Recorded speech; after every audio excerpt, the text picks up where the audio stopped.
2026 meeting of Regina City Council. Just want to start with some housekeeping measures before we get into the agenda. As we have in the past, we're taking measures for social distancing. Members of council and administration are attending by video conferencing. I'd like to remind those who are attending through video conferencing that you please have your video camera and microphone turned off until you wish to speak, of course, and turn on your microphone and, of course, your video. And let us know by going into the chat window if you want to speak, and you will get into the queue that way. And delegations will be attending the media through teleconferencing to address council on many of the items that are on the agenda for today. And again, a reminder that we have a mandatory recess at 3:45, and we have an adjournment automatic at 6 o'clock unless there's a motion from council to continue on into the evening. So with that, I would ask the clerk to do a roll call for who's present. Mr. Clerk. Thank you, Your Worship. Councillor Flagel. Yes. Councillor Mancinelli. Present. Councillor O'Donnell. Present. Councillor Bright. Present. Councillor Murray. Present. Councillor Findura. Present. Councillor Bresciani. Present. Councillor Stevens. Present. Councillor Hawkins. Present. Councillor Young. Mayor Fougere. Present. Councillor Young is not on the line yet, but we have quorum at 10. Thank you, Mr. Clerk. So we'll begin by a motion to adopt the April 29th meeting of minutes from the last meeting. I have a motion to adopt those. Okay, thank you. Yeah, confirmation of the agenda. Let's start with that one first. So moved. Thank you, Councilor Bryce. Anyone opposed to that? Mayor, I think this is the time I want to bring this up, that I want to look at a motion that I have as a notice of motion. I would like to bring it forward to try for unanimous consent to deal with it today. Okay, which one is that? I'll leave I have two, but I'm gonna deal with the one on the petition to allow organized sporting activities. And I'll leave the other one flow through as a notice of motion, the fencing issues and that type of thing. So that does not go that goes in as a notice of motion, but the one about the sport one is for, you're requiring unanimous consent for that. Yeah, it's a little bit more of an urgent matter than the fencing. Okay. Thank you. Okay, so I'm going to give you the floor to explain why it's an urgent matter, and then we will vote on that without debate. Oh, okay. I wasn't sure how the process was, but thank you for this. And the problem I'm having is that the province is doing a great job, the city's been doing a great job, but every time you turn around and May 9th of this year, Minister Warren Keating had a big article in the paper and talked about mental health. And what we're concerned with, and we're hearing it from 811 people, we're hearing it from the SHA, we're hearing it from Mr. Keating, we're hearing it from all different advocate groups around the city, is the physical and mental health of our society is dwindling because we're kept inside. Now that they've looked at the June 8th up a little bit, they haven't opened the door to a lot of other sporting activities, physical activities, which then creates a bit of a relaxation for the mental side of things, because when people are all cooped up, they start to have different thoughts and everything. So what we're trying to do is increase the awareness, and in the motion I've got in here, and these are just some of the things: pickleball, tennis, lawn bowling, cricket, figure skating, because figure skating, as an example, there's 2 sheets of ice that Everaz that's ready to go. If they use their trade show booth partitions, they could easily put in on June 8th, they could have 15 skaters on the ice, and it would allow them to do that. Some track and field events, modified slow pitch or softball, whatever. And I know in Florida there's a 14-year-old age group of kids that are doing a modified softball, and it seems to be working good. They just have to alter things. And again, staying within the social distancing, staying within the amount of people allowed, so it'd be 15 inside and 30 outside, which would easily accommodate softball, cricket, lawn bowling, a whole host of things. Okay, So I Councilor just wanted Flagel, to- thank you for that. I think you made your case on the urgency of the matter. Now you're getting into each sport, so Yeah. I'll just leave it that. There's no debating this. It is a question, so I'll ask the clerk to do a roll call whether you want to move this to, on the item as urgent business. Mr. Clerk? I will start with you, Councillor Flagel. Yes, please. Councillor Hawkins? Yes. Councillor Stevens? Yes. Councillor Bresciani? Yes. Councillor Findura? Yes. Councillor Murray? Yes. Councillor Bryce? Yes. Councillor O'Donnell? Yes. Councillor Mancinelli? Yes. Councillor Young? Yes. Mayor Fougere? Yes. It's unanimous, Mayor. So we'll put that on the agenda as a business for today as we get into the section on motions. So I have a motion to adopt the confirmation of the agenda. I have a seconder for that, please. I'll second that. Thank you. Shannon, you'll second it? Okay, thank you. We voted on that, so we'll move into the minutes for the April 29th meeting. If I have a motion, a motion to accept the minutes. So moved. So move Bresciani. Okay, and seconder? Hawkins, yes. Thank you. Any discussion, errors, omissions on the minutes? Anyone opposed? Okay, that is passed. Thank you very much. So we'll move on to delegations, advertised and public notice bylaws and related reports. Our first delegation with respect to the town's lane access overlay is Kathy Rogers and Doug Rogers. Are they on? Your worship? Are you on? Your worship? Yes, Your worship. Councillor Bresciani here? Yes.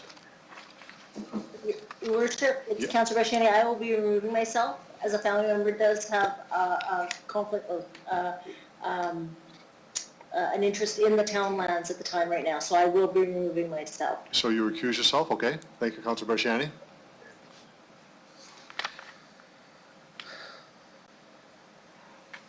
So we have the delegations on the line now? So for Kathy Rogers and Doug Rogers, if you could introduce yourself, who you represent, and you have 5 minutes for your presentation, and there may be questions from members of council afterwards. Thank you, Your Worship. It was Doug Rogers and Kathy Lawrence, but it's Doug Rogers speaking. And I'm with Terra Developments, and we're the development manager for the town's subdivision. And thank you. It's good to virtually see all of you. We're requesting that City Council approve our lane access overlay, which it has already done in November 2017. The lots included in our application were zoned R5 under the old zoning bylaw, and the zoning was approved by your council. Subsequent to that, we negotiated a servicing agreement, paid SAF fees, and in August last year, we commenced servicing and construction, having installed sewer and water and shallow utilities prior to freeze-up. Road work began this spring, however, was halted after the Regina Planning Commission did not approve our lane access overlay application. Each one of these lots have a signed agreement with the builder who has a deposit on them. The 15 lots covered in this application are part of a 15 lot in the stage. Pardon me. We have optioned 42 of these lots to one builder. The builder is actually selling new homes in this COVID-19 market. They have indicated that they started 9 new homes in May and expect to start another 12 in June. They only have in inventory around 24 lots that they can currently build on in the towns and will soon run out of lots. They had 11 possessions in April, 6 possessions for new homeowners in May, and are projecting that they will have 8 by the end of June. These lots got caught between the old and the new zoning bylaws. The type of product that is to be built on by the builder under the old R5 zone was a permitted use. They became non-conforming under the new zoning bylaw, and the lane access lane access application was required. In the discussions that RPC had on this application, on-street parking became a central theme of the discussion.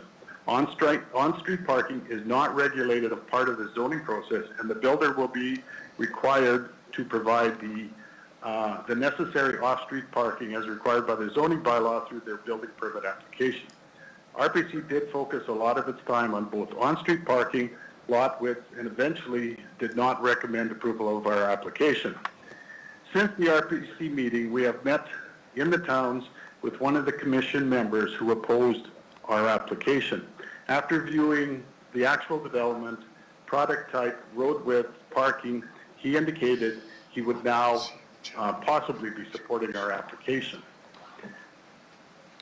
We commenced servicing and have spent approximately $400,000 to date installing sewer and water and shallow utilities. Should this application not be approved, we would have to redesign these lots and remove a lot of the already installed sewer and water and reinstall to conform to new lots and re-register the lots with IFC plus refund the builder's deposit. This could all cost us approximately $250,000 to $300,000, and we would then be left with lots that would be very difficult to sell in this market. Your administration recommended that RPC approve our application, and we believe that RPC should have approved that application, but instead got caught up on other issues that were not relevant to our application. We are again asking that Regina City Council approve our application. Once we receive your approval, we would immediately advise our contract to once again begin construction of our roadways. Thank you very much. Thank you very much for your presentation. And I know there are questions from members of council. We'll start with Councillor Flagel. Thank you, and welcome, Mr. Rogers and Ms. Laura, Kathy. I'm just wondering, when you got this approved back in 2017, were there any indication that you were going to have to go through these hoops again with the new bylaws? Were you given any indication? In 2017 was before the new zoning bylaw came into effect. So no, we did not have that idea back in 2000. Did you? And thank you through that. Did you know? Do you know why you had to redo this and come in front again once you've been approved? Mr. Rogers? Through you, Your Worship, administration indicated that we would have to go through the zone overlay access, which was their decision, not ours. Okay, all right. I just wanted to clarify because what I'm trying to do is, I mean, I'm sure there's. Are you in knowledge of any other pieces of property within the green or within the towns that would come up under last bylaw and this bylaw that we're going to have to deal with? Mr. Rogers? Oh, I'm on. Through Your Worship, no, I'm not. Okay, good. Well, that's good because this was a different one. Appreciate it. Thank you very much. Thank you, Councillor Flagel. Councillor O'Donnell? Thank you very much to the delegation. I'm aware of the housing product, and it sits currently has been for a few years in West Terra and in Hawkstone. Are you aware of any difficulties in those areas because of this product? Mr. Rogers? Through you, Your Worship, no, there's not, because they would have been covered under the old zoning bylaw, so they would have been fine and conforming. And as a follow-up to that, Mr. Mayor, the area of West Terra and Hawkstone that contains these houses, is it any different than what you're proposing in the towns? Size of road and et cetera? Mr. Rogers? Through Your Worship, I believe everything would be the same. Our road width may be a bit wider, but I do not have first-hand information on that. Good, thank you. That's all for me, Mr. Mayor. Thank you, Councillor O'Donnell. Councillor Stevens, you're next. Great, thank you. Through the chair, Doug, if you could provide your recollection, interpretation of why Planning Commission voted against this report that came before us earlier this month. Mr. Rogers? Through you, Your Worship, a lot of the, as I said in my presentation, a lot of the discussion got caught up in on-street parking, width of lots, how some of the streets were tagged as no parking, which may not leave room for guest parking. I think there was some confusion on what this application was for. It was not to do with anything with parking. It was simply to do with the zone overlay to make the lots, the building type conforming. Okay, thank you. Through the chair, one more question. We met on the site. How much on-street parking is there, legal on-street parking is there in comparable housing types in and around the vicinity of this particular development project? Mr. Rogers? Through your worship, I think you're referring to other streets surrounding.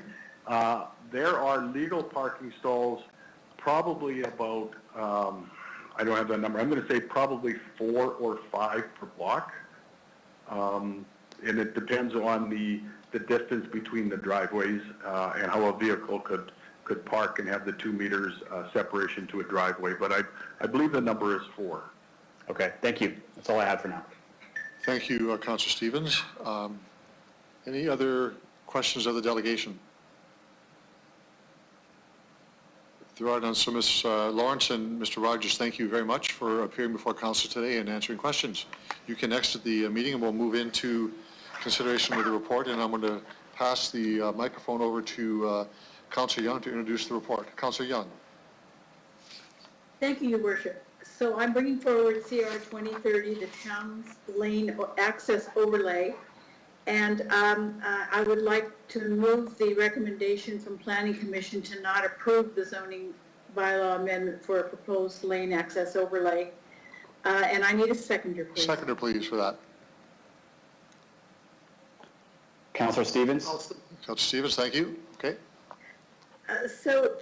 There were arguments both for and against this, and when the final vote came down, there were 5 against and 4 in favor. Those who spoke against were concerned about the lot widths and the effects of intensification on neighborhoods, and of course, people are always concerned about traffic and the impact of parking. It was noted during the discussion that there's ample parking on the other side of the street because that will consist of single residential homes, and that is a wide street that can accommodate parking. I think Mr. Rogers spoke very well of this, that it was caught between 2 zoning bylaws and became non-conforming under this new bylaw.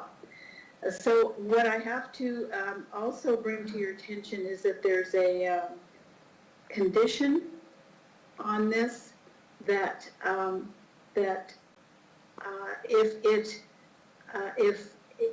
the motion to not approve is defeated and we go to the other motion that came forward to Planning Commission, there is a condition on the overlay that's right in there that says it's conditional on the housekeeping amendment in 2033 that you're going to deal with later this afternoon, has an amendment to put in place an overlay. And so that would then apply to this law. I think we'll just go ahead with this, Your Worship, and see where it ends up, and then we'll deal with the other later. Okay, so with that, just to reiterate what Councillor Young just said, that if it's the desire of Council to proceed with and approve this development, we have to vote against this motion, which was actually to not approve. Then we reintroduce a motion to approve.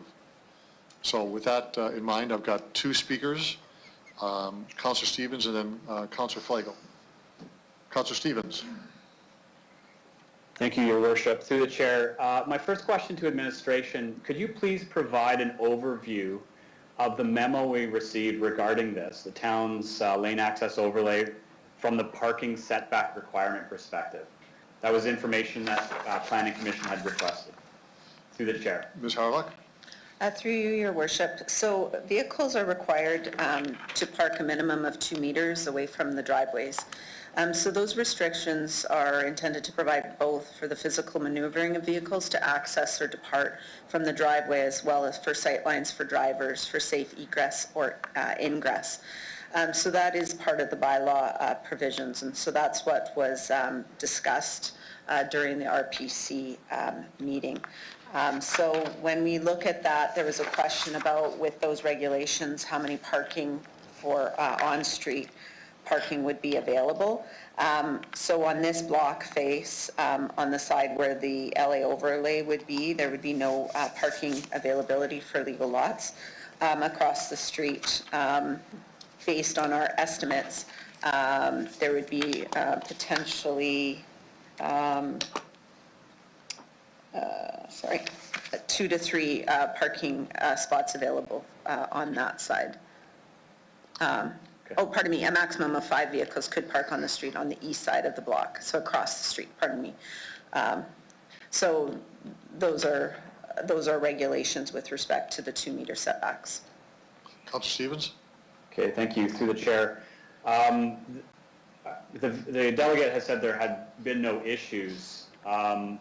Is that true? And I guess my question here is about the housing type. Does this housing type in particular necessarily take away public access to the street, specifically parking? Ms. Harlock? Through you, your worship. So this housing type does have a small frontage, and should the 2-meter the 2-meter setback that's required through our bylaw be required, it does limit the amount of parking that could be available on street because of the fact that there isn't enough space in between the driveways and to accommodate the 2 meters. Okay, thank you. Through the chair. A neighboring streetscape with the same housing type has no parking signs everywhere. So there's signs every couple of meters. Would those signs and that ban on public parking have to be placed along this street as well? Ms. Harlock? Through your worship, it wouldn't have to be, no. Okay. Through the chair, can you comment on how many service requests, tickets, and parking enforcement calls have been made to this area regarding parking? Ms. Harlock? Through you, your worship. So when we looked at the service requests and the tickets on Greenstone Road at the 3200 block, there was 2 service requests and 3 tickets issued on Greenbrook Road. Sorry, you wanted the whole area in the vicinity? So Greenbrook Please. Road, 3200 block to 3500, there was 4 service requests and 4 tickets. Greenwater, 3600 block had 3 service requests, 0 tickets. And then Daphne, the 3200 block, had 3 service requests and 4 tickets issued. Councillor Okay, Stevens? thank you. I'll save the rest of my questions for the housekeeping amendments because I think this is a bigger issue. I would recommend to council that we vote against the report and turn down the commission's recommendations simply because we made a promise in the past. But I think this design concept needs to be revisited as we get into a subsequent report. So I'm going to vote against the report, and I encourage others to do as well, simply to ensure we fulfill our promise. But the housing type and the policy around this, I think, deserves some consideration in the next report. Thank you. Councillor Flagel, you're next. Thank you. I echo Councillor Stevens' thoughts because I sit on planning as well.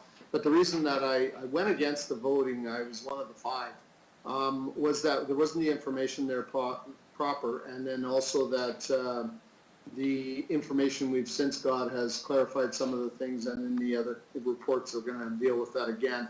But I definitely agree with the fact that this was done in the old bylaw, and I still question why they would have had to, because if you have a building permit that was the old bylaw and the new one came in, I don't think we stopped them, or am I incorrect in assuming that if you're halfway through a build and the bylaws change, do they have to conform to the new bylaw, or do they have to, can they stick with the old one? Ms. Harlock? So in this case, they needed to get their permits for the remainder, and because the zoning of the properties changed, they had to conform to the new bylaw, which required them to get the overlay. So that is why. Okay, so they hadn't, the permits weren't in place. So let me ask you, if they would have been building and had their permits, this would not have been an issue. They would have just stuck with the 9250. Through you, Your Ms. Worship, Harlock? that is correct. We don't go retroactive. It was because they had to comply to the bylaws when they were applying for their permits.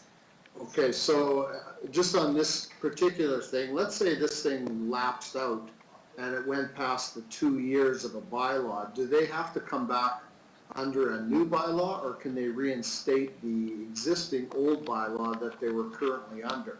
For financial reasons, let's say this development went south and sour, and it took over 2 years to get going, and the permits were expired. Do they have to apply under the new permits, or can they go back to the old? Because they had already started but failed to meet the financial for the time being. Ms. Harlock? Through you, Your Worship.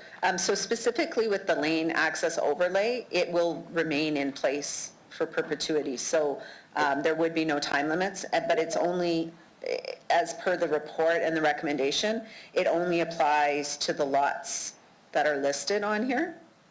So Okay. when they, So it's only 15. pardon me? It's only, Could it's you only repeat for that? those 15 lots that are there, or whatever the number is.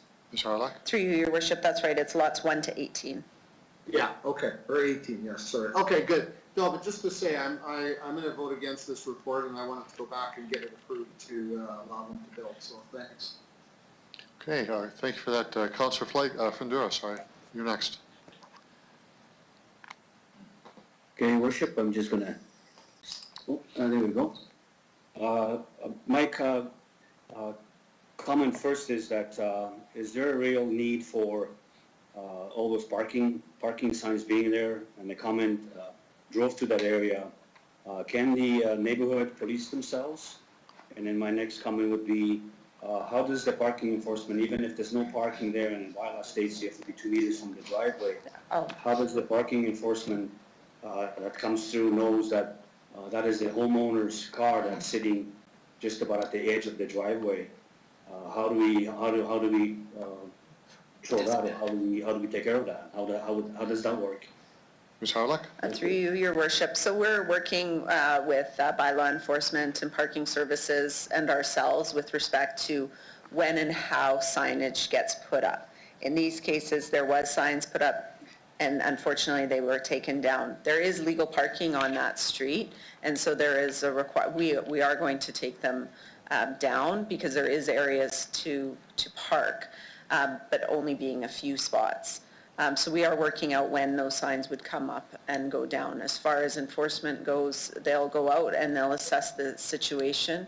But if a car is not meeting that 2 meter setback, then the car would be ticketed regardless of who's the vehicle, who owns the vehicle. It's about the vehicle not meeting the distance requirements. Councillor Fundura? Okay, to Your Worship, so then, as a resident, a regular citizen, would someone moving into the area like this, would they know, they have understanding of how the bylaw reads for parking? Do they have knowledge? Who would inform them? Did the builder informs them?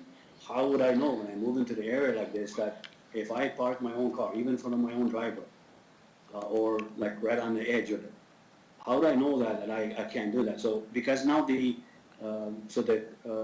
now the area has 25-foot lots, and like you mentioned, Sarah, that there's not much space to park. It just doesn't seem to be correct. So how would you educate me if I'm moving into the area? Yeah, it's in the bylaw, but how do I know that? I don't go there. I mean, as a regular citizen, I wouldn't have gone to bylaw and read it, right? To Your Worship? So just before Ms. Harlock answers the question, I don't want to stop that conversation about parking, but just to remind members of council, we're talking about an overlay here, not about parking. That's not the subject of report before us. Not that parking isn't important, but that's not the subject matter of the report before us. So, Ms. Harlock. Through you, Your Worship. So I should have mentioned too, all of these issues with enforcement are complaint driven. So it's when someone calls in and has a complaint. So I don't think if somebody was parking in front of their driveway, they're going to complain upon themselves in most cases. But to your point about how do people know, that's, as we said, these are the things that we're going to talk about in terms of how we deal with these situations to notify potential purchasers of the restrictions on parking within that area. And it might not be signage, so we are trying to work those details out so that we can have informed residents that are buying into these areas where there is limited on-street parking. Councilor Fedora? Okay, thank you for that, yeah, thank you, Worship, I'm good, thank you. Thank you very much for that. Councilor Murray?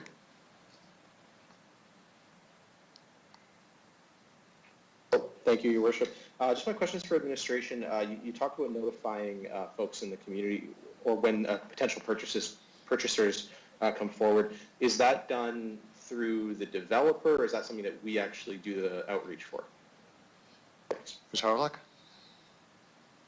Through you, Your Worship. So these are a number of things that we're going to look at and what's the best way forward. In this case, we did put no parking signs up. But unfortunately, they were taken down in advance, and some purchasers were not made aware. And when we put the signs back up, a lot of people were surprised that that was a requirement, because we were asking the developers to put the signs up at time of construction. So I think there's a number of issues that we need to look at and address to find out what is the best way forward with this, whether or not it be signage, caveats on title, those sorts of things. So we are going to work through all of that. But as I indicated previously, it is all complaint driven when we have these situations. Councilor Murray? Okay, thank you. That's it. Thank you very much. Thank you for that. Other speakers to the report? I just have one comment. I'm going to vote to proceed with the project, so I'll vote against the recommendation as stated from the commission, but I'll vote in favor of this to proceed. I think that it was by and large approved in a previous bylaw, and I know there has to be some changes, but council consented to this, and we should keep our word and move forward with one. So I know that the conversation of planning commission was a bit sidetracked, and I understand the reason for that, but this is a good project. The company building products are selling them in a tight market, and so Mr. Rogers and the builder know the market, and they're providing a type of housing that is the market wants to see. So I will vote against the current motion, and then if someone introduces a motion to concur with the development, I'll vote in favor of that. Okay. Councilor Young, do you want to close debate? I think I would just say that I actually voted for this to go forward, and was surprised when it went to a 5-4 vote. I think all the arguments for voting against this are what should happen, and so I would be supporting voting against this motion. Thank you, Councilor Young. So, Mr. Clerk, there's no other speakers. If you would do the roll call, please. Councillor Young, I will start with you. I would vote no. Councillor Hawkins? No. Councillor Stevens? No. Councillor Findura? No. Councillor Murray? No. Councillor Bryce? Opposed. Councillor O'Donnell? No. Councillor Mancinelli? Against. Councillor Flagel? Against? Mayor Fougere? I vote against. That's 10-0, Your Worship. The motion is defeated. Okay, so we'll now need a motion to proceed with this. So if I can have Councilor Young, do you wish to introduce a motion? Yes, if people will look past the first pages to the original motion that was before Regina Planning Commission, that is the one that we would be voting on. And the only comment I would have on the condition is that it's it's conditional on the lane access overlay zone regulation be passed when we get to the housekeeping amendments. And so my question to the administration was, what happens if we don't pass it under the housekeeping amendments? And the answer was that it then has to go back for a change to the concept plan and have to go through all of that and come back to council. So that's just information for council. Okay. We have a seconder for the motion, please. I'll second it, Hawkins. Councilor Hawkins, okay. Any discussion on the motion? So what we have is the original motion that's the report that went to Planning Commission on May 6th. Is there anyone opposed? Report is carried. Thank you very much, everyone. That's good. So we're going to move on to the next delegation with respect to the RPS headquarters rezoning and street closure proposal. We have a delegation. Shayna Stock. Ms. Stock, are you there? Oh, I'm just waiting for her to. Ms. Stock, are you there? Yes, I am. Good afternoon and welcome to City Council. If you could identify yourself and who you represent, you have 5 minutes for your presentation, and members of council may have questions afterwards. So the floor is yours. Thank you. My name is Shayna Stock. I'm the Executive Director of the Heritage Community Association. Mayor Fougere and City Councilors, the Heritage Community Association has been in conversation with the City and RPS staff about this project over the past year or so. Our original concerns included access to our parking lot, which is off the portion of Osler Street that is set to be closed. We've been reassured that the southern portion of the block will be open to local traffic. We also had a couple other concerns which are addressed in the report. So after our discussions with the project team, we are kind of cautiously comfortable with the street closure and rezoning proposal. So we do have some recommendations for the development of this facility that we wish to bring to council's attention. The expanded RPS headquarters is a huge infrastructure project that will have a significant impact on our community. We believe that it presents exciting opportunities to think about how this new development can contribute to the vibrancy and character of our neighborhood. The following are our 3 recommendations. Number 1, before designs are finalized for the expanded headquarters, we would like RPS and the city to conduct a comprehensive consultation with our neighborhood, including an open house or something comparable virtually, where members of our community have an opportunity to see and provide input on detailed draft facility designs. We ask that this happen at a stage in the design process when there is still room for changes to be made in response to community feedback. We believe that our community and RPS have many mutual interests for our neighborhood, and that a thorough consultation process will help us meet our mutual interests and also illuminate and prevent any unintended harmful impacts. As owners of a large portion of the neighborhood's land and one of our biggest institutional neighbors, we feel it is the responsibility of RPS and the city to meaningfully engage our community on this development. We recognize that there have been unavoidable interruptions to community engagement due to the pandemic, but we still feel that is a necessary step before finalizing the designs. Our second recommendation is that if the rezoning to institutional does go forward, we would like to be reassured that existing requirements for the direct control district downtown zone remain in place, and that the development is aligned with the core neighborhood sustainability action plan, as well as crime prevention through environmental design or SEPTED principles. This corner of our neighborhood is identified in both the downtown plan and the core neighborhood sustainability action plan as a vital gateway between our neighborhood and downtown Regina. Existing DCD requirements such as max building height, setback range, active use frontage, hidden parking, etc., will help to ensure a friendlier exterior and more positive interactions with the rest of the neighborhood. The core neighborhood sustainability action plan also calls for SAS Drive to be a green boulevard with pedestrian priority and to be enhanced for pedestrian and cyclist use. So this includes things like pocket parks, benches, landscaping, bike parking, and public art. And using SEPTED is also a no-brainer, especially given that this is a police facility, and we hope that the crime prevention through environmental design principles are already at the forefront of the project team's plans. And then our third recommendation is a request that the city and RPS prioritize the preservation of the municipal justice building and the revitalization of the corner of Halifax and 11th Avenue as part of this project. The municipal justice building sits on an important corner in our neighborhood.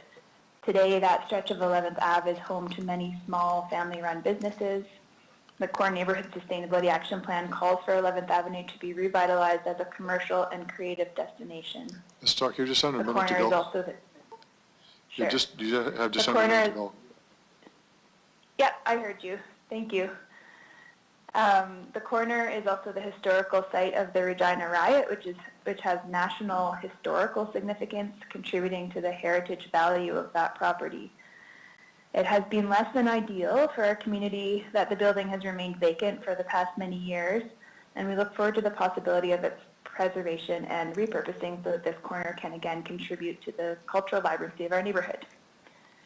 These recommendations are all aligned with the official community plan, the downtown plan, and the Core Neighborhood Sustainability Action Plan. And we believe that embracing these recommendations will help this facility contribute to the City of Regina's vision. Thank you. Thank you. Thank you very much. You're right on time. Thank you for your presentation. And there are questions from members of council. Councillor Stevens. Terrific, thank you. Through the chair, Shayna, could you expand a little bit further on why you want the direct control district zoning to remain in place? Ms. Stock? Sure. Yeah, my understanding is that the direct control district provides some special requirements that contribute to a more vibrant streetscape in our downtown area, and making it a more positive experience for pedestrians and passersby.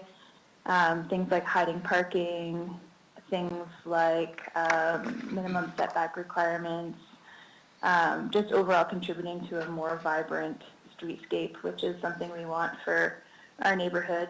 And this building is within the downtown boundaries, so for contributing to downtown's vibrancy as well.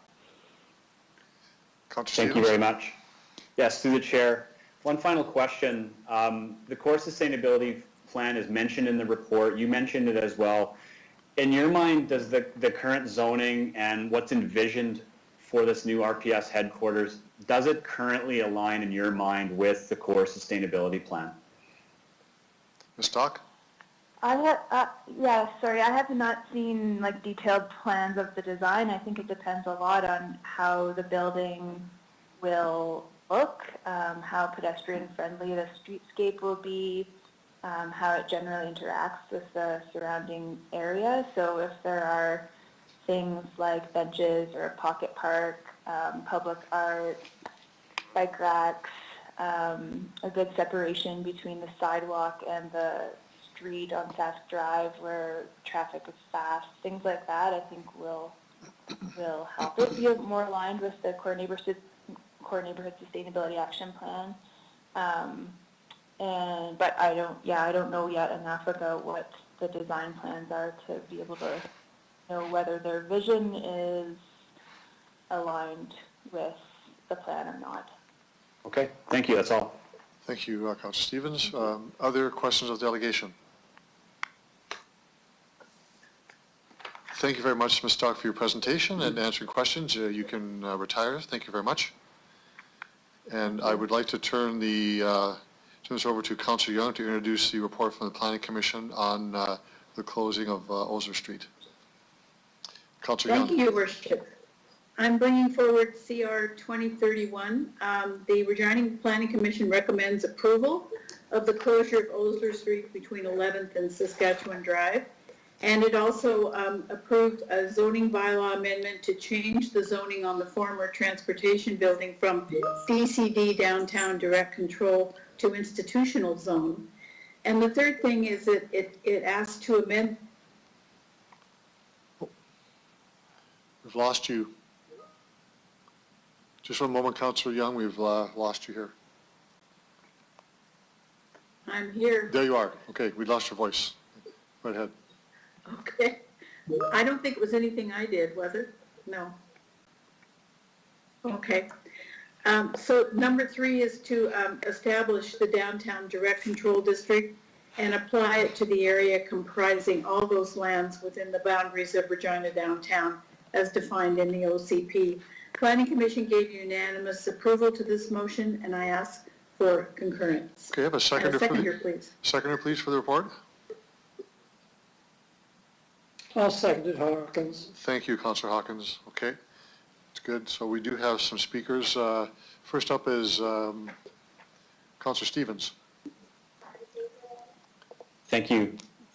Through the chair, could administration provide some background on the zoning change? Ms. Stock had mentioned the value of the direct control district zoning.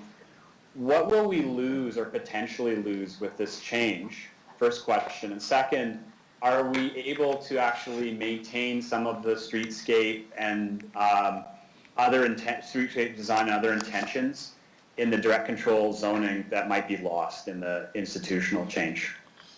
Ms. Harlech? Through your worship. So right now, what's being recommended is that it all be rezoned to institutional. So the DCD standards will not apply. But the main thing on the DCD was the existing building relative to the street fronts and public realm. That's not going to change substantially from its current state. So the project won't compromise the intent of that downtown building objective. I might ask Mr. Searle to provide more specifics with respect to the DCD zoning. Mr. Searle?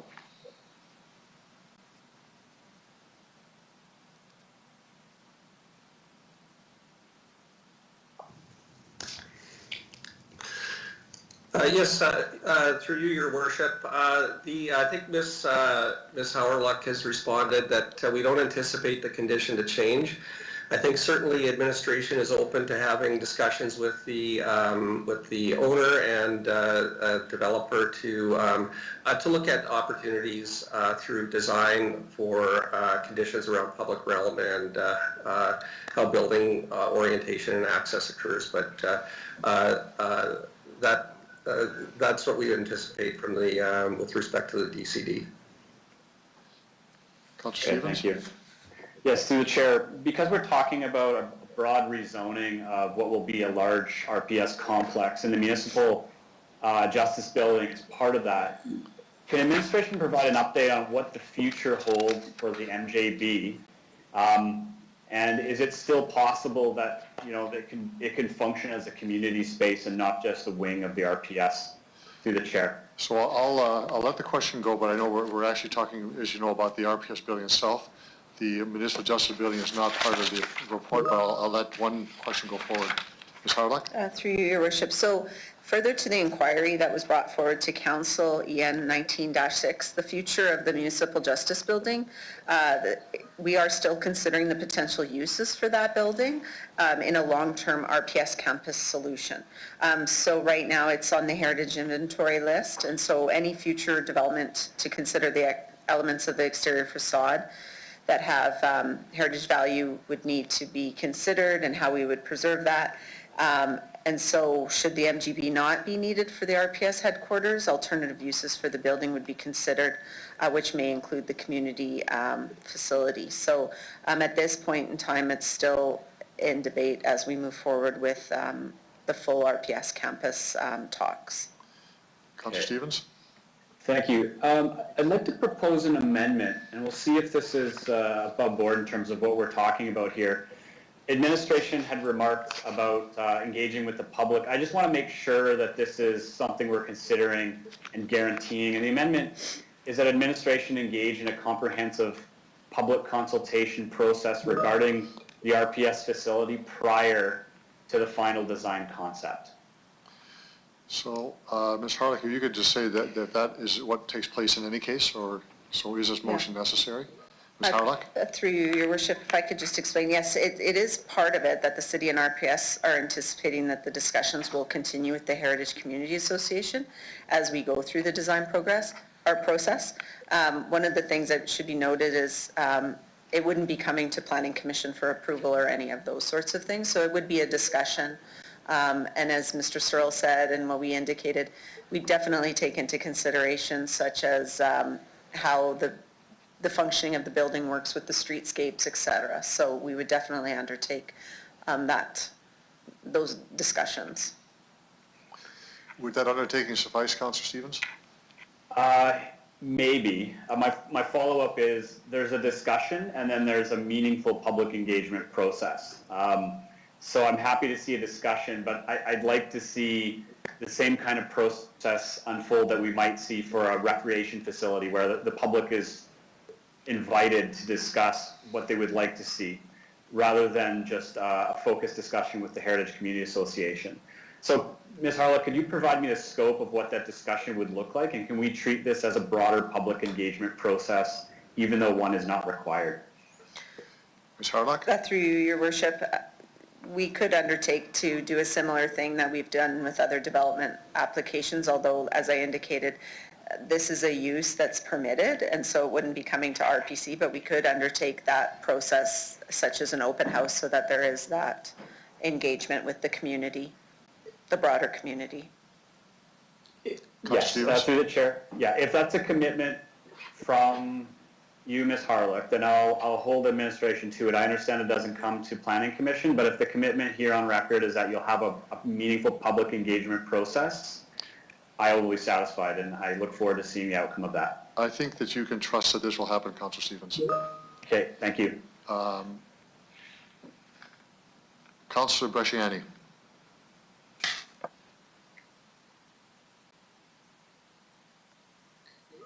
Thank you, Your Worship. So just to follow up on Councillor Stevens, when we heard the delegation speak, they talked about community engagement within their community, but I believe that it's vitally important that we have engagement for all residents across the city. So I want to ensure that that happens as well. But I wanted to just go back to, I mean, I know we're asking to close those off, but we haven't even, there's not even been a plan to even say, well, what is that going to be about? What is that, how is it going to affect parking? What is this building going to look like? When does that come through Your Worship, if I can ask? Ms. Harlock. What are the next steps? Through you, Your Worship. So the next steps is that we're still going through the design process stages. We will do a consultation process similar to what we would have done with for another application that's on the agenda today, the Sobeys Liquor Store is an example where we have an open house that's advertised in the paper so that we can have broader consultation with the larger community. Similar to these types of facilities, those designs would just be shared once they're finalized with council and the broader public later on once they're finalized. Councillor Bresciani. Okay, so just regards to, like, would there be an RFP put out for the developer? How is that all work through the chair? Ms. Harlock. Through you, Your Worship. So the process would be is that we do that engagement, there'd be discussions, the proponents we would do up the drawings, get the final drawings completed, and then it would go out to a tender process after that for construction. Councillor Bresciani. Okay. Thank you. And it says in the financial impact that there's obviously underground sewer and stormwater and all of that. And that cost, there's additional to the changes of that. Then who incurs that cost to the chair? Ms. Harlock. Through you, Your Worship. So council has approved a budget for the RPS headquarters, so that would all come into play with all of the requirements to build the building, make the site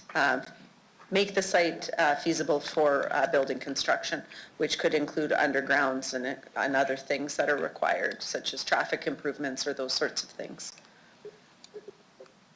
Okay, so that was taken into consideration, because when it came to council before, it was talked about maybe having a walkway between the two buildings.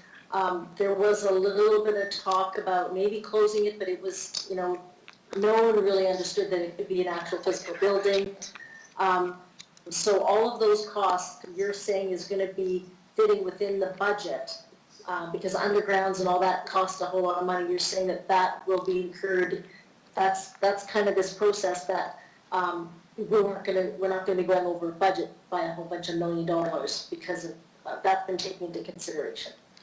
Ms. Harlock? Through you, Your Worship, that's correct. We'll go through the process, we'll do all of the analysis, and once we have the design, then there'll be more detailed designs done with more firm numbers, et cetera. We always try and work within our budgets.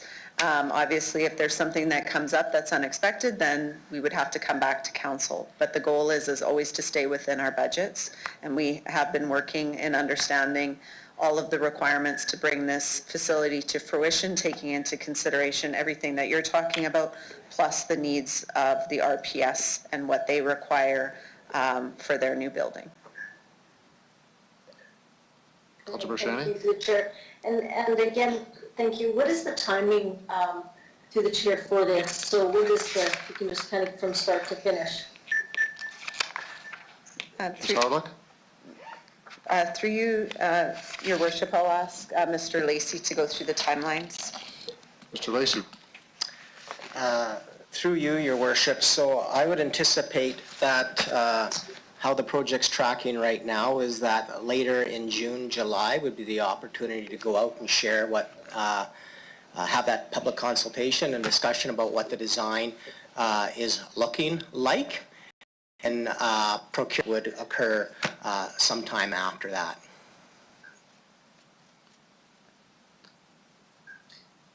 And then through the chair, are we saying it's a year to build, or what's the date to have it completed and up and going through the chair?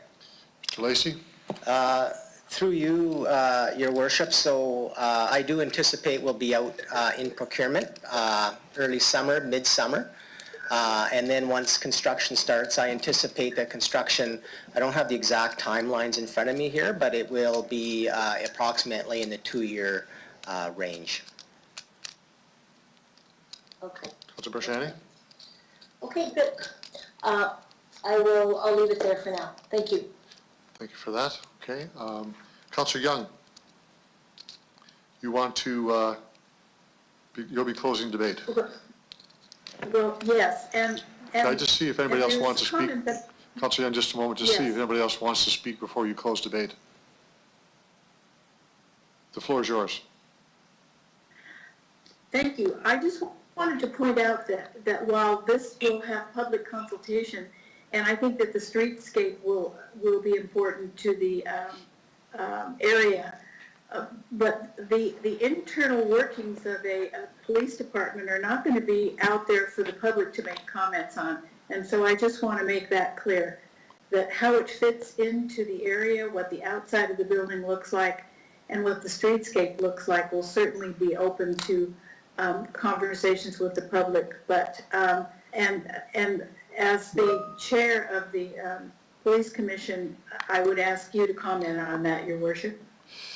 I'll just make one comment. That actually is true. There are many issues related to security and how people are dealt with related to the justice system. So, but certainly the streetscape, the outside of the building, how it's situated on the street, the points raised by, as I interpret what Ms. Stock was saying, are very much up for discussion and input by the community.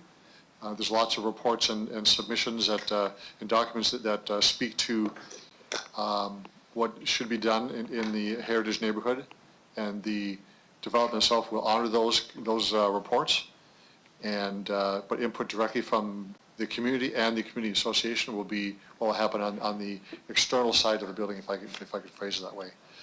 So I know Councillor Murray, you have put your name to speak, but Councillor Young was actually closing debate. She closed debate. Okay, no problem, that's okay, thanks. I apologize, if it had been earlier, I would have got it to you. So since Councilor Young's closed debate, I'm going to ask for the question to be called. Mr. Clerk? Councillor Young, I will start with you, please. Yes, in favor. Councillor Hawkins? In favor. Councillor Stevens? Against. Councillor Bresciani? In favor. Councillor Findura? In favor? Councillor Murray? In favor. Councillor Bryce? In favor. Councillor O'Donnell? In favor? Councillor Mancinelli? In favor. Councillor Flagel? Yes. Mayor Fougere? I vote in favor. It's 10-1, Your Worship. The motion is carried. Good. Thank you very much, everyone. Our next report is related to 4400 Fourth Avenue. This is a submission from Beth and Mira Barber. They are delegations, so I could ask them to, are they on the line? Are you on the line? We are, yes. Okay, thank you very much. If you could introduce yourself and who you represent. You have 5 minutes for your presentation. And members of council may have questions afterwards. My name is Mira Barber. I'm the president of Pinnacle Developments, and we are simply here to answer questions, Your Worship. Okay, thank you very much. There are questions, and let's start with Councilor O'Donnell. Thanks, Mr. Mayor, and thanks to Beth and Muir. I want to start off by first going back to when you first owned the property. Would you please make a comment about the state of the buildings and the property that are no longer there? Mr. Barber? At the time that we, through you, Your Worship, at the time that we purchased, the buildings were, a number of them were physically condemned. Many had security on site to prevent people from going into them because there were pieces of the ceiling falling in. The police were called out virtually every day to remove squatters and people from the site. It was a mess. Thank you for that, and if I could just follow up, I think from what I'm hearing from you, there was no value in saving any of the buildings except for the one that is still standing. The only one that we've saved is the nursing school, and we've already spent considerable money updating it and making repairs that had been deferred for years. Okay, thanks very much. Mr. Mayor, if I could get the delegation just to comment a little bit about parking on site and impacts on the streets adjacent, in particular Connaught. Mr. Barber? Through your worship, yeah, the required parking for the proposal that we have put forward was 194 cars. In fact, our proposal has 389 parking stalls on it, so we're close to double the requirement of the parking. And we would hope, and we have offered publicly in the open house, that if people on the street were having an event at their home, having company or family over, they're more than welcome to park on our site. We won't be policing that. Of course, if somebody moves a Winnebago in for the summer, that's a different matter. All right, I appreciate that. Thanks very much. Could you just also comment a little bit about staging? The plan that sits before us has a number of buildings, but if you would comment about what may be an initial plan versus a long-term plan. Mr. Barber? Through your worship, given the times, the uncertain times that we're in right now, we really do not have a finite schedule. We are at this time dealing with the 3 buildings on our site plan along 4th Avenue. We're in active discussion on 2 of those, and the 3rd, the one closest to Connaught Street, we're hoping that we'll have some interest in by the time construction rolls around.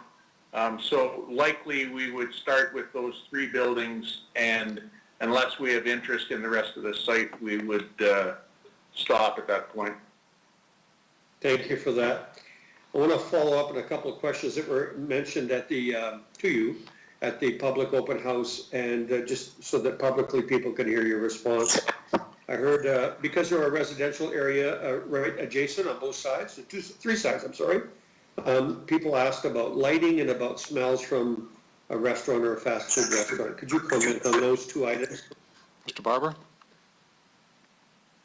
Through you, Your Worship, we will have to meet all of the requirements of the building codes and of Regina's building codes in regard to light and light shining into adjacent properties, as any other retail site does adjacent to residential housing.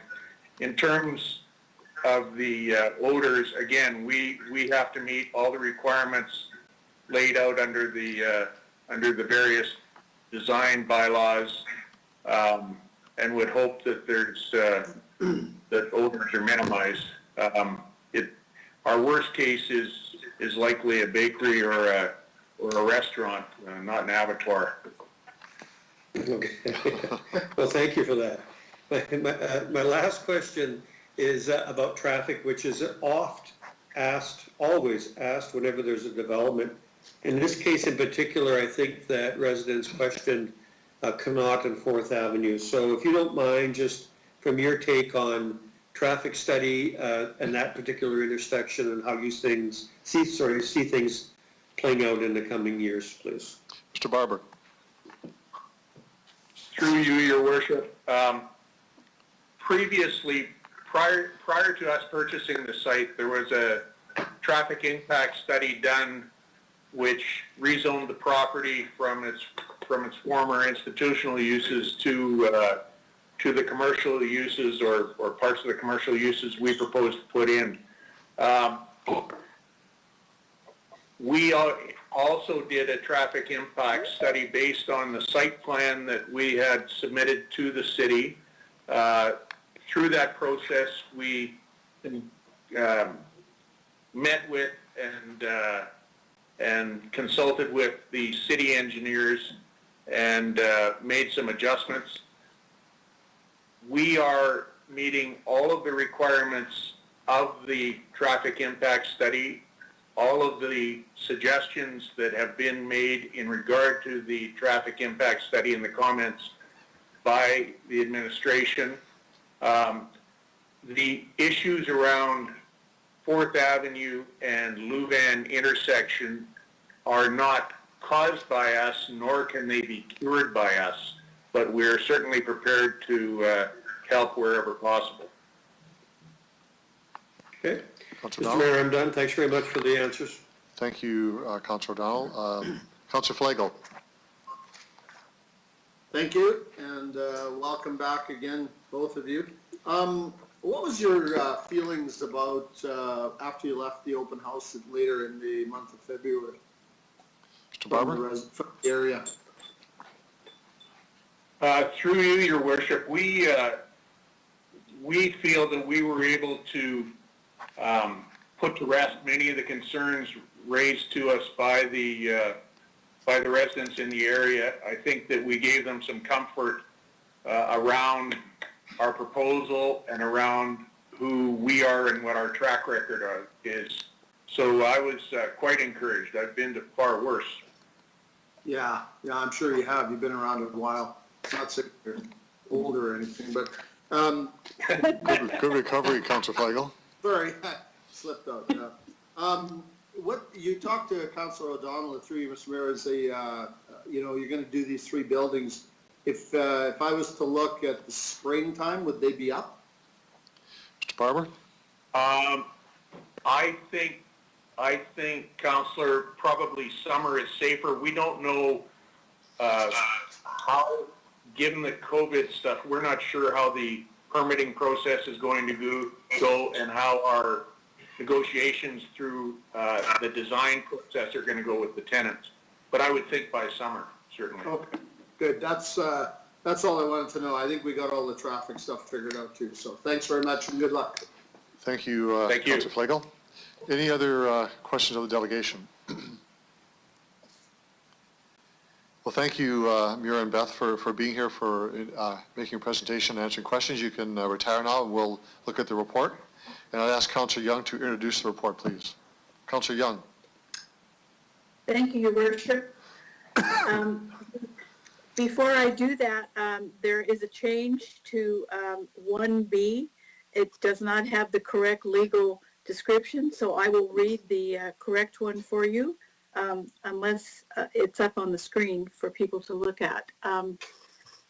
So 1B should read, rezone Lot 7, Block 28, Plan 59R, 2094-9, and Lot 9, Block 28, Plan 101889344, from R1 residential neighborhood to MLM mixed large market zone, and there you have it on the screen. It's on the screen, then we'll just take that as the first recommendation, if you will. If I have a seconder Yes. for that, please. Jason. Thank you, Councillor Massanelli. Councillor Young, you want to continue on? Yes. So I move CR 2032. Planning Commission recommends that City Council approve the application to rezone the property at 4400 4th Avenue by removing the holding overlay zone from the MLN mixed large market zone for the property. And B is to rezone lots 7 and 9 from RN residential neighborhood to MLM mixed large market zone. So if I could have a seconder, please. We just got that, we had Councillor Massanelli's on that. That was for the change, I thought.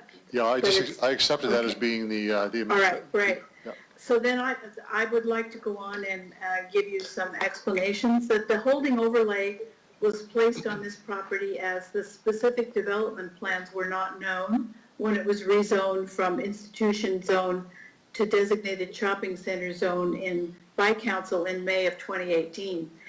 But now, also moving from the old to the new zoning bylaw meant that the name designated shopping center zone has now been changed to mixed large market zone in the new zoning bylaw.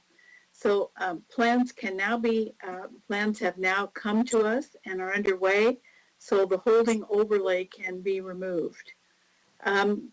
The second part of the motion to rezone on lots 7 and 9 corrects an administrative error during the implementation of the zoning bylaw.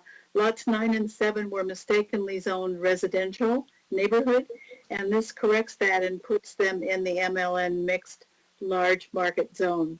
There were two discussion items that were of interest to Planning Commission. One was the transportation impact assessment, which Mr. Muir spoke about, and some of the major recommendations will be implemented through a servicing or a development levy agreement regarding traffic. The other thing that Planning Commission was glad to hear is that the development will take years to complete, and during that time monitoring will occur for traffic signals, etc., and that the developer will be responsible for those changes. So Planning Commission and I recommend concurrence. Thank you, Councillor Young. We do have some speakers. Councillor O'Donnell, you're up next. Thanks. I just would like to speak in favor of what is before us. This area, this very large area, actually sits in Ward 8, and that brings much welcome services to our area. I want to just give you a little background to a couple of things and why both Councillor Young and I will have spoken to a couple of these things. So Connaught Street. One is that a few years ago, we increased density just to the north of this piece of property by allowing a number of townhouses. Previous to that, and this is a number of years ago, Transcona School disappeared, and it was an increase in housing in that area. So Connaught Street becomes rather important as a exit from that area, and turning to the east could be difficult, but not to the west. So the fact that there's going to be monitoring on that corner means a lot to the people that are living in that area, and so I'm glad for that. Again, services coming to the area, most welcome. I thought it was generous of Mr. Barber. He very much spoke to some of the folks that live along Connaught and said, you know, if you lose some of the parking spots along the road, you're welcome to use the the parking area that is being developed. And of course, the nursing school is still there, and they will now have parking on that site rather than have to go onto the street when there was some disarray with the previous development. There have been both a community association and some individuals who wanted to have access to some of the parking information. They were provided that. And knowing that there's ongoing monitoring, I think solves all those issues. That's what they've said to me. There is no issue with this. I ask council to endorse this, and let's get moving. Thank you. Thank you, Councillor Dahl. We do have some other speakers. Councillor Fundura. Okay, I'm just checking in here, Your Worship. I'll be right there. Okay, there we go. Thank you. To you, question would be, the report does say on the comments that any kind of damage to the road, the developer will take care of that. But I have a question on the ongoing construction with the shaking the houses that are in the area, especially right on Connaught there. Where does the responsibility lie and to whom? If there's some cracking or shifting in the houses, or do we do assessment before we start construction? Who's responsible for that? Your Worship? Ms. Harlock. Through you, Your Worship. So we typically don't do those kinds of assessments before development takes place. I mean, the development practices would ensure that there's appropriate setbacks and mitigation measures in place to ensure that there is no damage off-site, and that would be the responsibility of the developer. Okay. Thank you. Good. Thank you, Councillor Fundura. Other speakers to the Councillor Massanelli.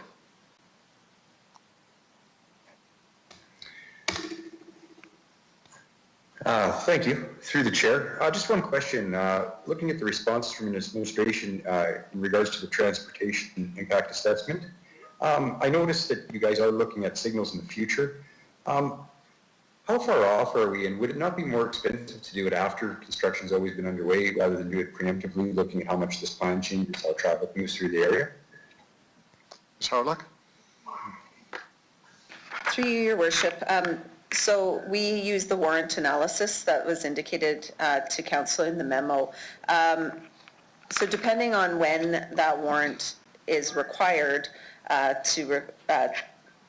the warrant to warrant a new set of lights and those sorts of things, it really is on a case-by-case basis. In this case, we are looking at some time out based on the analysis. So at this point, it wouldn't make sense to put it in because then that's a piece of infrastructure that we would have to have upkeep. But also, as the explanation, it does cause other factors when it comes into play too early. So we take that all into consideration when we're looking at those requirements. The developer would be required, as development occurs, to put in those signals at a future date. So it'll be at their cost. Councillor Massanelli. Just to follow up, as I've had no training as a planner or anything like that, do different municipalities have different goals to facilitate traffic? Would some be more aggressive in calling the breakpoint for the light or not? Is that something we control, or is there like a national standard that we follow and refer to? Ms. Harlock. Through you, Your Worship, there is national standards that most municipalities would go for with respect to the minimum requirements. Obviously, it is each individual municipality's prerogative whether or not they want to go to a higher level of service. Okay, thank you very much. Thank you, Councillor Massanelli. Councillor Flagel, you're next.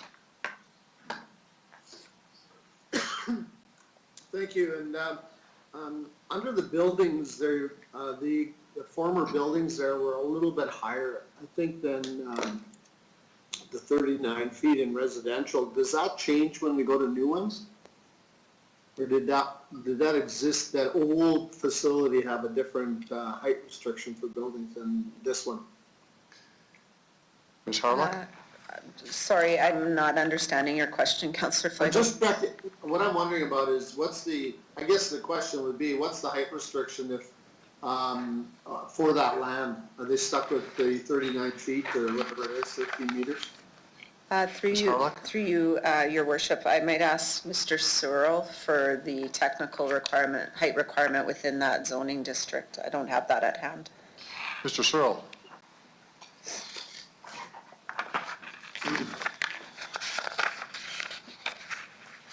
Through you, Your Worship, I might ask Mr. Fenton to provide the specifics. I believe it might be set at 15 meters maximum, but I will just ask Mr. Fenton to confirm.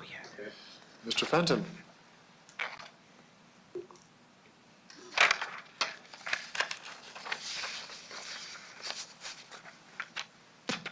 Hi, sorry about that. Through your worship, this is not my file, so I'm not prepared to answer this question, and I wasn't expecting it. I apologize. That's okay. You know what, I'll go with. Okay, hold on. I think Ms. Harlock wants to step in here. Ms. Harlock? Through you, Your Worship, sorry, I did find it, and it is 15 meters, as Mr. Searle said, so 15 meters. So that in feet? Do you want it in feet? No, that's good, yeah. Councillor Flagel? Normal building height is 13, I think, 13 meters or something like that, in a residential. So, no, I'm all for this. This has been long overdue. This building, this land, as Councillor O'Donnell said, is a cornerstone for that, his ward and for sightlines on the city. And one other thing I want to make a comment on is I'm glad to see the Barber name is back, developing back in the city. I know he's done some other stuff years ago, and I haven't seen much of it lately. So I'm glad to see he's back with his family. I'm not sure if Beth is his daughter or who it is. So appreciate it. Thank you, Councillor Flagel. Any other speakers to the report? Sorry, I just lost my feed. Okay, I'm good. Thanks. Okay. Other speakers? I would just add my voice of support for the development. It's a sound project, and Mr. Barber's put together a very good plan, and I completely agree with Councillor O'Donnell's discussion about services in the area. This is long overdue, and look forward to seeing that develop over time, and hopefully we recover quickly from COVID and we see some significant development on that site. Last comment I'll make is the comments that Mr. Barber made on the public open house. That was significant too, that he's listening to residents of the area, responding to their concerns and questions, and left that meeting feeling good. And clearly, there are no delegations speaking of concern to this, and that's a sign of contentment within the community. So I'm very pleased to support the report. Councillor Young, do you want to close debate? No. Okay. No, Your Worship. I think everything's been said. Okay. Mr. Clerk, do you want to take us on the vote, please? Yes, I will start again with you, Councillor Young. I am in favor. Councillor Murray. In favor? Councillor Bryce. In favor. Councillor O'Donnell. In favor. Councillor Mancinelli. In favor. Councillor Flagel. Yes. Councillor Findura. In favor. Councillor Bresciani. In favor. Councillor Stevens. In favor. Councillor Hawkins. In favor. And Mayor Fougere. I vote in favor. It's carried at 11-0, Your Worship. Thank you very much, everyone. So we'll now move into consideration of the housekeeping zoning amendments. We have a delegation, and it'd be Lisa Gibbons from the Regina Warehouse Business Improvement District. Ms. Gibbons, are you there? I am here. Okay, so if you could identify yourself, who you represent. You have 5 minutes for your presentation. There may be questions from council afterwards. Great. My name is Lisa Gibbons. I am the Executive Director for Regina's Warehouse Business Improvement District. And I'm here today because I heard there were some concerns related to temporary parking on the former rail yard site as part of the housekeeping issues or report that's going forward, that's putting together the yards and zone forward. And we are in support of that parking, temporary parking, as long as it is part of interim use or part of another use. And I'm here to answer any questions. Okay, thank you, Ms. Gibbons. We'll see if there's any questions. I'll wait for members of council to go into the chat room.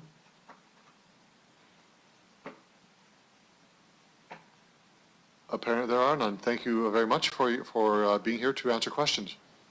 That's great. Thank you so much. Thank you very much for that.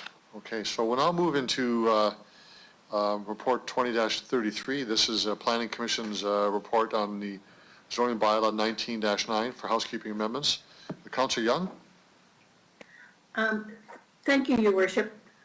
I am going to move the zoning bylaw 2019-19 housekeeping amendments report.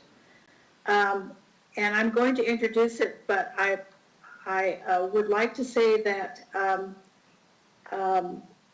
number 1 amendment will be a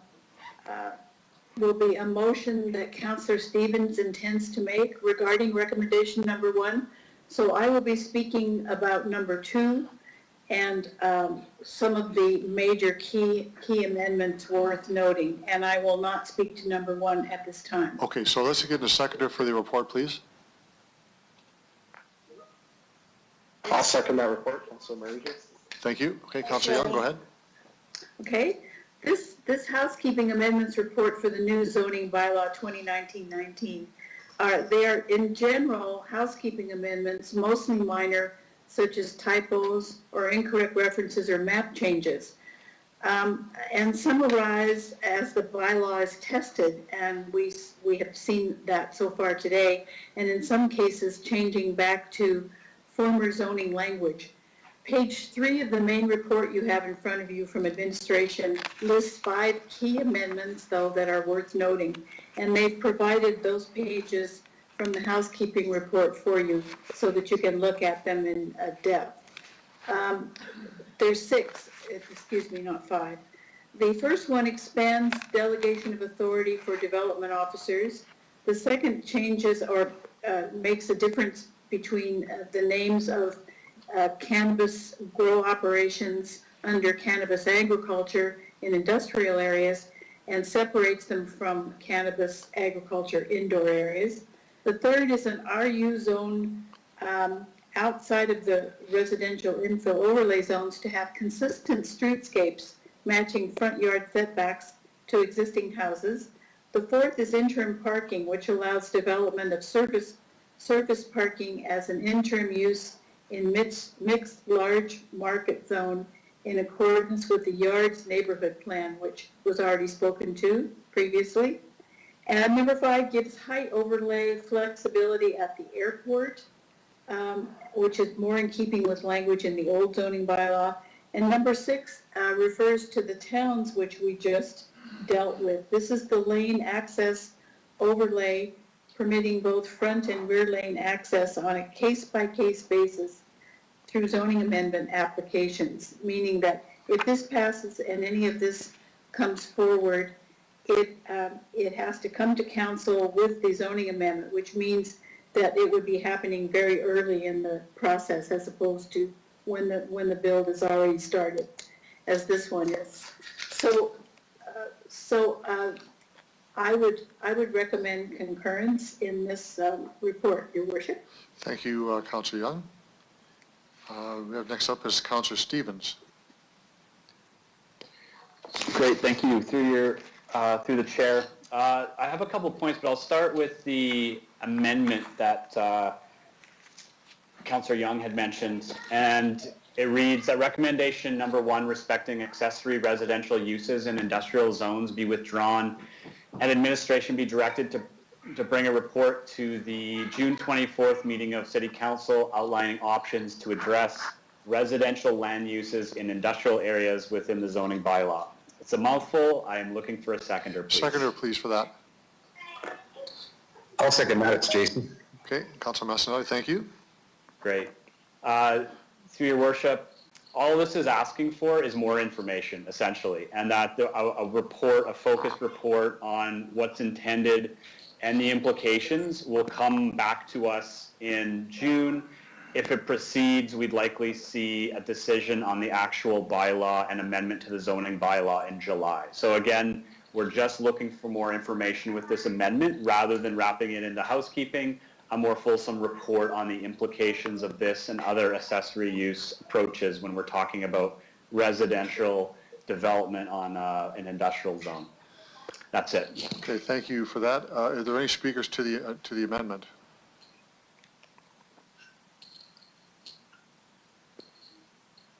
So there'll be three minutes to speak on the amendment. Councillor Young? Yeah, I will. And Yes. Jerry Flagle.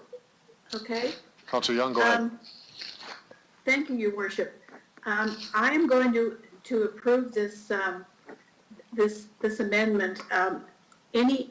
This actually didn't even fit within housekeeping because it is not housekeeping. It's a new amendment. And so this allows the administration to bring forward any information that we would need from a legal perspective and from the aspect of consultation with people who might be affected by it, and other things that would give us more background and information on this new amendment. So I am approving this amendment. Thank you, Councillor Young. To the amendment, Councillor Flagle. Thank you. Yeah, I'm for this because I think the other clarification on this amendment, if I go back to when we talked about moving massage parlors to the industrial zone, is that a lot of the proponents of that particular thing were having a resident and a commercial business underneath, and then we forced them out into the industrial area. So I'd like to get some clarification on, the commercial and residential above, now that we've pushed that working group out into the industrial area. Or so yeah, this all works for me, and anything going forward. Thanks. Thank you for that. If I just remind the members of council or the administration who are online to mute your microphone, please. We're getting some feedback. Okay, so Councillor Flagle, do you want a response from the administration? Is that a question? No, I'll wait for the report to come back, but I'm in agreement with this because of that one particular thing, and then anything else that comes up. Thanks. Okay, it's good. Thank you for that. Councillor Fundura, to the amendment.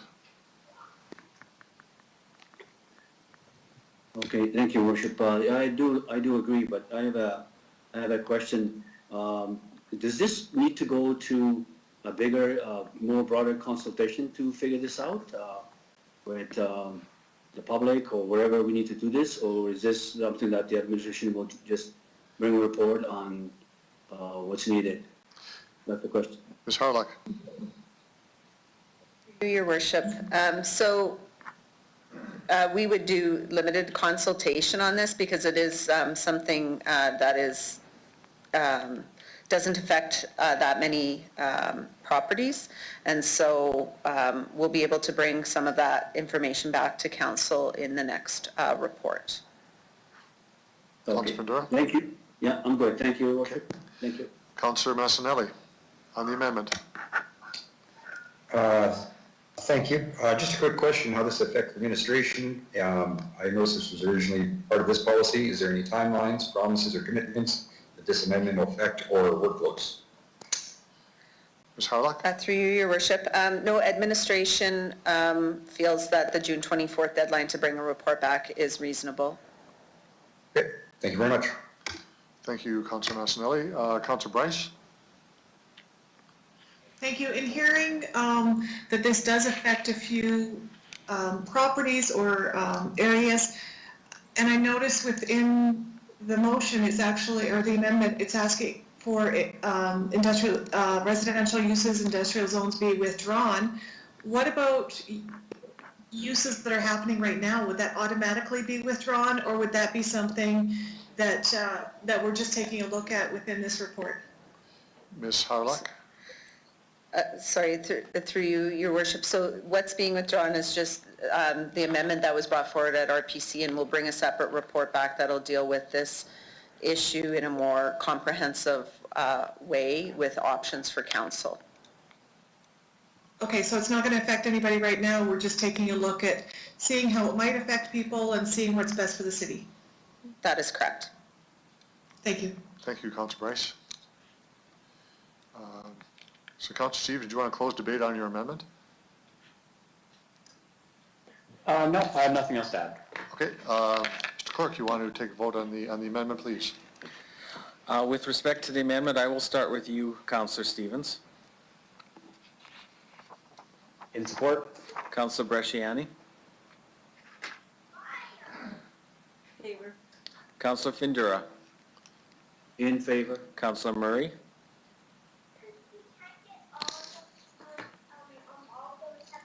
Councillor Murray. Councillor Hawkins. In favor. Councillor Bryce. In favor. Councillor O'Donnell. In favor? Councillor Mancinelli. In favor. Councillor Flagel. Yes. Mayor Fougere. I vote in favor. I will return to Councillor Sorry, Murray. it's Councillor Murray here. Okay. I'm sorry, I had problems with the mic. I vote in favor. Thanks. And Councillor Young. In favor. The amendment passes unanimously, Your Worship. Thank you, Mr. Clerk. Councillor Stevens, you have some time left on the main motion. The floor is yours. Great, thank you.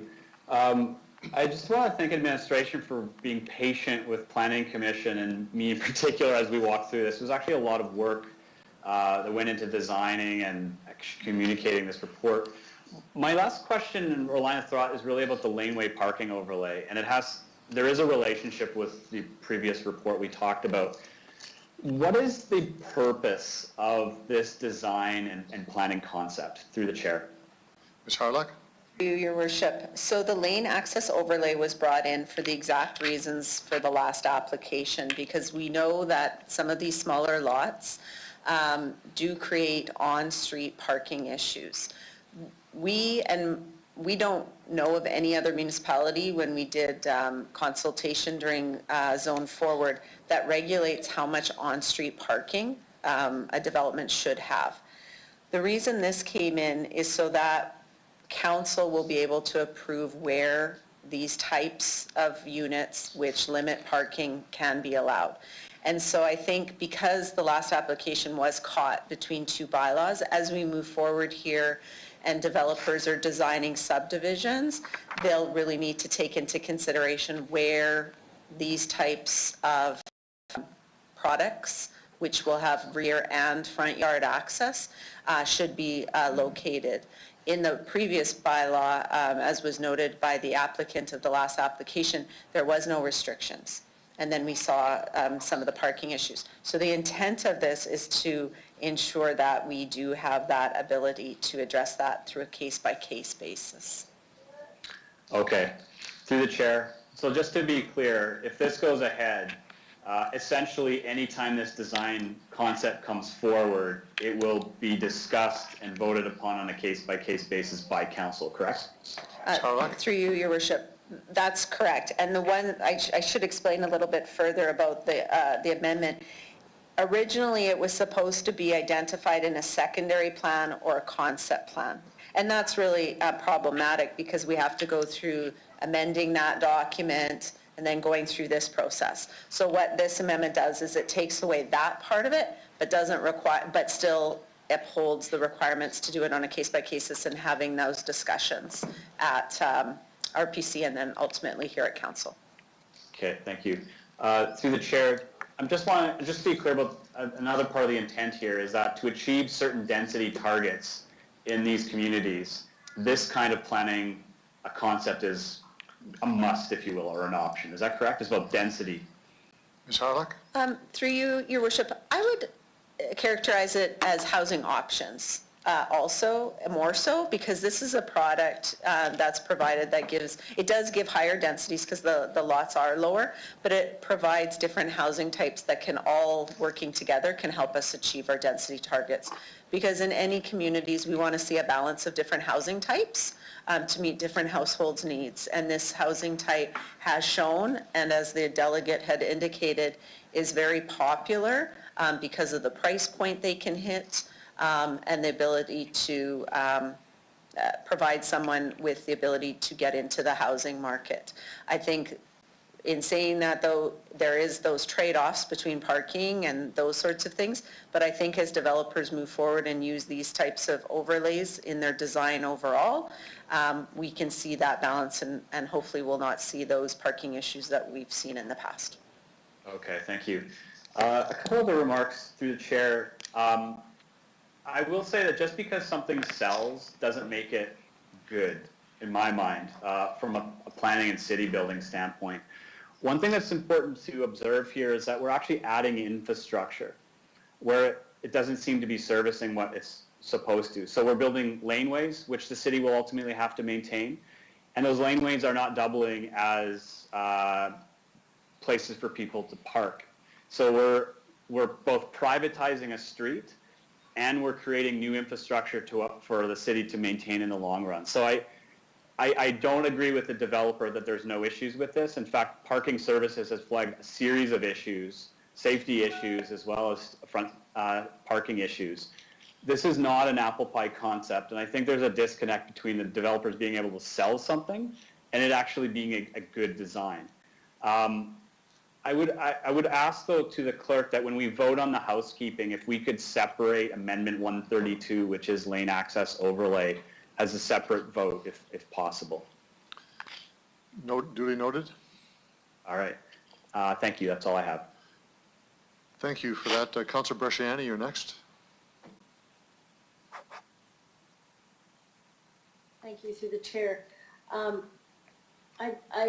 do have the same concern, and I have heard this from my residents. So I just want to be clear that these then will be coming to Planning Commission and coming earlier in the design stages, so this can be picked up. Is that accurate? Ms. Harlock? Oh, sorry, through you, Your Worship, that is correct. Okay. I want to make a point that, you know, in this last 2 months, that this is exactly what I've heard, is that we've got streets within the towns, if it's in the Greens, that, and maybe even in Harbour Landing, I'm not sure, and probably in other areas of the city, but we've got no on-street parking. And the first question that I had asked was, well, if you have guests, where do they park? This is, I believe, this is something that we need to address. I understand developers want to get as many houses on their piece of land that they have, but we also have to consider this from a city's perspective as livability. And what does it mean to have a livable city where you can actually have a nice yard so your kids can enjoy, plus parking when friends come over and family comes over? That seems to me like a no-brainer, but when I heard this in my community, 2 years after, then signs go up, there's got to be a better communication strategy, number one. But number two, this is not the type of city that I want to have, where we actually offer no parking in front of a home. And I don't care if it's only 4 or 5 parking spots, but that the developer has to know that that is a priority from the city, that that's what we want for our residents. To Councillor Stevens' point about the back alleys, there's been a huge increase in crime in my ward, in that area, with these open pads. And many of them don't have fences, and everything is open. The maintenance of these back alleys, and then on top of that, the openness of every backyard creates an opportunity for crime to move in. These are things that I think we need to talk with as a city, that how do we want these developments to move forward with the development community. These are the concerns that they need to, because after they turn it over to the city, it becomes our cost and our problem. And so I would concur with what Councillor Stevens has said, and I think we need to have a discussion to this high density, but also the high density that came in with the SFA, service agreement fees. When those fees came in, that's why the density increased.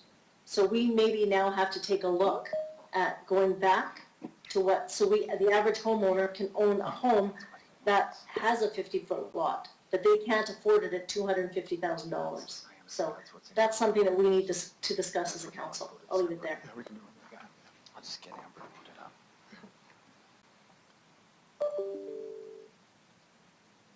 Okay. Councillor Flagel, you're next. Thank you. I don't have any specific one, but one thing I do have is that we went through 65 pages documents for this housekeeping, And as it says on the top, a lot of it's grammatic, a lot of it's missed a period and all this other kind of stuff. Could we not next time, and I know there's gonna be a next time, could we not have these separated out to ones that are actually a bit of an issue as opposed to us having to scan through 65 pages to find?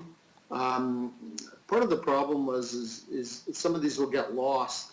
And what I really don't want to have happen is 2 years from now, somebody will come along and say, well, you approved that one, and it was on page 66 of the report, and you guys missed it, and then it got approved, and away we go. Whereas if we're looking, so that would be is that a difficult thing to do, or can we get that done through administration? Maybe I can ask Ms. Harlock. Ms. Harlock?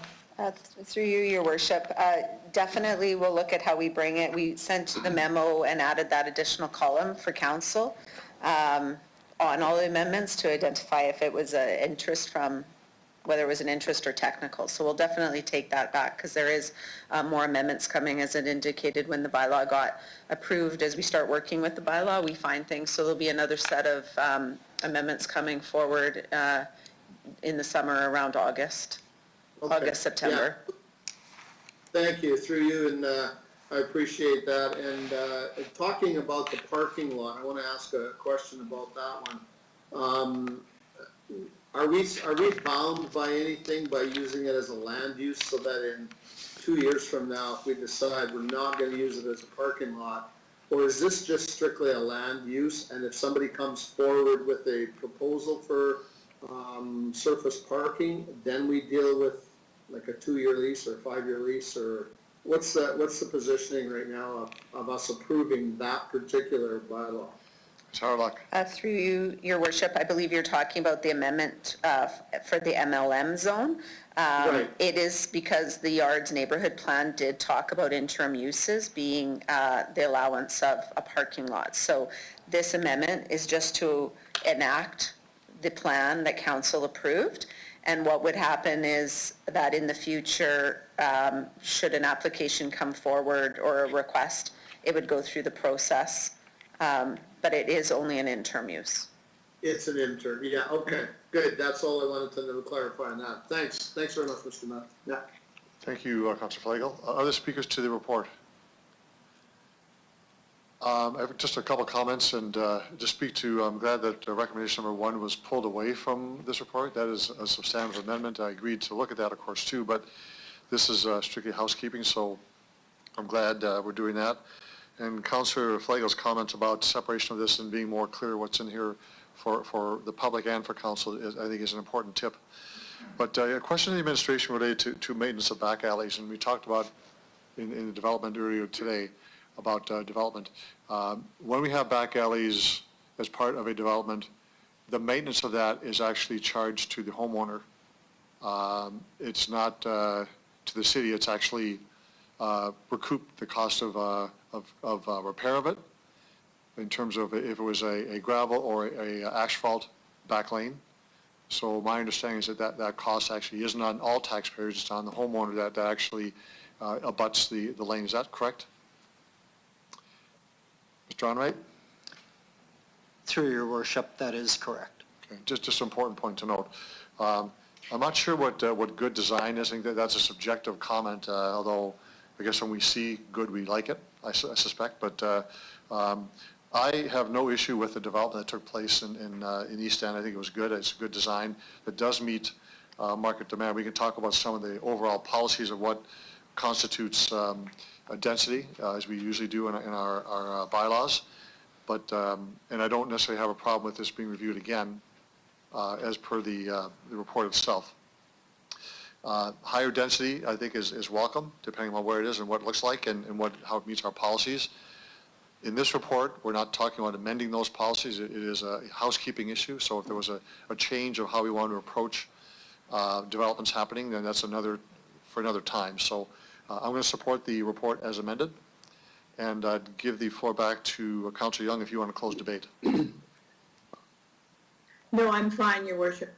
Okay, I'll pass this off to the clerk for the vote. Mr. Clerk? So we'll have 2 votes here. We have the vote on the main motion, plus we also have Councillor That's right, separation. Stevens separation. Okay, so So- you want to do the one with the one without, just Sure, pulling we will- back his amendment? We'll do we'll do the motion removing section 132, which I believe the deputy clerk can put on the screen for you. Okay, good.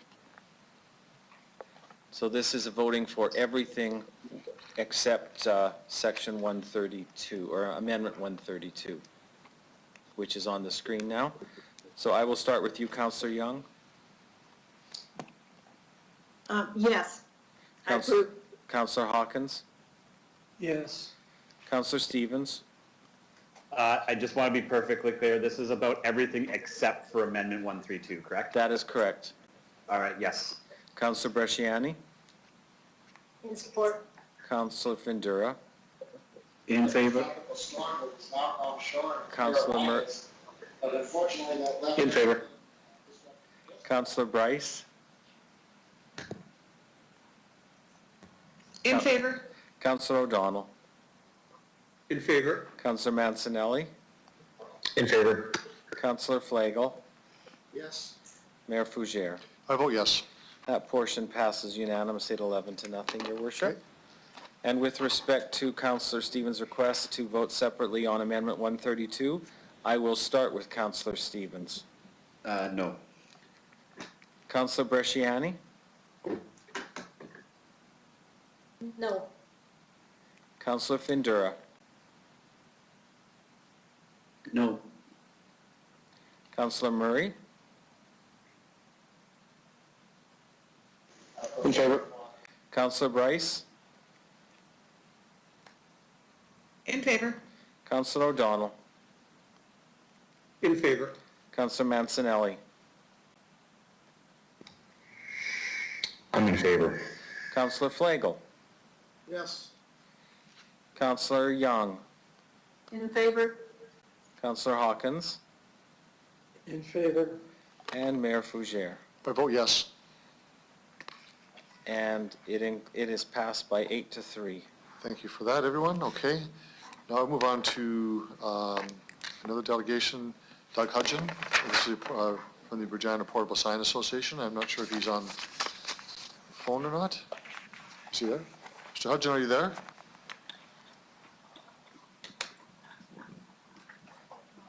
You can press *6 to unmute your phone. Hudgen, are you there? Are you there? Mr. Hudgen? *6 to unmute your phone. Oh, God, here I go again. We can hear you now, I think. Mr. Hudgen, is that you? Yeah, it is me. Okay, so for the record, if you could identify yourself, who you represent, you have 5 minutes for your presentation. Welcome to City Council again. Okay, Michael. Mayor Michael Fougere, City Council. Thank you for hearing me again today. My name is Doug Hudgen, and I own Classic Portable Sign Rentals, and as the president, I represent the interests of the 7 members of the Regina Portable Sign Association. I thought it would be remiss not to appear today and just briefly review what's on the agenda today and field any questions that might be offered. So, at the April Council meeting, several motions and reports requested by Council were brought forward for consideration. They are as follows and were agreed with and supported by the City Administration, and at the last meeting, the Mayor and majority of Council approved them in an 8-3 vote. The first point addressed was the distance regulation for a portable sign from a permanent billboard that would be fixed at 10 meters. This distance to be measured from the center of the billboard supporting post to the actual ad face of the portable. The second proposed regulation addressed was the distance for the placement of a second portable sign on a lot will now be 70 meters from the previous 90 meters. Again, the measurement be from ad face to ad face. An exemption or accommodation was agreed upon during our discussions with the administration members. It is as follows. Lots that cannot host one portable sign along their property line due to the combination of driveway or corner sightline regulations and the 10-meter distance requirement for a permanent billboard, whether it be on or near their property, will be exempt from the permanent billboard 10-meter regulation. I would also add that we are in agreement with the proposed small lot sign regulations that are being addressed today. I noticed this agenda includes addressing minor errors in the regulations. I am not privy to those at the time of this submission, but will make inquiries and be informed before appearing. Actually, I have no idea what the small changes are, but I'm assuming it's just housekeeping and dotting the i's and crossing the t's. As well as reviewing the past meeting, my purpose for appearing here today is to answer any questions that the mayor and council may have before this matter moves forward. Thank you for your time. Good, thank you very much for that. Thank you for your presentation. Are there any, You're welcome. any questions of the delegation?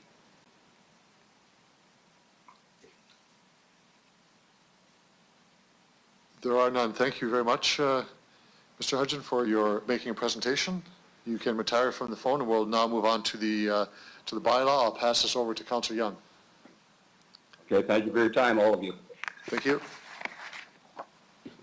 Thank you, Your Worship. I have 2013 as a separate bylaw. Do you want it added to all the other ones that follow, or do you want to do it separately?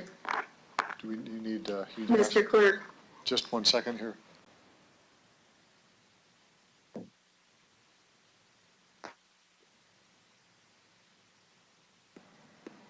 You can all do the same. You do all at once, Councillor Young. Okay, thank you. So I move, seconded by Councillor O'Donnell, that bylaws 2013, 2020, 29, 30, 31, 32, and 33 be introduced and read the first time. Which one is to be? Okay, I think that 33 should be withdrawn. That's the housekeeping one. So let's just do up to number 32. We'll do 33 separately, and ask for motion to withdraw. Okay. So on the first motion, I'll ask you: is anyone opposed to the first reading? It's carried. Councillor Young. So I move, seconded by Councillor Pindura, that bylaws 2013, 29, 30, 31, and 32 be read a second time. Any discussion? Anyone opposed to? That's carried. Councillor Young? I move, seconded by Councillor Mancinelli, that council hereby consents to bylaws 2020, 13, 29, 30, and 31, 32, going to a third reading at this meeting. Anyone opposed? Motion is carried unanimously. Councillor Young? I move, seconded by Councillor Bryce, that bylaws 2020, 13, 29, 30, 31, and 32 be read a third time. Anyone opposed? Motion is carried. So because we amended the bylaw, previous one, so if I can have a motion to refer that bylaw back to the administration? So moved. Thank you, Councillor Bryce. Seconder? Hawkins, I'll second. Thank you, Councillor Hawkins. Anyone opposed? That motion is carried. Thank you very much, everyone. So we'll move on to our next delegation, and I'm going to ask members of council to allow for a bit of leeway for Ms. Goffany Miller to make a presentation, if you're okay with that. I'll give her 10 minutes. Are members of council okay with that rule change? Sounds good. There's no opposition to that? Is it time for adjournment for a break? We do have one at 3:45, so we could, if council wanted to take that break now. And she's not on the line yet anyway, so we could come back at quarter to the hour if you'd like to do that. This actually would be a good break because we don't have her waiting to speak in any case. I think I'd like to follow through fresh myself. It's Jason. Okay. Is anyone opposed to taking a break now? 15-minute break. Thank you very much, everyone. We'll come back in 15 minutes.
I'd like to call the meeting back to order if I could, please. We have Monique Goffney-Miller. She's joining us on Teams, so a bit different from the previous delegations. Welcome to Regina City Council, Ms. Goffney-Miller. If you could identify yourself for the record, we'll give you 10 minutes for your presentation, a bit longer than usual. The floor is yours, and then of course there'll be questions from member council afterwards. So welcome to Regina City Council, and go right ahead. Thank you very much, Your Worship and councillor members. My name is Monique Goffney-Miller. I will be representing the Provincial Capital Commission today as the CEO of the PCC. Before I begin, I just want to recognize that we meet today in this virtual world, but also on the Treaty 4 territory in the home of the Métis, on lands that we are very honored and responsible to steward together. So before I begin, I do know that my presentation has been extended to 10 minutes. Thank you for the opportunity for that. I did bring a package forward for your review ahead of time that has been shared on the city website, but I wanted to alert you to the fact that that package has been available and is on the Provincial Capital Commission website, will remain there for the public to see, and those are documents that are intended to be maintained as public documents and will remain on the website as the reasoning for that. So again, just to bring some awareness to some of the language I'm about to use, there is going to be, when I speak about the Provincial Capital Commission, I want to clarify what our role is, and in development around the motion 1914 and the questions that are being asked, you'll hear me use the word the regulator of land use. So the Provincial Capital Commission and its board is committed to ensuring that development within Wascana Centre are responsible to the manners and to the regulations set out by the Master Plan 2016. And we are responsible for Wascana Centre and also Government House, but today we're talking about Wascana Centre, and in motion 19.4, the references to those three different questions that you had, or resolutions that you want answers on.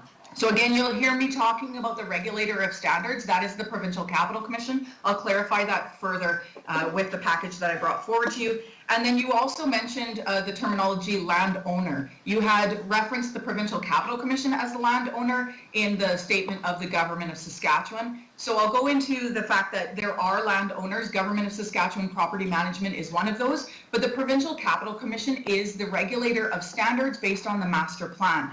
We are not the landowner. We are the land manager. And that is a very different role, and I will go into detail, but I am available for your questions after, should you want to delve into that. So they are, as the landowner, we work with that landowner to make sure that the land use is appropriate. And then the last terminology that I just wanted to say before I start is the proponent of development. So that term is used for the person or group that is proposing new development within Wascana Centre and working with the landowners to lease that land. So again, just before I begin, I will now reference the motion, and thank you for the extra time so that I could go into the terminology. So the resolution you asked about, and I did bring a package, please go to 1A, and I will be sharing it with you here if it works properly in our digital form. If I can get a confirmation that that is working, because I cannot see if it is up. We're attempting to get that right now, just one moment. Okay. So again, I shared document 1A. On my screen, it shows that we're now looking at the land use and development policy, bringing awareness to the fact that the question was in regards to Government of Saskatchewan as a landowner of property and leased to CNIB and through CNIB to Brant Industries and provide the process required for development of any property in Wascana Centre as outlined by the Wascana Centre Master Plan. This one document is available on the Provincial Capital Commission website and has been since July of 2017. It clearly outlines and is available to the public for review and to the media. It outlines information about the purpose and the vision of the Provincial Capital Commission. But on page 2 goes into deep development policy. It talks about the scope and how it applies to the guidelines. And again, it brings up the pillars of what the master plan does identify as appropriate land use within Wascana Centre, and then goes into details about proposals must be considered by the board with the master plan. So looking at that document, and I apologize for scrolling so quickly, but I want to make sure I do get all of your answers ahead of time. It does go into detail on what the requirements for development are, and it does give you that, again, with a note that that has been on our Provincial Capital Commission website since July of 2017. And my job is to make sure that people are aware of that today and ongoing. It will give you all of the details on how people have to write their proposals, and even goes into, on the last page, I'll just scroll down, the fee schedule. So there's very transparent information to the public, and that is available on the Provincial Capital Commission's website. So I'll come back to me, and then we will go to artifact 1B when referencing the next question about the process that's been completed in reference to government-owned property currently leased to CNIB it says to Brant Industries, but for the purpose of this, the Canadian National Institute for the Blind, I want to clarify, is the proponent of development. In this case, the Provincial Capital Commission, as the regulator, works with the Canadian National Institute for the Blind. So I will be referencing it as CNIB as you have it written here. In artifact 1B that I put in the package, that goes into greater detail of what the proponent's development checklist that they'd be provided with is. Currently, CNIB, Canadian National Institute for the Blind, is in step 23. So I won't scroll through quickly. I will just show you on record so that I'll share my screen here, and hopefully, again, it will allow me. I'm clicking on the wrong screen. Just so that you can have on record which document I'm referencing on 1B. There is a full proponent development checklist, what is required for each development within the Wascana Centre and how it is assessed, both what is provided to the proponent when they are applying to have a proposed development at Wascana Centre, and our internal checklist. We even released that on the website as well for the PCC website to make sure that we are transparent to the public and that you can look at it and understand what it is we are using to assess those steps.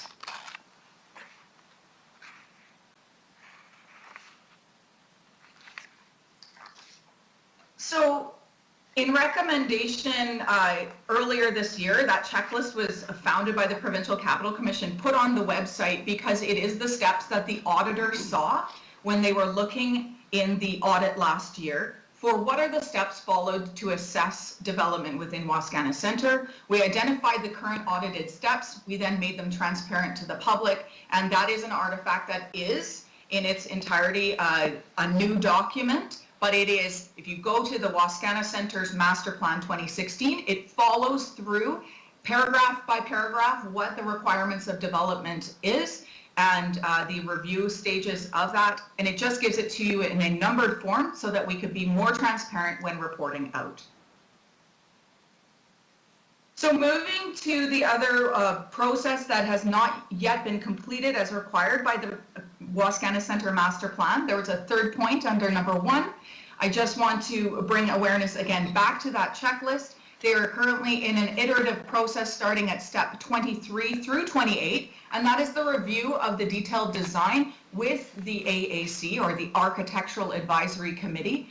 And those detailed designs have to be reviewed, brought back to the proponent, should there be anything that needs to be brought forward or included in that report for the AAC. And then they would start back at 23 until the AAC is able to make a recommendation and a finding for the board.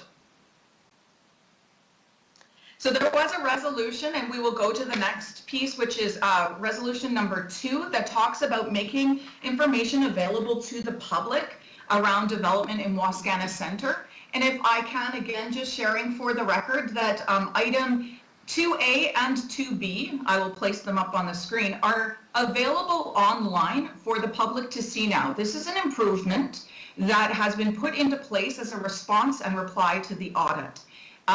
This is to make board transparency, exactly that, more transparent. There is a report that is created at the end of each board meeting, and those can be found in 2A and 2B. And I really do encourage you to ask me questions at the end here in regards to whether or not you feel that you want to see more detail in here. I would take that back to the board. But at this time, right here, I'm circling it with the hand. The board has identified in the meeting on January 21st. They did identify and then reported to the public at what step the Canadian National Institute for the Blind was at, and again, the stipulations that were required for that to move forward. Ms. Now, there is Goffney-Miller, one you more have resolution, about, and I see 10 seconds to go. And I just want to bring your awareness to, for the record, I submitted the reply to the audit, Your Worship, and I would be very happy to speak to the mayor and council here and public about what we are doing to satisfy the terms of the response to the audit surrounding development. Thank you for the opportunity, Your Worship. Good, thank you very much. You're right on time, appreciate it very much. So I'm going to look for members of council to ask questions, and thank you for the presentation. We'll start with Councillor Hawkins. Thank you, Your Worship. Thank you, Ms. Goffney-Miller. I have several questions. The first is, do you know yet when the public consultation around the Brant office building recommended by the auditor will be scheduled? So I am aware that the Canadian National Institute for the Blind, which is the proponent in this proposed development, did come and present to Mayor and Council at the March meeting. At that time, the Canadian National Institute for the Blind mentioned that they would be looking at increased public engagement and communications and be releasing a schedule. That schedule has not been released to me yet.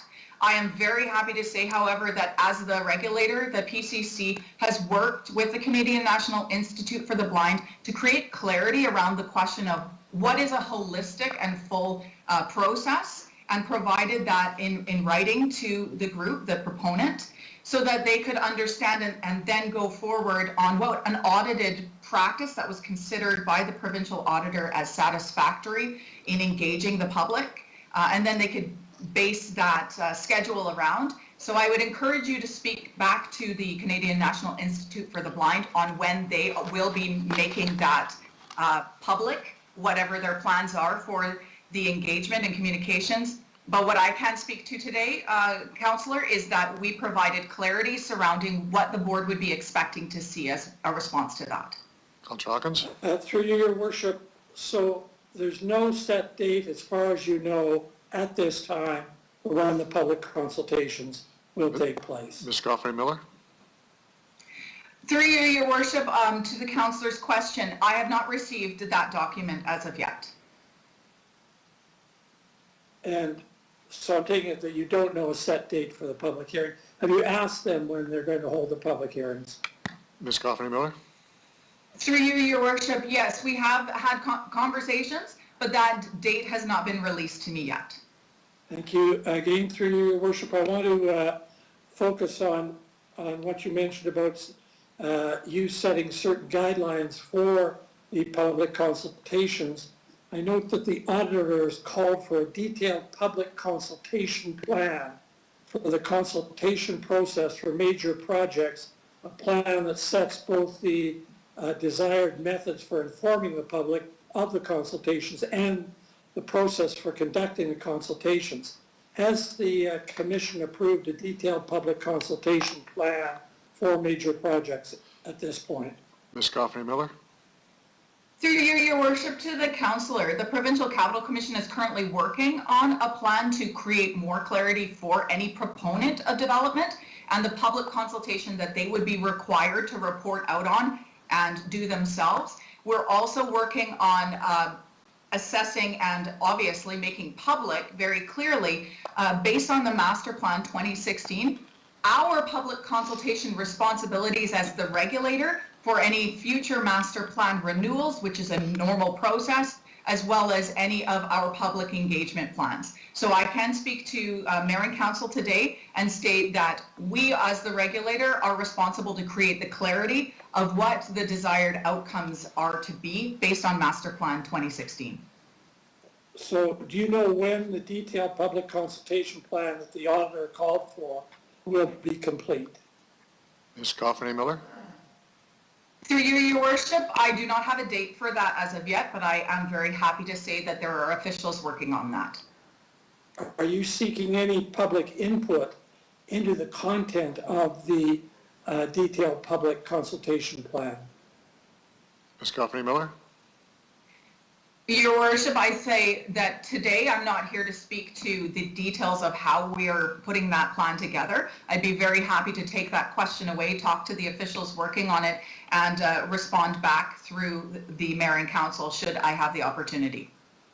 Well, I'd be grateful if you would undertake to provide that information in the interest of transparency. The question is whether the public will be consulted on the content of the detailed public consultation plan that you're preparing. Another question through your Mayor, through your Worship. Will the public consultations for the Brant office bill be conducted a detailed public consultation plan that the TCC is developing? Ms. Goffney Miller? I'm sorry, Your Worship, can you ask that question one more time to the councillor? Sure. Will the public consultations for the Brant office building be conducted in accordance with the detailed public consultation plan that the PCC is developing? Ms. Goffney Miller? Through you, Your Worship, I will just bring your awareness back to an artifact that was provided to the Mayor and Council, and that is artifact 1B and 1C, and that is the checklist that identifies the difference between where we are at today and what is the councillor is referring to as public consultation.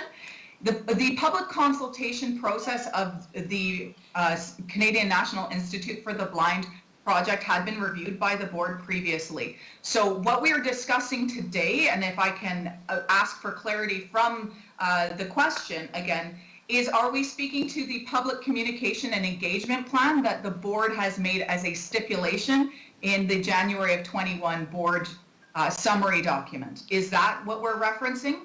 Councillor Hawkins? What we're referencing, through your Worship, is the call by the auditor that there be public consultation in connection with the Brant office building proposal. The auditor indicated that that had not happened in a satisfactory way to date, and I'm simply asking whether or not those public consultations have been scheduled, whether they're going to take place, and whether they're going to be conducted in accordance with the detailed public consultation plan that the auditor indicated was appropriate for conducting public consultations. Ms. Goffney Miller?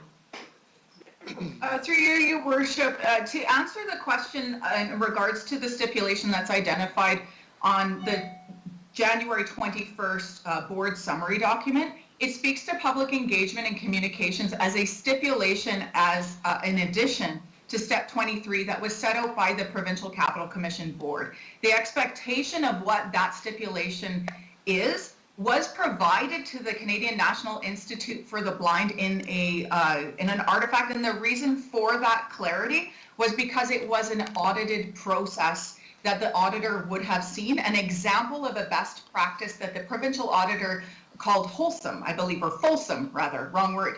And so therefore we identified those practices for this proponent and stated that it had been an audited practice. Further to your original question and looping back to the discussion of whether there was a date for when the public consultation step, which is in a different step than 23, would be by the Provincial Capital Commission, that information would be made public, was your question. I do not have a date for that, but as I mentioned to you, Your Worship, and through to the councillors, that I would be happy to go back and speak to the officials in regards to the work that they have done and represent them at a different time. Councillor Hawkins? Through your Worship, Ms. Goffney Miller, you indicated that you have provided instructions. You called it an artifact. I think it's probably a letter.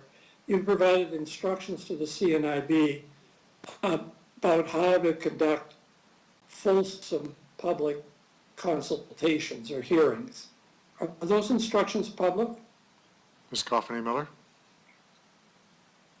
I would again ask you to speak to the Canadian National Institute for the Blind in regards to that document, as they had stated that they wanted to share that at some point on their website. I believe it's called CNIB in the Park, is their website. in an effort to show that. But I believe, again, that is a question for the Canadian National Institute for the Blind, as it is a guiding document that they are going to be using for advising them on their upcoming public communication and engagement plan. Ms. Coveney-Miller, you wrote the artifact or the letter. I'm asking you if you'd be prepared to make that public so that the public can understand what the rules surrounding the public consultation are going to be. Ms. Coveney-Miller. And again, I do have to speak to what my role is. That was a letter on behalf of the board, and it was a board document that I would bring forward in my role as the CEO representing the board as the administrator. So it would be unwise of me to approve of the release of that without consulting my board. Again, through your worship to the councillor, I would be happy to speak to my board in regards to this. Thank you. I'd be very interested, and I hope your board feels, in the interest of transparency, that that document, which is very helpful to the public if they're going to make public presentations, will be made available. Your Worship, I have several other questions. Ms. Coveney-Miller, to help residents prepare for these public hearings, will you release the information provided by the refreshed Architectural Advisory Committee, as Minister Cheveldayoff referred to it, to the PCC board prior to the board's decision to approve the concept design of the Brant office building? Ms. Coveney-Miller. And thank you, Your Worship, and through you to the councillor. With the question on the concept design, the Canadian National Institute for the Blind did go through the conceptual design review as a different step, as step 23. They're currently in the detailed design review, and the board would receive that package for again, I'll use the word fulsome review, as well as the response from the review of the Architectural Advisory Committee before they made any of their decisions on the approval of the detailed design. Through your worship, I'm asking for the Architectural Advisory Committee report that was made to the PCC board prior to its decision to approve the concept design for the Brant office building. We're here talking about transparency. That's an important report. I'm wondering if you will make available to us the Architectural Advisory Committee report leading to the concept design approval. Ms. Coveney-Miller. Thank you, Your Worship. And with respect to the question that the councillor is asking is for a specific document, I will have to take that request back to my Freedom of Information team, and I'm very happy to do so, and then follow up again with the officials at the City of Regina. Thank you. Could you also take it back to the board and ask them, in the interest of transparency, to release that document? Ms. Coveney-Miller. I will take that request into account, Your Worship. Thank you very much. Take it back to the board. I appreciate that. At the public consultations, the public hearings for the Brant office building called for by the auditor, will the public be permitted to address all aspects of the project that relate to its compliance to the 5 pillars in the Wascana Centre Master Plan? Ms. Coveney-Miller. Thank you, Your Worship, and thank you to the councillor for the question. Again, I would say that this is a question that needs to be directed towards the Canadian National Institute for the Blind when they are releasing the information. Well, She just froze here, just a second. Will ask. I will request. I believe I've just dropped out. You did. Yeah. Now, I'm not sure how far I got into the answer. You should start over again, perhaps, I think. Okay. Okay, so Your Worship, through you to the councillor, again, I believe that that is a question that needs to be redirected to the Canadian National Institute for the Blind when looking at their public engagement and communication plan that they will be releasing. And that's something that I have myself not received yet for dates. And I would like to obviously educate myself before I answer a question to the councillor.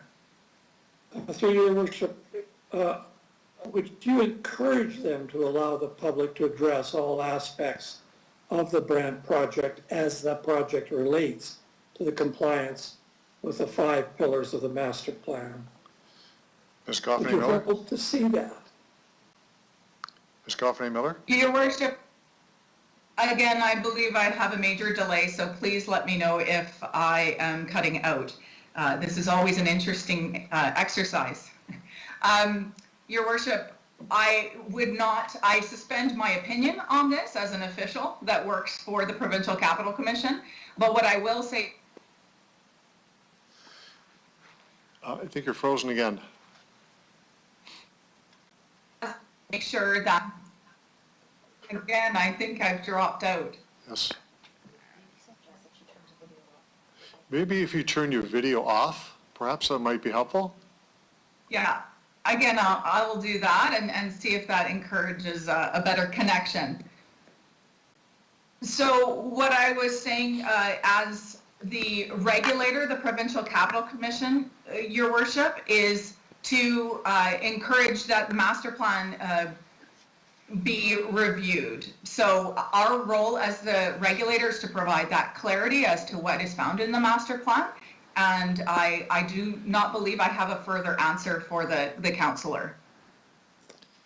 Councillor Hawkins? All right. The problem, Your Worship, the problem here is that, and I appreciate Ms. Goffney Miller coming forward, is that when we ask her questions, she refers to the CNIB, and when we ask the CNIB questions, they refer to the PCC. So it's a little bit difficult. I just have one more question of Ms. Goffney Miller. Are you aware that prior to Brant partnering with the CNIB on this project, the CNIB had prepared a building design which it was using as a fundraising model for the project? Ms. Goffney Miller? Your Worship, I believe that I want to loop back to motion 19.4 and discuss the resolutions that are there, but I also don't want to look as though and appear as though I'm not answering the questions of the councillor. I was prepared to speak on the resolutions, the 3 resolutions brought forward. And of course, there is a question as to how many steps the Canadian National Institute for the Blind has moved through. I'm referencing what is considered their proposal at the current time that has moved through the conceptual design review and approval process and now into the detailed design review and approval process. If there is a discussion about a previous project, I would like the time to step away, prepare myself to answer that question and come back. Thank you, Your Worship. And I'd like to thank Ms. Goffney Miller. I'll leave it there. Thank you, Councillor Hawkins. Councillor Stevens, you're next.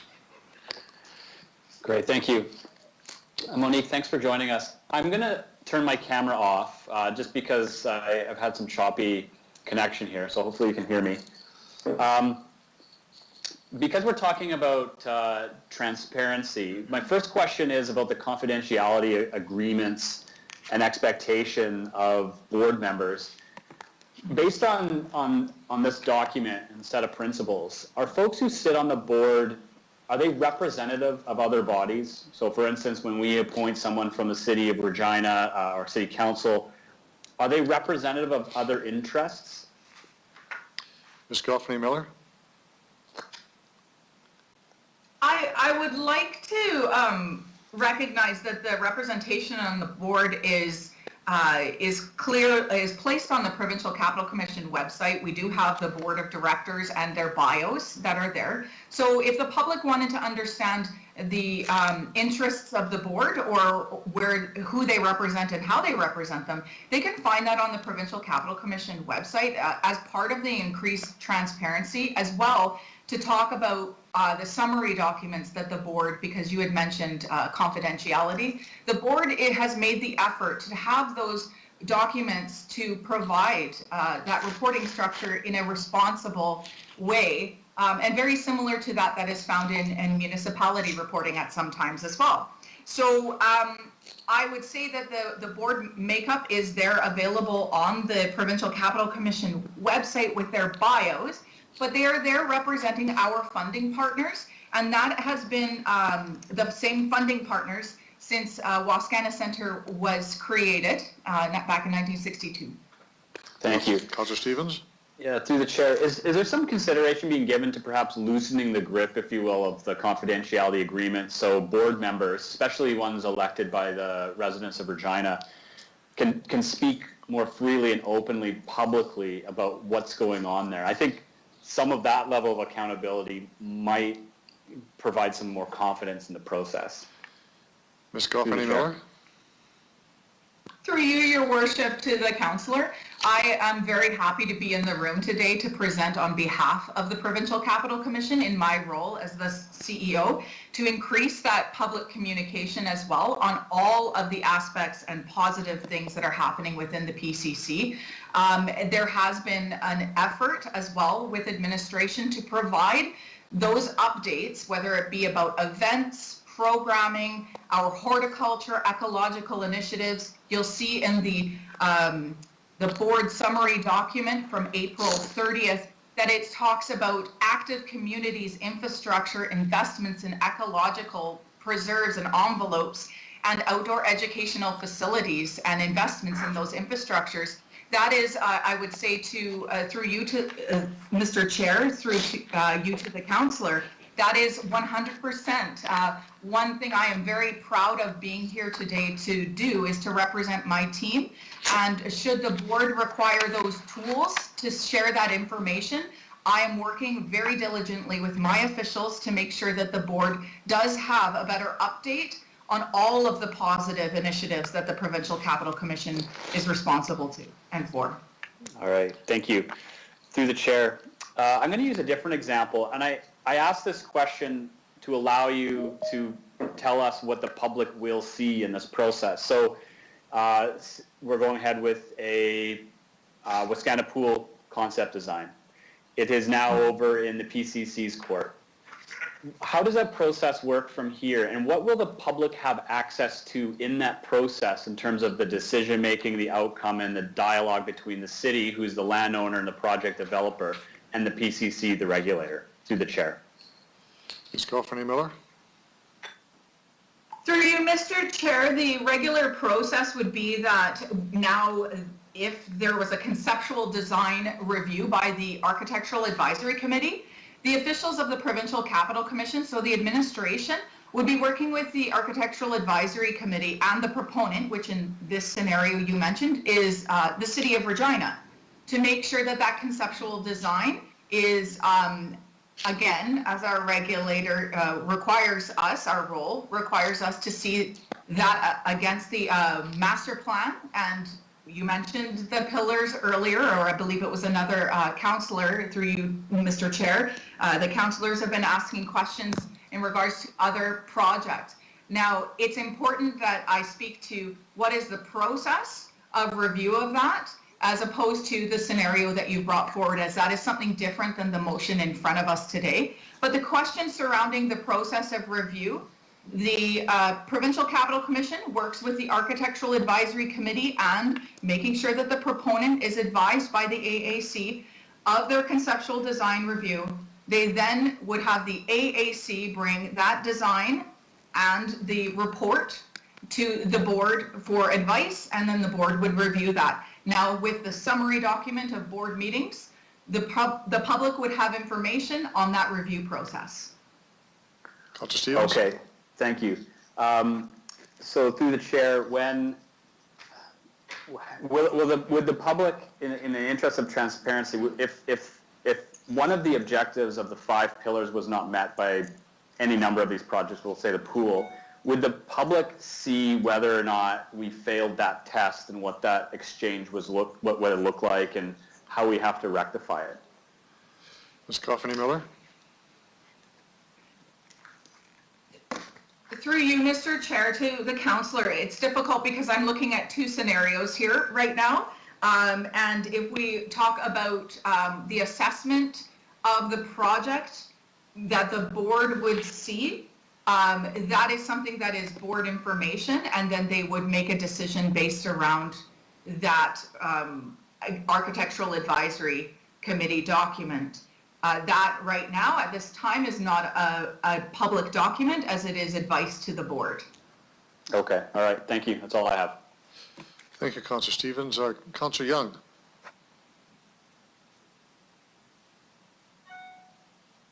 Thank you, Your Worship.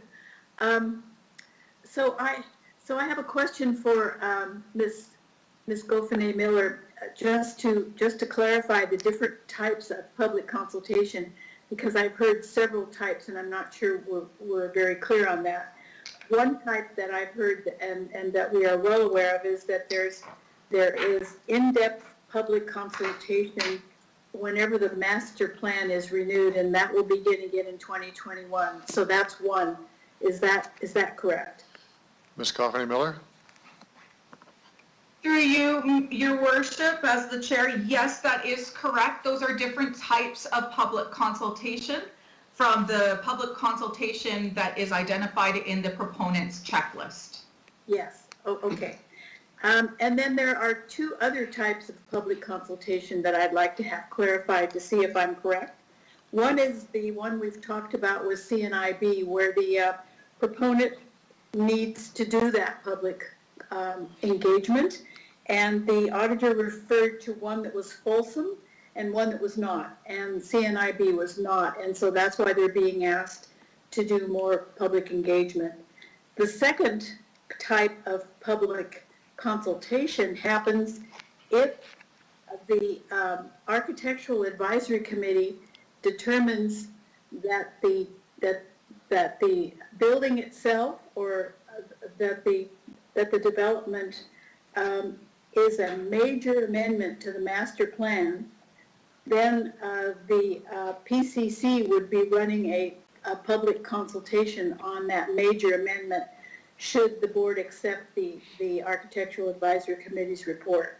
So just to clarify, the Architectural Advisory Committee will tell the board if there is a major amendment for whatever proponent, and then it would be up to the board to accept that, and then if they do, they would ask the PCC to run a public consultation. Is that correct? Ms. Coffey Miller? Through you, Your Worship, to the councillor, it is correct that there is a mechanism for a master plan amendment should the board have that as a recommendation from the Architectural Advisory Committee. Yes. So there's really two kinds of public engagement or consultation we're talking about here. One is done by the proponent, and the other one is done by the Provincial Capital Commission if the Architectural Advisory Committee says this is a major amendment and should go out for public consultation. I just wanted to clarify that. Ms. Coffey Miller? Your Worship, for a point of clarity, I just want to clarify that the proponent of development is required to do public consultation, and in the situation that we are here with motion 19.4, we're talking about the Canadian National Institute for the Blind. Under step 23, they've been asked to do public engagement and communications activities. In the past, that and now, that is the expectation of the proponent, not the Provincial Capital Commission. The Provincial Capital Commission does not do public consultations and has not in the past for development projects. But as the councillor had mentioned, Councillor Young mentioned that the PCC only does pay for public consultation surrounding the master plan amendment or master plan renewal. And the next master plan renewal is set to start in 2021. That would be finalized in 2023, and that is based on the 7-year regular pattern set historically. Okay, thank you. Thank you for clarifying that. And then one other comment, through you, Your Worship. There was a question about the confidentiality agreement. There is a lot of information that people who sit on the board on behalf of the city have that's not private, that could clarify some things, especially anything in the master plan itself. So we just need a time and a place to have those questions asked. Thank you, Your Worship. Thank you, Councillor Young. Any other questions of the delegation?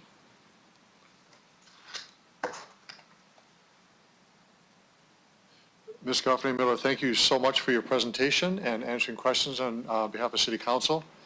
You can now retire from this, and thank you so much for being here. Thank you very much for the invitation. I do hope to speak with you again. Thank you so much. Okay, so we'll move on to, we have the motion that was put forward. That's the, do we need to have a receive and file motion on that one? Receive and file motion on motion 20-3.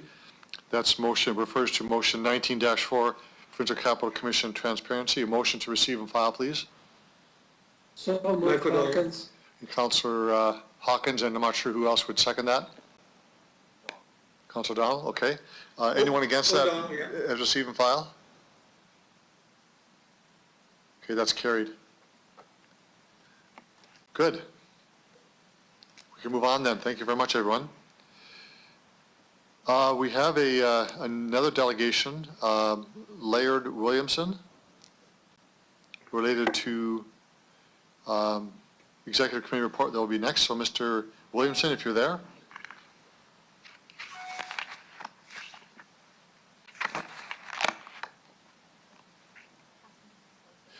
Could you press *6, please, if you have not done so, to open up your microphone?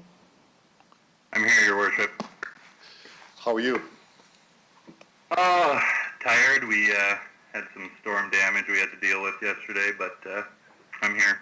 Oh, I'm glad you're here. That's good. So if you could identify yourself for the record, who you represent. You have 5 minutes for your presentation, and then members of council may have questions afterwards. So the floor is yours. Perfect. Through you, Your Worship, my name is Laird Williamson. I am the acting president of QP Local 21, and today I'm presenting on behalf of ATU 588, QP Local 7, and QP Local 21. We want to thank City Council for their motion to look into providing a supplementary unemployment benefit plan for employees who were laid off as a result of COVID-19. We want to thank City Administration for compiling this update to City Council with some information requested from their motion. Our relationships with management at this time are strong, and we respect their willingness to have discussions with us as the representatives of our members and their acceptance of our responsibility to advocate for those members. In the report to Council, Administration states that the sub-plan is not available for those who are collecting the Canada Emergency Response Benefit. While we can confirm that information is correct, we are disappointed that this report does not outline any other options to help our laid-off employees. There has been meaningful conversations and movement towards finding opportunities for our laid-off members, including a cross-jurisdiction letter of understanding between Local 21 and ATU. We are working with management on finding opportunities in contracted services, bringing back our members and their employees first, if possible. We appreciate their willingness to engage in these conversations and are encouraged by their decision to look at their contracted services. Our largest concern as QP Local 21, ATU 588, and QP Local 7 is that this pandemic is not over and that the financial results are just starting to show. We do not know what this looks like or the decisions that this or the next City Council will have to make, and we want to advocate that our members be supported through this difficult time. For the sake of the ones that continue to be laid off and for the future of any further layoffs, we need to continue to keep this discussion open. There are still so many unknowns, and while we are hopeful, we are cautious. If City Council decides to support Administration's recommendation, we would like to suggest that City Council also look to defer any final decision until Administration has determined how the $30.6 million in Municipal Economic Enhancement Funds will be used, as well as any additional funding the provincial or federal government may provide. Thank you for your consideration. In solidarity, Kevin Lucier, ATU 588, Laird Williamson, QP Local 21, Rochelle Nixon, QP Local 7. I will take any questions you may have at this time. Great. Thank you very much for your presentation, and I'll ask members of council, do they have any questions? Councillor Stevens. Great, thank you. Laird, thanks for coming forward. What we're talking about is a serious economic issue for the city as a municipality as well as for the country as a whole. what kind of pressure are you putting on the province and especially the federal government to help buffer your members and other workers from the hardship invoked by COVID? So for instance, using EI and other benefit schemes, in addition to what you're asking for here. Sure. Through you, Your Worship, thank you for that question. We are working in collaboration with our national body to put as much pressure on the provincial and federal government as we are able to. We are currently working with employment advocacy groups to try to steer those conversations towards helping people who may have slipped through the cracks through this process. Okay, thank you, that's all. Thank you, Councillor Stevens. Any other questions? Thank you, Mr. Williamson, for presenting and answering questions. I appreciate it very much. You can depart now. Thank you so much. Thank you, everyone, for your time. Thank you. So I'll now turn this over to Councillor Young as Deputy Mayor to introduce the Executive Committee report on the Supplementary Unemployment Benefit Plan. Councillor Young. Thank you, Your Worship. So I'm bringing CR 2034 Supplementary Unemployment Benefit Plan forward. The Executive Committee recommends that City Council not pursue a supplementary unemployment benefit plan for city employees impacted by COVID-19 pandemic, and to remove that from the list of outstanding items for City Council. The committee then actually concurred in the recommendation contained in the report from Citizen Experience Innovation and Performance Division. Could I have a seconder, please? Seconder, please, for that. Jason. Thank you, Councillor Massanelli. Okay. So to go on, Your Worship, I think it might be good to have administration comment on this recommendation before we have questioning, and I'd like them to comment on the concern that the unions expressed that we not do a final decision at this time, but that we put it aside and bring it back if need be. Mr. Holden. Thank you, Your Worship. So I'd like to start by just acknowledging Mr. Williamson, ATU, and QP Local 7 and 21 just for their very positive working relationship that they have with the administration. I think Mr. Williamson has made it very clear in his comments that there are a lot of unknowns. We are not sure yet as to if we are going to be in receipt of any additional federal or provincial support to support municipalities. So I think there is a lot of things that we need to explore, I guess, in the coming months. We don't have a crystal ball. We don't know exactly how long COVID-19 is going to continue to impact our organization. As we brought a report back in April, we obviously have some fairly significant financial challenges. So I know the ask of the unions is to hold off on a decision.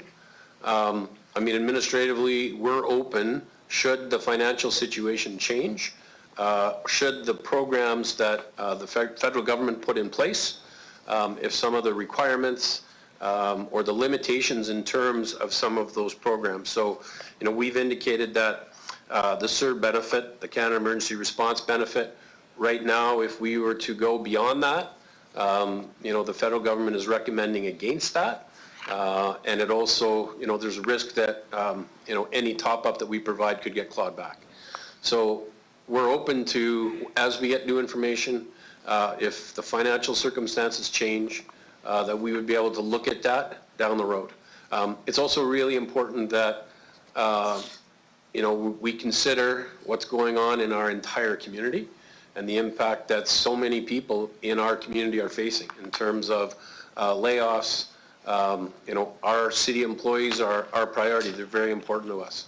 But they're also living beside others in the community that are not getting those types of benefits. We're committed to making sure that as we monitor the public health orders and the Reopen Saskatchewan plan, our priority is to try and get our people back to work as soon as we possibly can. We've been bringing employees back as the Reopen Saskatchewan plan changes. We've made some adjustments, so we'll be talking to that in a report that's forthcoming on the agenda. We've made some adjustments from the initial programs and layoffs, and we're bringing people back.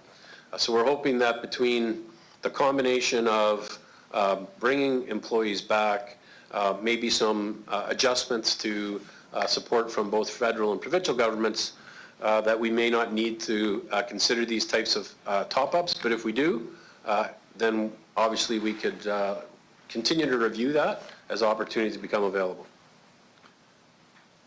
Councillor Young?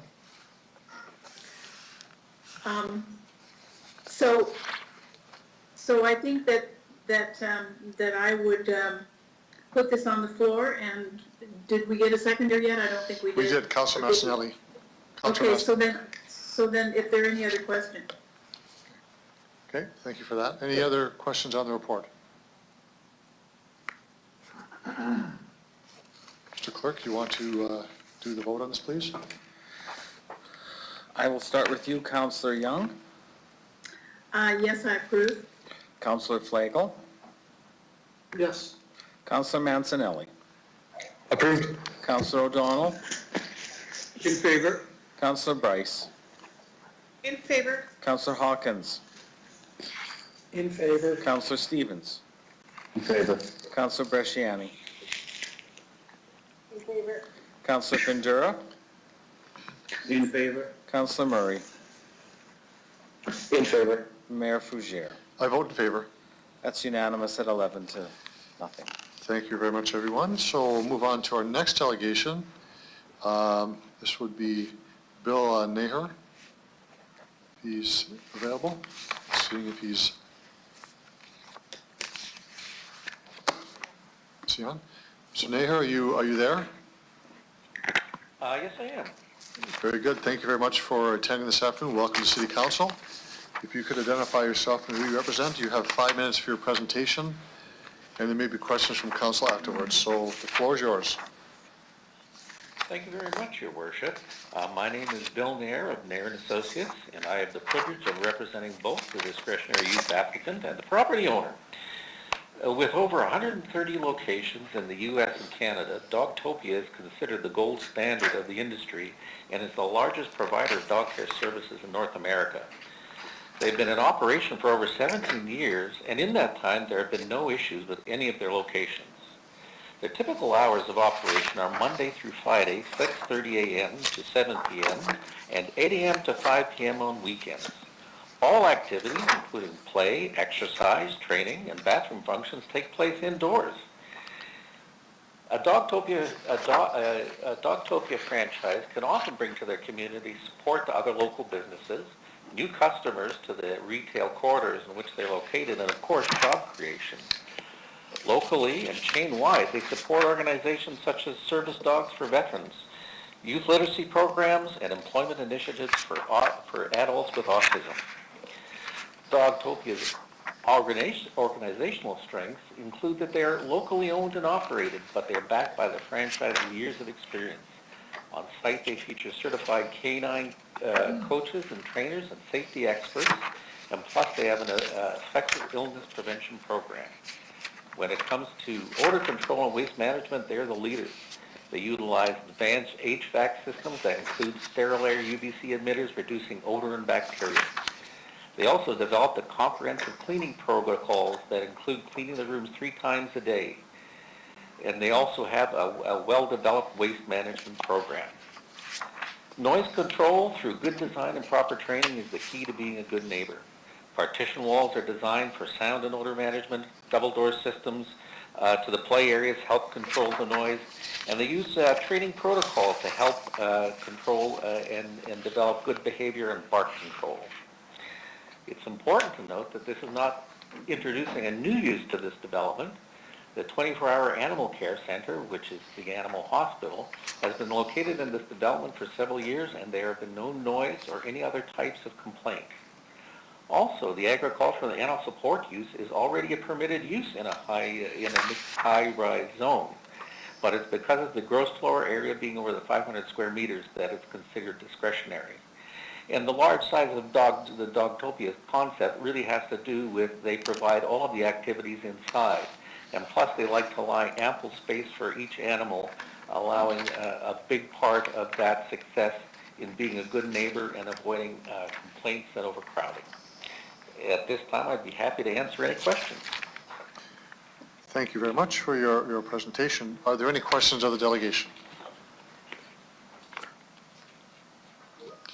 There are. Your Worship, I do, but... Councilor Your Worship, I do, I Massinelli? just didn't have a chance. Pardon me?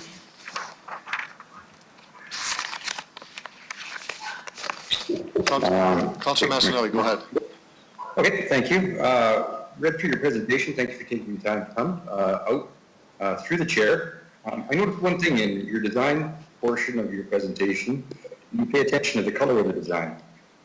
An odd thing, everything else in here speaks to the dog lake zones and beauty control of the air. How come the color in the design? Mr. Mayor? Yes, I'm sorry, I did not hear that last part of the portion of the councillor's statement or question. Oh, sure. Looking through your literature here, there's been so much thought put into the design of this facility. I'm so impressed. One thing caught me by surprise. There's extra attention paid to the color of the facility. I just thought that was unique, considering dogs are supposed to be colorblind. I was wondering if you could comment on that. Mr. Mayor? Yes, through you, Your Worship. Well, as I guess there's been some debate with regards to that, but it's also about making the pet parents feel comfortable in the environment. So I think it may be more for the two-legged participants in the center than the four-legged ones. I think it usually is. Thank you for your time. Thank you, Councilor Massinelli. Councilor Fundura? Worship, yeah, I'm just going to get my camera on. Thank you. First question on the community comments that were brought back to our report. The only thing was said there, and you already made comments to it, that it was about the noise. There was two comments made from the community.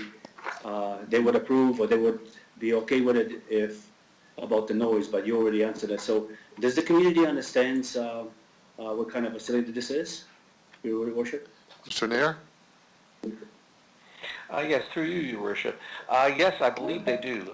There's been a significant effort in putting out the nature of the use of this particular type of facility, and because it's identifiable franchise, people can go on site and do research on the franchise and the nature of their operations. Great. Thank you for that. Thank you. Thank you, Councilor Fundura. Councilor Bryce. Thank you. You mentioned things that they do for the community, one of them being providing service dogs. Can you go into a little more detail on that, please? Mr. Nair? Yes, through you, Your Worship. It's a program that they utilize through their franchise. How it will particularly play out here locally, I'm not able to respond to that, but I know that it is part of their national effort and that they do work through their franchises to do that. So unfortunately, I can't give you a more specific answer at this time. Thank you. Is there any other way that they would contribute to the community? Mr. Nair? Through you, Your Worship. Yes, I believe so. Their intent is to also be good neighbors to their fellow businesses and to utilize local opportunities for purchasing and to participate with other businesses in cooperative events. I think the owners are looking for always a chance to contribute to the community, and because the ownership is local, they will definitely look for opportunities to continue to be part of the community and contribute to its success. Okay, perfect. Thank you so much. Thank you, Councilor Bryce. Any other questions of the delegation? Thank you, Mr. Nair, very much for your presentation and answering questions from members of council. I ask you to step back now, and we'll now look at the report. And I would ask Councillor Young to introduce the Planning Commission report 20-35. Councillor Young. Thank you, Your Worship. This is for the discretionary use application for proposed agricultural animal support at 1832 East Victoria. Planning Commission recommends council approve this discretionary use and that a development permit be issued. Could I have a seconder, please? Yeah, seconder I'll for the second report. that. Councillor Hawkins, that's good, thank you. Okay, Oh. and then, so then I would just go on to say that Planning Commission really had just a few questions about this, and they were all answered by Mr. Mayor and are in this report. I think one of the things is that animals are mostly inside and that there's been another animal care hospital there for quite some time. So the only reason that it's before us as a discretionary use is because it's over 580 square meters. And also the Dudney East Community Association did not reply. And for the first time in a long time, parking's not an issue in this one. So, You're kidding. So we ask for concurrence. Thank you, Councillor Young. Speakers to the report.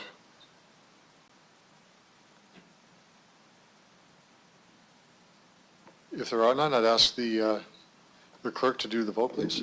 I think Findura, does he? Councillor Findura, do you want to speak? I think I did I print my name into the chat? Okay, you were the last person to question, so go ahead, you have the floor. Okay. Okay, thank you, Worship. I just want to make a comment that I had no communication, but I had communication in the community, but there's been no any kind of opposition. Like Mr. Mayor mentioned, it's a great fit into Victoria East, access and all, a great partner in the community and the businesses around. So this passes here. I just want to welcome them to the east side. Thank you. Thank you for choosing the east side. Thank you, Councillor Findura, that's great. Any other speakers? Councillor Young, do you want to close debate? No, I'm fine. Thank you. Okay. Mr. Clerk? Thank you, Your Worship. I'll start with you, Councillor Young. I certainly approve this. Councillor Findura. In favor. Councillor Bresciani.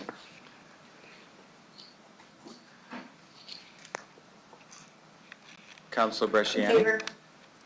Councillor Stevens. In favor. Councillor Hawkins. In favor. Councillor Murray. In favor. Councillor Bryce. In favor, please. Councillor O'Donnell. In favor. Councillor Mancinelli. In favor. Councillor Flagel. Yes. And Mayor Fougere. I vote yes. It's carried unanimously, Your Worship. Thank you very much for that. So we'll move on to our next series of delegations about the 30th Avenue Liquor Store. Our first delegation is Joanne Havelock. Ms. Havelock, are you there? Yes, just muting my TV. Okay. Yes, I'm here. Okay, great. Thank you for joining City Council this afternoon. If you could identify yourself for the record, who you represent.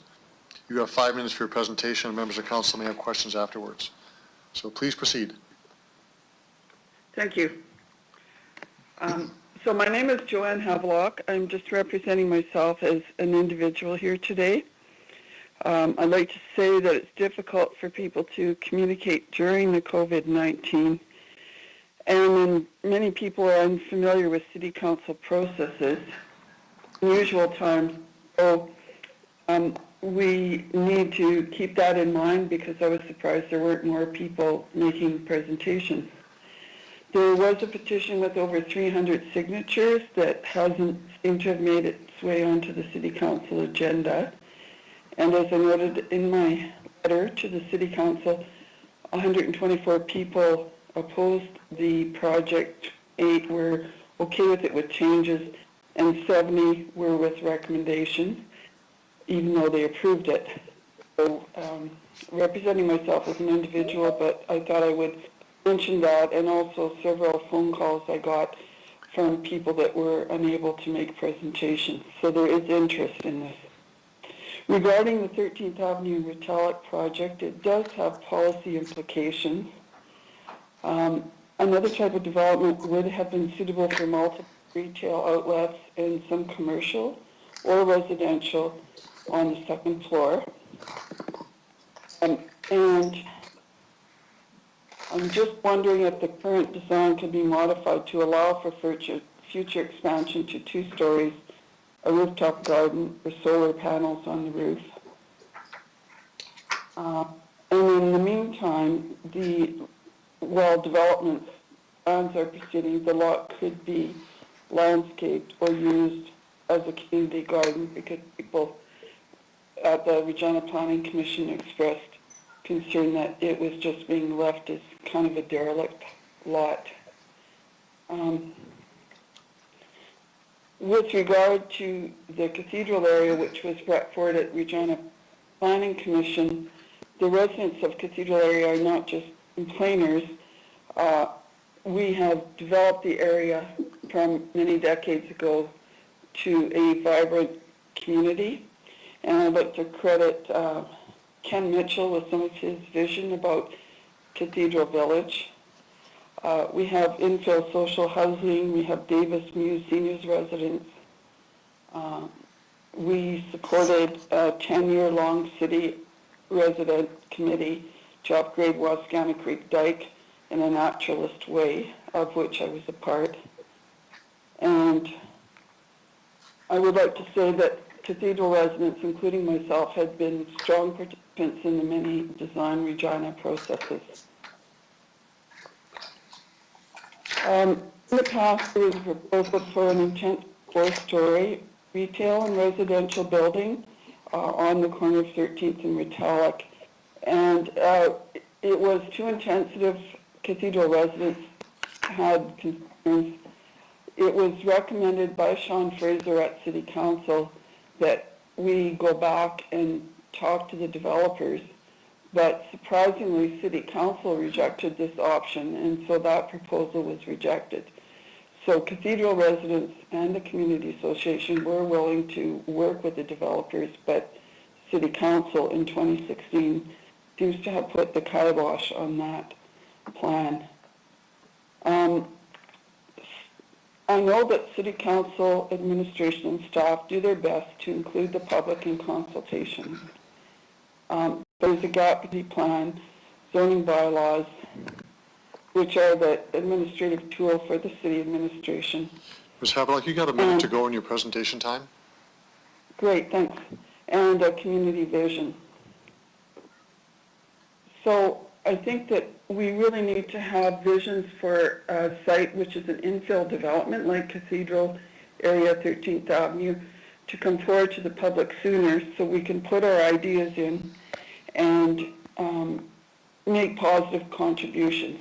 This involves upgrading the neighborhood plan, which has not been upgraded for a while, include architectural control zone, and it could include an economic development organization, including business and residents, to create a vision and also investment opportunities. So I think these things together can create a positive vision for projects that we can collaboratively support in the future. Thanks. Thank you very much. You're right on time. There are questions from members of council. We'll start with Councillor Stevens. Great, thank you. Through the chair, Joanne, I was wondering if you could comment on what you're hearing as the principal reason to oppose this development, please. Ms. Havelock? Thank you. I think that a lot of people don't see the need for a major retail liquor store on 13th Avenue. We have a number of liquor outlets around the area already. Also, I think people were thinking more of a mixed-use development. The green space on the side is nice, but just having one proponent on the property seems to be a waste of land that could be used for several retail units. Great, thank you. Through the chair, some of the opponents, as you mentioned, want to see that mixed use. That project was proposed for 13th and Elphinstone and opposed.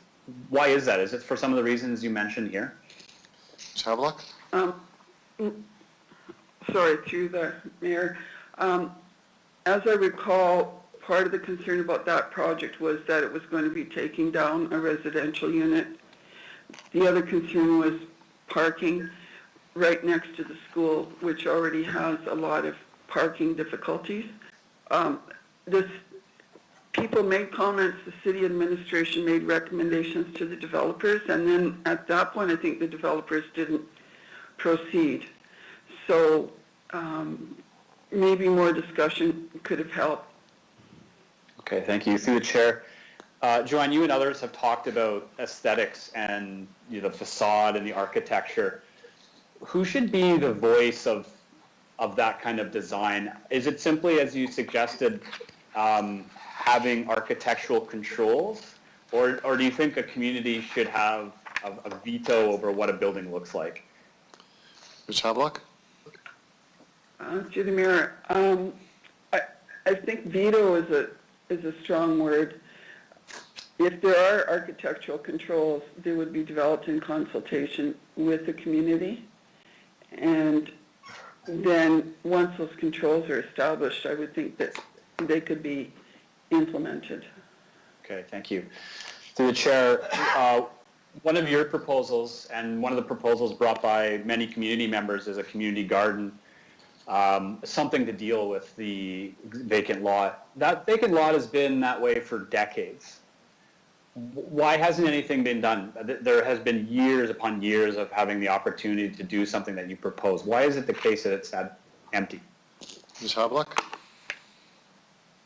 Through the mayor, I think that there isn't clarity about who should be taking the lead on making those recommendations. Because it's a private property, a lot of people have the sense that it should just be left up to the property owners, and then people get disappointed when the property owners don't come through with the proposal that they really like. I think that the community association actually could take a lead role. And the other important player is Cathedral Business Association. So dialogue could be held. I looked at the name of the developer and I thought, gee, why don't I phone him up and him about what could be done on this site? So you need some kind of a mechanism in there to bring people together outside of the issuing a notification and there's an application, and now we seem to be in an adversarial process instead of working together collaboratively. Okay. Final question through the chair. You mentioned needing more time. We're now on month, I think, 5 or 6 since this development was first proposed. From a process standpoint, how much time do you think is needed for public input and consultation and dialogue with the developer? We've had nearly half a year so far. Ms. Havelock? To the mayor, I don't think it's a matter of time. I think it's a matter of process. That earlier on, when this kind of thing is being developed, then there should be consultations with the community association and the business association. But even before that, thinking by the community and the business association of what we'd like to see there. And then that could be communicated to the property owners, in which case a development that comes forward would meet better response from the community. Right now it's this adversarial process, and so it can sit there, but it takes a lot of time. But who takes the lead on developing the proposal to come back to the developers?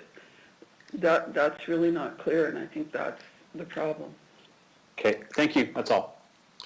Thank you, Councillor Stevens. Other questions of the delegation?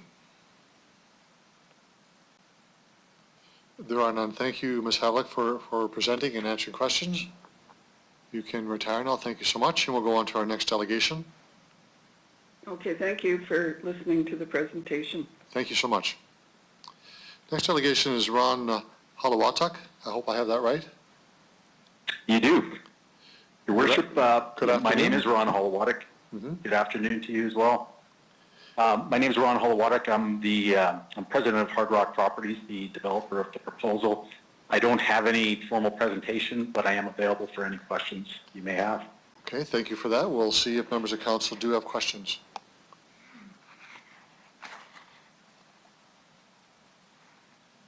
Councillor Stevens? Great, thank you. Through the chair. Ron, were you listening to the previous delegation, Joanne, by any chance? I was, yes. Okay. Do you think you could provide a response to the concerns, at least about what's being proposed, the architecture? Is there room for dialogue around any of the issues that Joanne had mentioned in her presentation? Yeah, there has been a fair amount of dialogue. Further to your point, in terms of the formal application, you mentioned 6 months, but it's actually, this started April last year, and there were some revisions to the plan that the size at one time was 6,000 square feet, and it's since dropped with access and architectural elements changing extensively. There's been a lot of consultation in terms of that process with administration. Sobeys, the representative is available and will follow me, has made adjustments to the fixturing plan to incorporate more animation in terms of the street alignment. So there's been an extensive amount, and the architectural elements that exist on the building, I think are aesthetically pleasing and incorporate and respectfully do so with the cathedral architecture, which includes all the materials that we have. There's obviously a number of variations that occur among the architectural buildings there, but I believe it integrates very well. Okay, thank you. Through the chair. You've heard some comments about what people would rather have. We'll set the Sobeys aside. Why are we not seeing a multi-story mixed residential commercial building? As a developer, you know the market and what people are looking for. Why hasn't something else popped up over the years? Mr. Holowatek? Thank you. Through you, Your Worship. Yeah, economics, timing is often everything. And in terms of the mixed-use, multi-level, that it's a fairly small site. That obviously requires structured parking. The economics of that are very challenging. I'm not a residential developer. I'm a commercial one, but certainly we've seen that representative that fact being a factor in redevelopment of downtown areas because of that structured parking. And in terms of the economics for a site such as this to be viable, there aren't a lot of uses that can support the economics. Like I mentioned, the size has actually been reduced through our work with administration. That ultimately the land cost, which is extensive, has thus increased the effective rent on the tenancy that is required. So the economics is supply and demand, and who can actually afford the expense of a project such as this is fairly limited. Councillor Stevens? Thank you.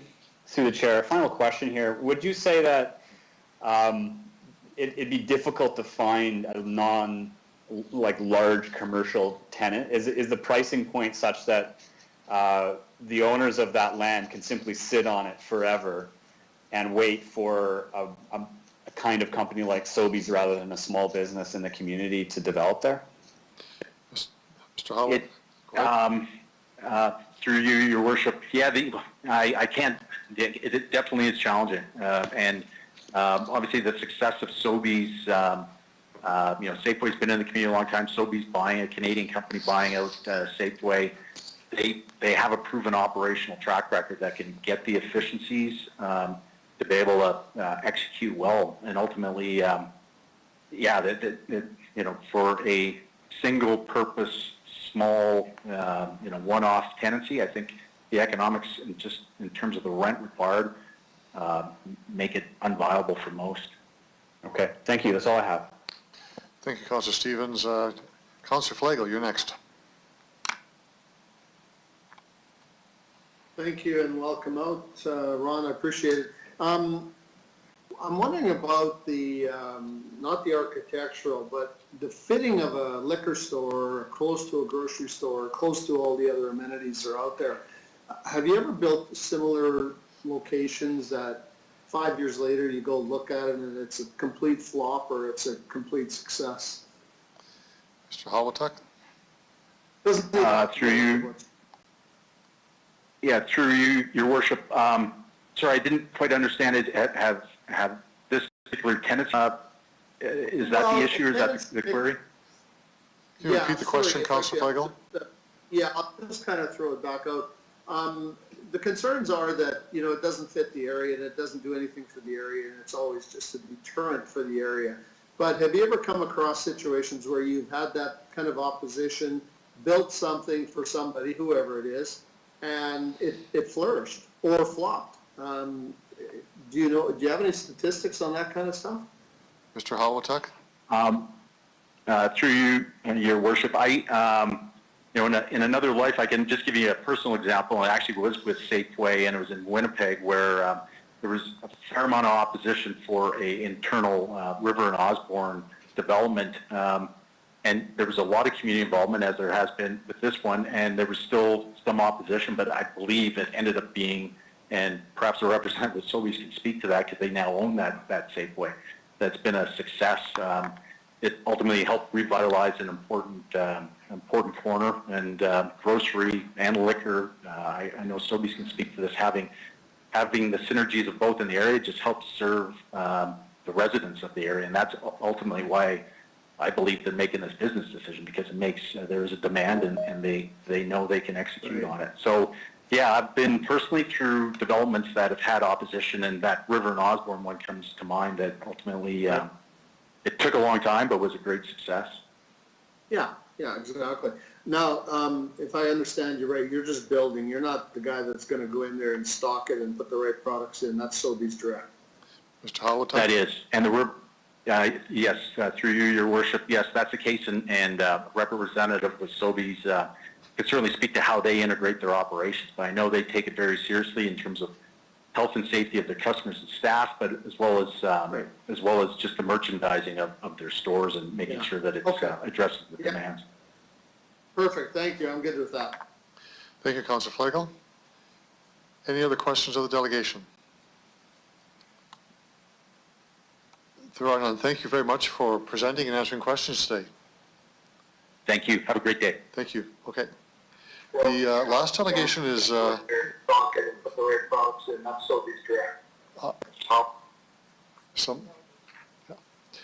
this is Phil Busby, if you're there.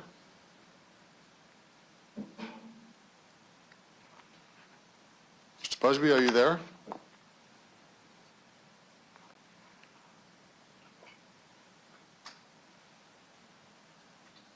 If you are there and we can't hear you, *6 would open up your microphone.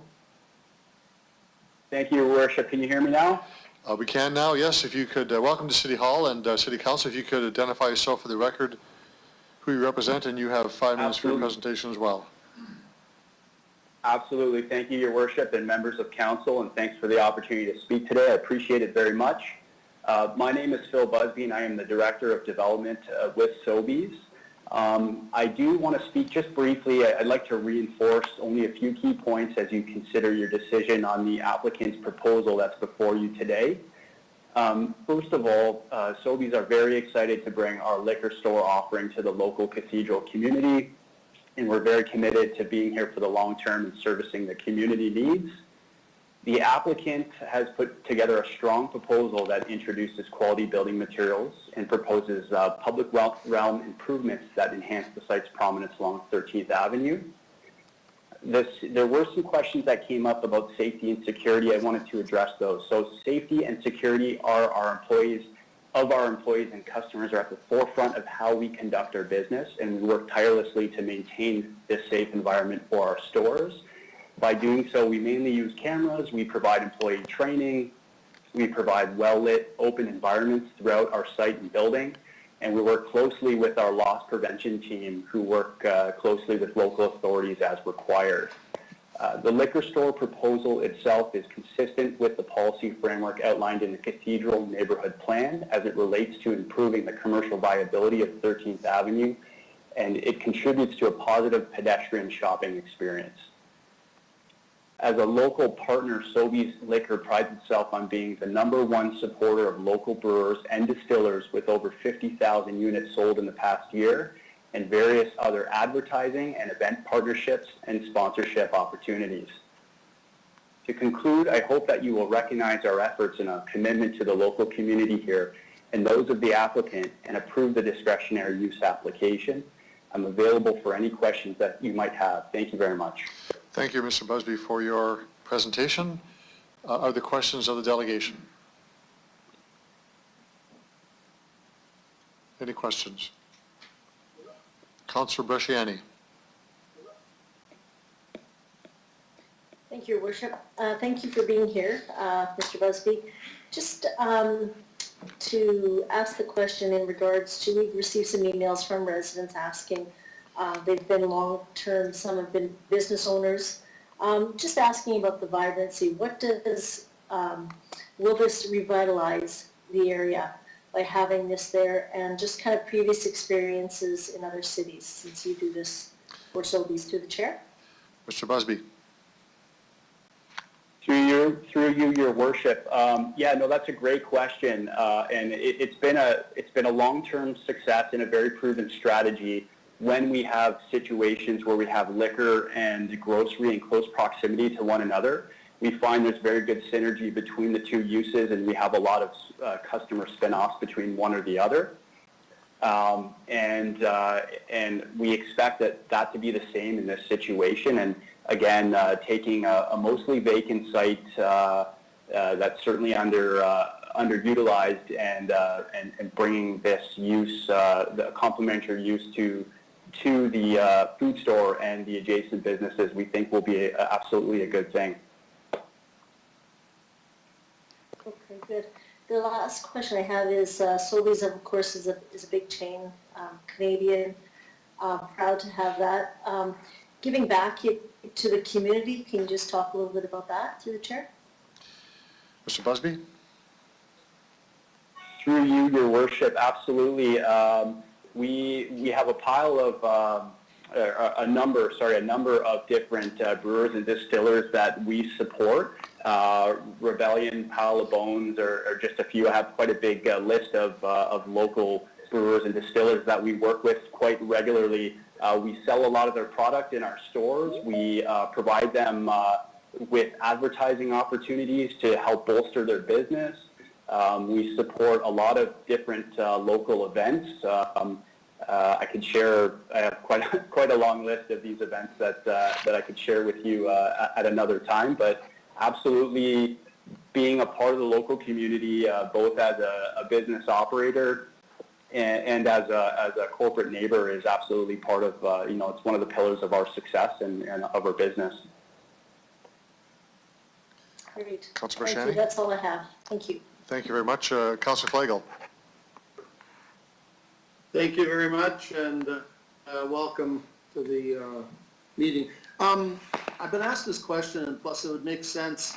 The product line that you're going to cover, is it going to be kind of a generic, or if the demand was there, would you bolster your wine list or your Scotch list, or to service an industry and service an area? Because you're going to get a lot of people from downtown working there. So I'm wondering about your product line. And I will make this comment about it, is that Rochdale location for Sobeys carries a wide variety because of the clientele. So I'm hoping, are you susceptible, or have you got it kind of set in stone as to what you guys do? Mr. Busby? Through you, Your Worship. No, we're absolutely flexible, Councillor. We work very closely with the local community and the local demographic, and we really try to tailor our offering to the people that shop in our store. Absolutely. So, we're trying to be a boutique-style shop here, so there's a strong focus on local products, wines of the world, craft beer, different spirits, and certainly, we rely on our customers' feedback. If we're not pleasing our customers with the offering in our store, then we're not doing the right thing. We're not listening. So we absolutely try to be flexible and to work directly with the local community. Right. Thanks. Through you, Mr. Mayor. The other question is this average size store for you guys, or smaller or bigger? Mr. Busby? Sorry, through you, Your Worship. It's probably sort of in our mid-range. I mean, we have some stores, depending on the local demographic they serve, that are slightly smaller than this, but I would say, you know, we do have some that are larger. This sort of fits into what I would call a mid-range store to serve this community. Well, just so you know, the one on Rochdale is a huge success, so appreciate it. Thanks. Thank you, Councillor Flagel. Other questions of the delegation? Thank you, Mr. Busby. There's no more questions. Thank you very much for presenting and answering questions. Thank you very much. Okay, you have a great day. You too. Okay, so we'll move on to the supplementary report. This is information that was requested at the Planning Commission stage. I'd ask for a motion to receive and file this report. So moved, Hawkins. Thank you. Seconder, please. Regina. Thank you very much. Anyone opposed to that? Thank you. So now I'll move into the main report, and this is the development on 13th Avenue. So Councillor Young, do you want to start us off, please? Yes, I will.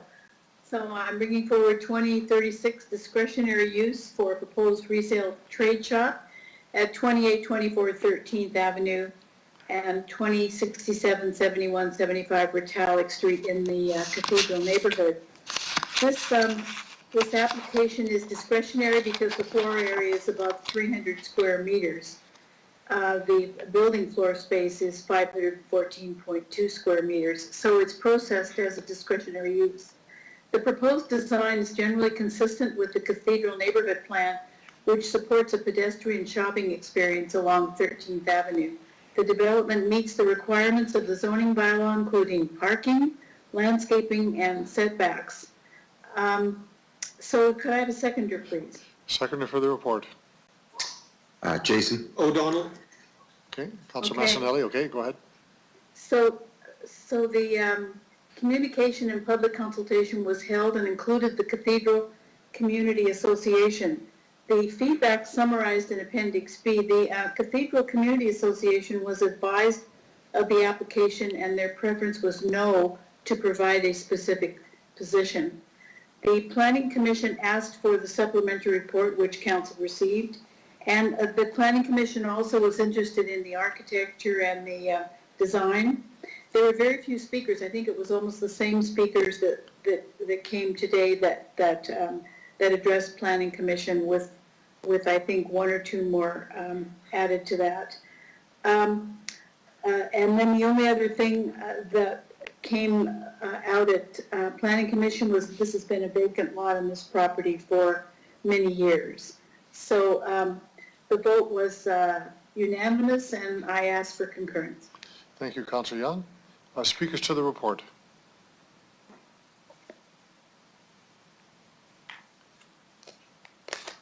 Anyone want to speak to the report? Councillor Stevens, go ahead.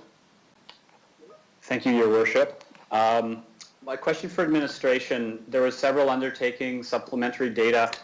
Can you please comment on the findings of the cursory social impact analysis, please? Ms. Harlock.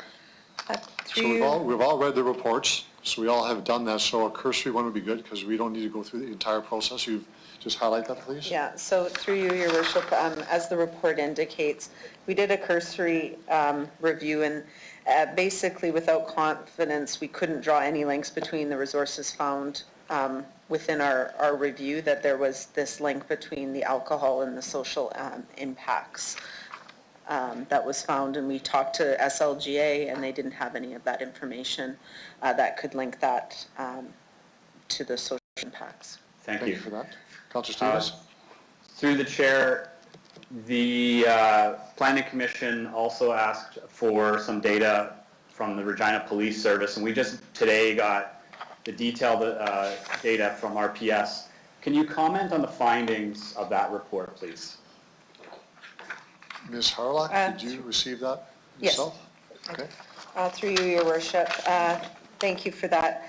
So the findings were that they looked at the different uses within Cathedral, whether it be the Safeway, et cetera, to see what types of calls that they were getting. Overall, I would say that, for the Spearling Silver Distillery that's on Albert Street, there's a variety of situations where the police were called. And it depends on what exactly we're looking for. Like intoxicated persons was 22%, but there's other uses within that vicinity. So at this point, we'd say that generally the most common was the 4 liquor stores were unwanted guests, intoxicated persons, and and calls to assist citizens. Okay, thank you. Would you say that based on this data that crime increases in and around the vicinity of a liquor store? Ms. Harlock, I don't know if you can answer that. I don't think I could answer. I would have to ask the RPS. I mean, I think at this point the data is just showing what the police have had to go out to with respect to calls. Okay, thank you. Some of the opponents or some people who have commented through the chair talk about architectural controls, the fact that liquor stores are allowed on 13th. Others have commented on distances and buffer zones between schools, community associations, liquor stores. Is it possible to have that made part of the Cathedral neighborhood plan review process, or do you need a motion or a clear direction from council to put that in? Ms. Harlock? Through you, Your Worship, it definitely could be part of the conversation. We could take that as an undertaking, that we would have that as part of that neighborhood planning process, to have the discussion of whether or not those types of uses should have separation distances, similar to what cannabis has. Okay, thank you. I'd like to include that as an undertaking as that public consultation process unfolds, please. Through the chair, to your knowledge, how many applications for development have been brought before administration or council since the arson fire demolished that corner? Ms. Harlock? Through you, Your Worship, I'm aware of one application that went forward to build a multi-story apartment there, or pardon me, mixed use, that did not go forward. I'd ask Mr. Searle if there was any other applications received for that site since the fire in the 90s. Mr. Searle? Yes, through you, Your Worship, I can recall one other application that came forward for a interim fast food outlet that was placed on the property for a few years.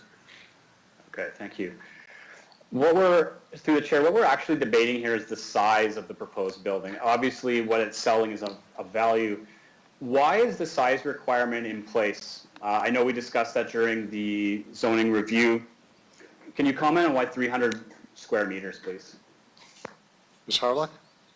Your Worship, so I'll start and then I'll ask Mr. Searle to add anything. Through the consultation process, it really is about when it becomes a permitted use and then switch over to a discretionary use. So in this case, because it's 514.2 square meters, it triggered it to go into the discretionary use process. And in that case, that's when we would look at the use because of potential impacts to the area and the neighborhood. And I might ask Mr. Searle to look at, or to add anything else. Mr. Searle? Through you, Your Worship, no, I really wouldn't have anything further to add to that. It just triggers the requirement for that process, and through the discretionary use, the assessment on the regulations and the compatibility with the area. Okay, thank you. Councillor Stevens?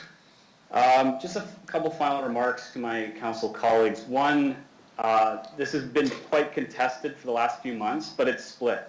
So I would say that it's really drawn down the line. It divides neighbors and neighborhoods actually around this community about whether or not this should go forward. There's no consensus, I would argue, on why for or against. What I will say is there are some accounts that have been brought to our attention around the social harms, the vicinity, within the vicinity of the neighborhood center, Alcoholics Anonymous and other organizations. Those concerns are merited and need serious consideration. At the same time, so too does the development of underutilized land, and the legacy of turning down the 13th and Elphinstone project on the community is severe. I'll be honest with you, I think that has really put a sour taste in people's mouths.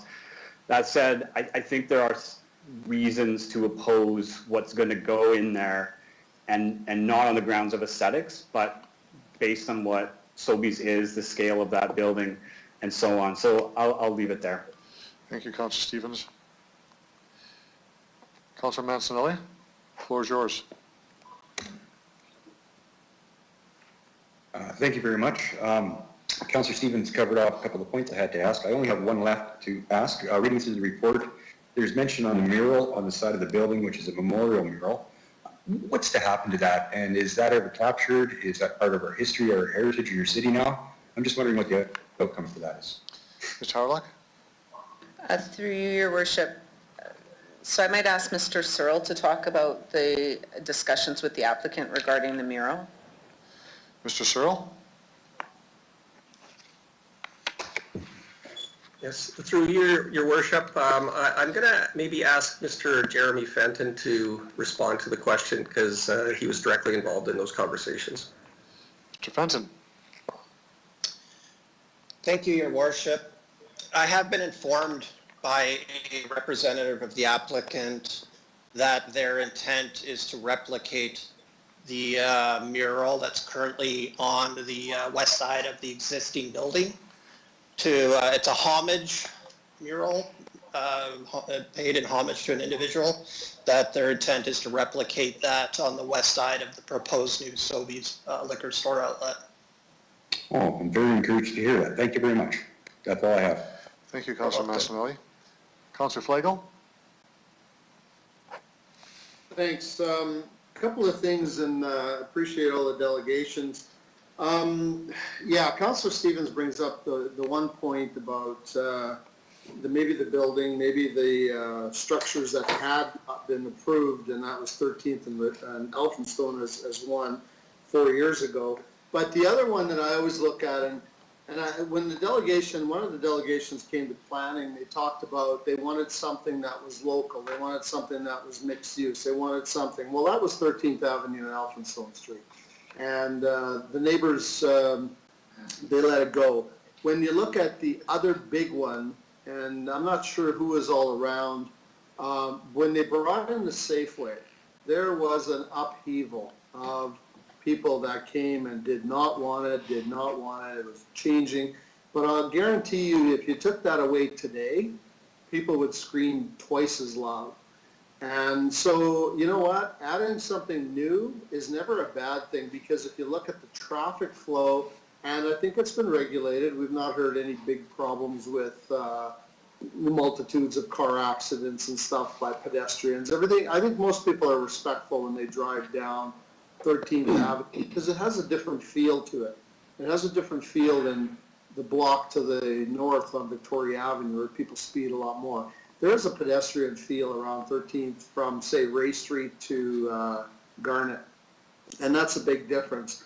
A friend of mine has a coffee shop over there, and they're loving it. And, you know, I talk to them, and the more traffic that they get and the more people they get coming down there, it's just going to be better for business. I wanted to go and talk to the guys at Pacific Fresh Fish, but they would be another one that would, you know, benefit to have an extra 10 or 20 vehicles coming through there and spending more money after they buy a nice bottle of wine. So I think, you know, we're always challenged with change, but in the grand scheme of things, you know, to have somebody coming from downtown or wherever and picking up a $50 bottle of wine or a $10 bottle, whatever that is, and then all of a sudden stopping at the Mercury for a lunch, or stopping over here for kitchen tools, or stopping at the Safeway or the bank, that person probably would never be in Cathedral, because the liquor board store brought them there and they didn't want to go there for anything else. But then all of a sudden they saw what bonuses that they had. So this is a good thing. You know what, it's a development. It's not I don't think it'll be an eyesore. a vacant lot for 20-some years. I do have a question though for administration. There was 2 projects you said that did not go through. Do we know why? Ms. Howard?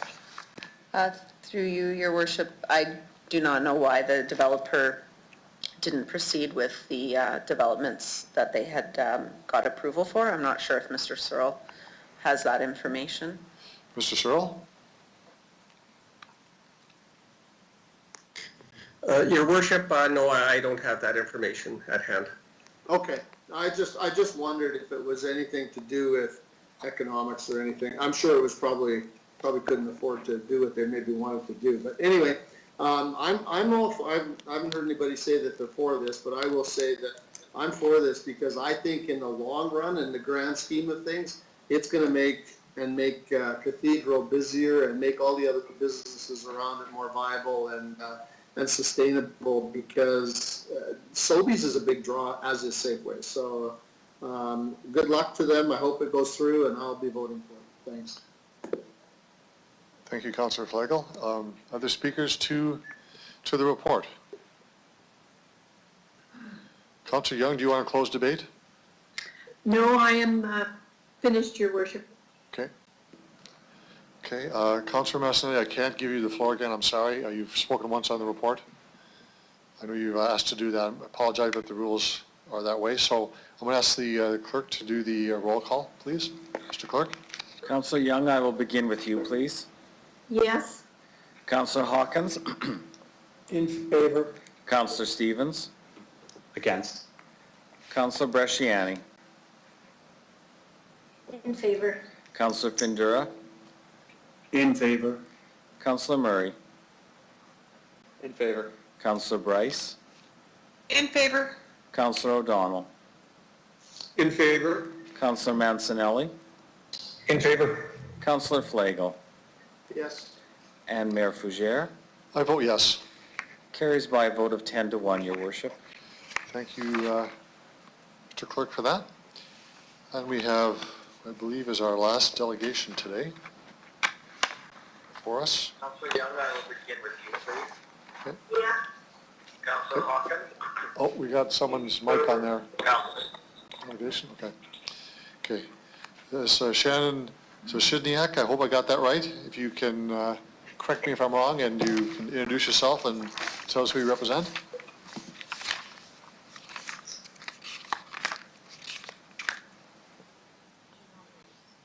You want to unmute your phone, *6? Hi there. Can you hear me? Yes, we can now. Please, welcome to Regina City Council. If you could identify yourself, who you represent. You have 5 minutes for your presentation. Hi there. Okay, thank you very much. I'm Shannon Sakidniak, and I am the founder and co-chair of Enviro Collective, which is a Regina nonprofit environmental organization. And I also have a master's in environmental studies from York University. I'm speaking on behalf of Enviro Collective today in support of Councillor Hawkins' checkout bag bylaw motion. As mentioned in the written submission that I wrote, there are several reasons to support this motion. City Council has committed to becoming a more sustainable city, and this bylaw would create progress toward that goal. Second, city residents and businesses have expressed strong support of regulations on single-use plastic. In surveys from October 2019, 77% of residents and 78% of businesses said a ban on single-use retail checkout bags was very important or important. In the same survey, respondents indicated that they believed all levels of government should take action to reduce single-use plastics. And of course, all levels of government do have a role to play. The city has an opportunity here to take a leadership role in promoting sustainability, which it has expressed an interest in. The city of Regina can't afford to wait for leadership from the provincial or federal government and has no control over when and if other levels of government will choose to make progress on their sustainability targets. We have an opportunity now to promote increased sustainability for our city, and we believe it is imperative that we do so. Third, the city has a target for diverting 65% of residential waste by 2020, yet we've hovered around 19% for the past 5 years. We need to embrace any progress we can toward this target, especially initiatives with broad community support. Fourth, the benefits of this bylaw would extend beyond reducing landfill waste. This bylaw could lead to decreased plastic bag litter, and plastic bags are estimated to take between 500 to 1,000 years to break down. And it could also lead to reduced ingestion of plastics by wildlife. Fifth, there are many examples of how to do this from other jurisdictions that have regulated single-use plastics, and so there are many best practices that we can follow. In summary, we hope you will support this motion. We see it as a win-win to improve the city's sustainability, and because of the broad support of those who have weighed in about the issue. And we see it as an opportunity for the city to be seen as leaders in promoting sustainability. That's everything. Thank you very much for your presentation. There are questions from members that come with Councillor Hawkins. Coming forward, you've taken just about the entirety of my speaking notes for this. So let me just ask you one question. Can you tell us a little bit about the environmental collective, who your members are, what your activities are, and why you're particularly interested in this issue? Sure. So we formed as a grassroots initiative in the fall of 2018, and it was in response to the IPCC report that stated that we had 12 years to significantly reduce our greenhouse gas emissions. And it was just kind of formed like in this grassroots sort of way. Let's get together as a group and talk about ways that we could make a difference collectively instead of individually. So we started off with meetings. Anyone was welcome and still is welcome to come to those meetings and propose environmental initiatives that we would like, that they would like to see us take on. And so anyone is invited to come. We don't have specific membership yet. We incorporated in March of this year, and we are focused on promoting environmental issues and action, and also climate change, and action on climate change specific to the city of Regina. Thank you very much. I appreciate your coming forward. Thank you, Councillor Hawkins. Other questions of the delegation? There are none. Thank you very much for your presentation and appearing before City Council. You can retire now. Thank you so much. Thank you for your time. Thanks. And we have the motion to check out bag bylaw, the motion from Councillor Hawkins. I'll give you the floor, Councillor Hawkins. Thank you, Your Worship. I'd like to move this motion. And if I get a seconder, I'll explain the motion and give a few reasons for supporting it. Second. Councillor Murray. Regina. Should I say the rest of council, I guess? Okay. Councillor Thank you very Regina, I much. heard your Let me voice. make my presentation brief. This is a motion which asks the city solicitor to draft a bylaw for consideration by council prohibiting retail businesses and food services businesses from providing, distributed, selling, or using plastic checkout bags. Bylaws in all jurisdictions like this contain a fairly standard list of exemptions. I've included as an exhibit the Prince Albert bylaw. It contains a standard list of exemptions, and as the solicitor drafts this, I'm sure you'd have reference to those and other bylaws. Prince Edward Island is another good one. 2 points about this. Enforcement of this bylaw will be delayed for a year from passage to ensure that an education program could be mounted, to ensure that retailers would have a proper opportunity both to get rid of current stock, but also to retool with reusable bags or cloth bags. The other point that I think is important is that this bylaw would not take effect during any COVID-19 or other health emergency as we're currently dealing with at the moment.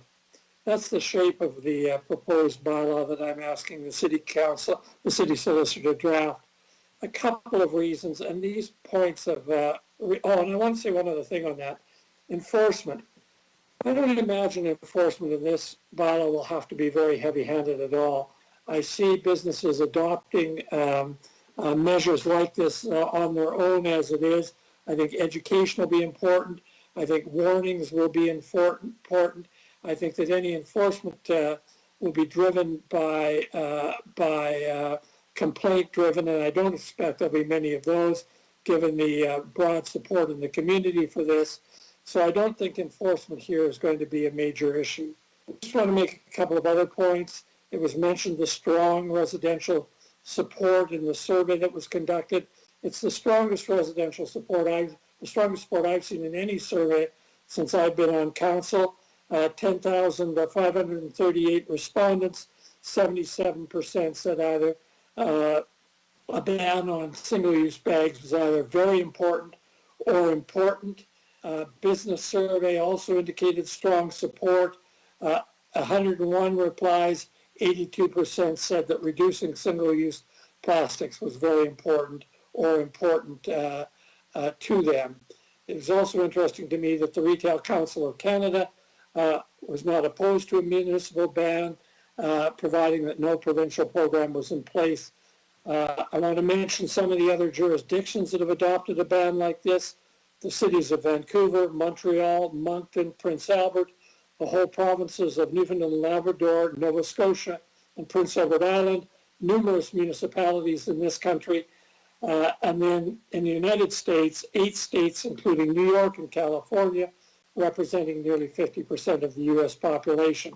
So this is a widespread movement, I believe, because there's a desire to protect the environment by replacing non-degradable plastic bags made from non-renewable resources with biodegradable paper bags made from renewable resources and or with reusable cloth bags. It was mentioned the litter is another reason.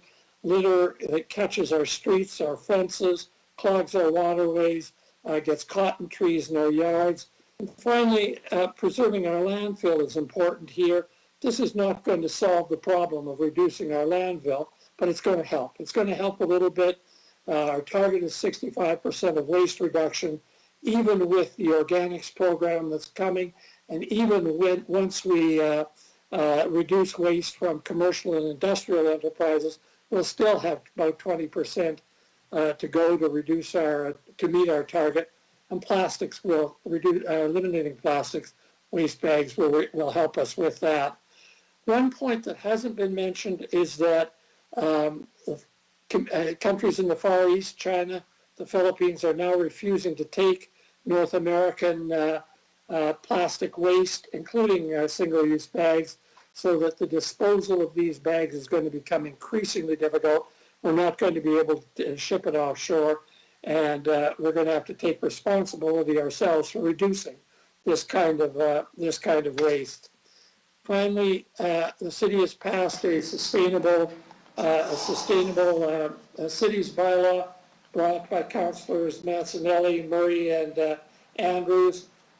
Councillor O'Donnell has put tremendous effort into the conference, which is disappointing that it can't go ahead. Hopefully it will go ahead. Sorry, one day. And I just say that... Councillor Hawkins, your time is up. If you could wrap that up. Thank you very much. Thank you. There are other speakers to this. Councillor Murray. Hi there. So thanks through the chair. My question is for administration on single-use plastics and our diversion strategy. How many single-use plastics, or what percentage, are actually being diverted to the landfill as opposed to through recycling? And how is that going with the Chinese National Sword that's changed how they accept plastics? What are we doing right now? I know we had an update, I want to say almost a year ago now, so I was looking for an update on that. Through your worship. Mr. Onway, go ahead. I'll start and then I'll ask Mr. Doney to add some comments around the Chinese sword. So the percentage going to the landfill for single-use plastics is approximately 1%. I'll ask Mr. Doney to comment on the Chinese sword and acceptance of plastic bags. Mr. Doney? Through you, Mr. Worship. Just approximately 5% of all recyclables collected through the City of Regina's recycling program is plastic. And I'll ask Ms. Ayer to provide a bit more detail on the National Sword Program. Okay. Through you, Your Worship, the impact of the Chinese National Sword have not changed the plastics that we collect or recycle in our recycling program. Film plastics, like the plastic shopping bags, were not ever accepted as part of that program. And Councilor Murray? That's it. Thank you very much. Okay. Thank you for that. Councilor Bresciani?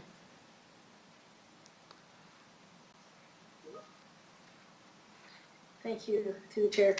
Thank you, Councillor Hawkins, for bringing this forward. This is something that I think is very important to our environment, but I think there's many organizations already that are calling upon us to get this moving. Businesses have moved forward already on this, but they are waiting for some kind of direction and leadership from the municipalities. So one of the things that I think is very important, as Councillor Hawkins has talked about, as to why it's important, but we know that they don't break down. And, you know, if we really truly understood the energy that it takes to produce these bags, and then after that, really there's nowhere for them to go.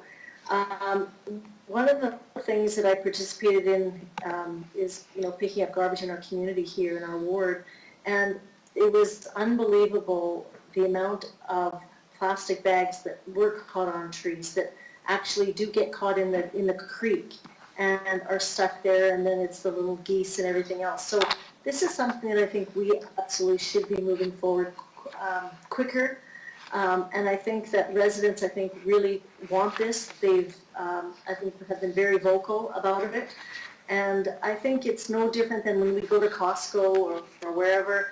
They don't offer bags. I mean, they give you a box if you want a box. Everything done is paper, but people know that you bring your own bags or your own big recyclable containers or whatever you want.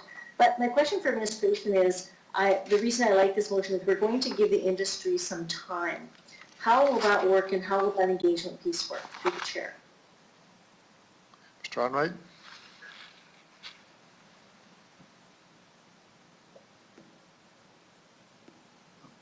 Through your worship. So once the bylaw is drafted, we will have get into conversation about the communication plan, the education plan going out. As Councillor Hawkins has noted, the enforcement piece is 12 months out. Conversation with legal, and Mr. Weary can further comment if there's a change to this. If approved, we would bring legal would bring the bylaw back in July. There will need to be an education program built around this, and then if there were further budget requirements or requests, further budget money required in terms of the education piece, we would bring that forward for the 2021 budget. At this time, I don't know exactly what that looks like, but would definitely come back to council with that conversation. Mr. Weary, do you have any comments on this?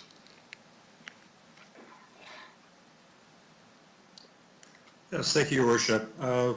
What's unique about this bylaw is that it is directed at businesses, so it should be a little bit easier to develop some advanced work with effective businesses, and sufficient lead time will be critical in developing that, because the retail businesses will be the ones that will need to make the necessary changes, and also members of the public as well, in terms of using, once COVID restrictions are lifted, using reusable containers, which many people are already using now. So I think a longer lead time will help with that, and the fact that this is focused on compliance by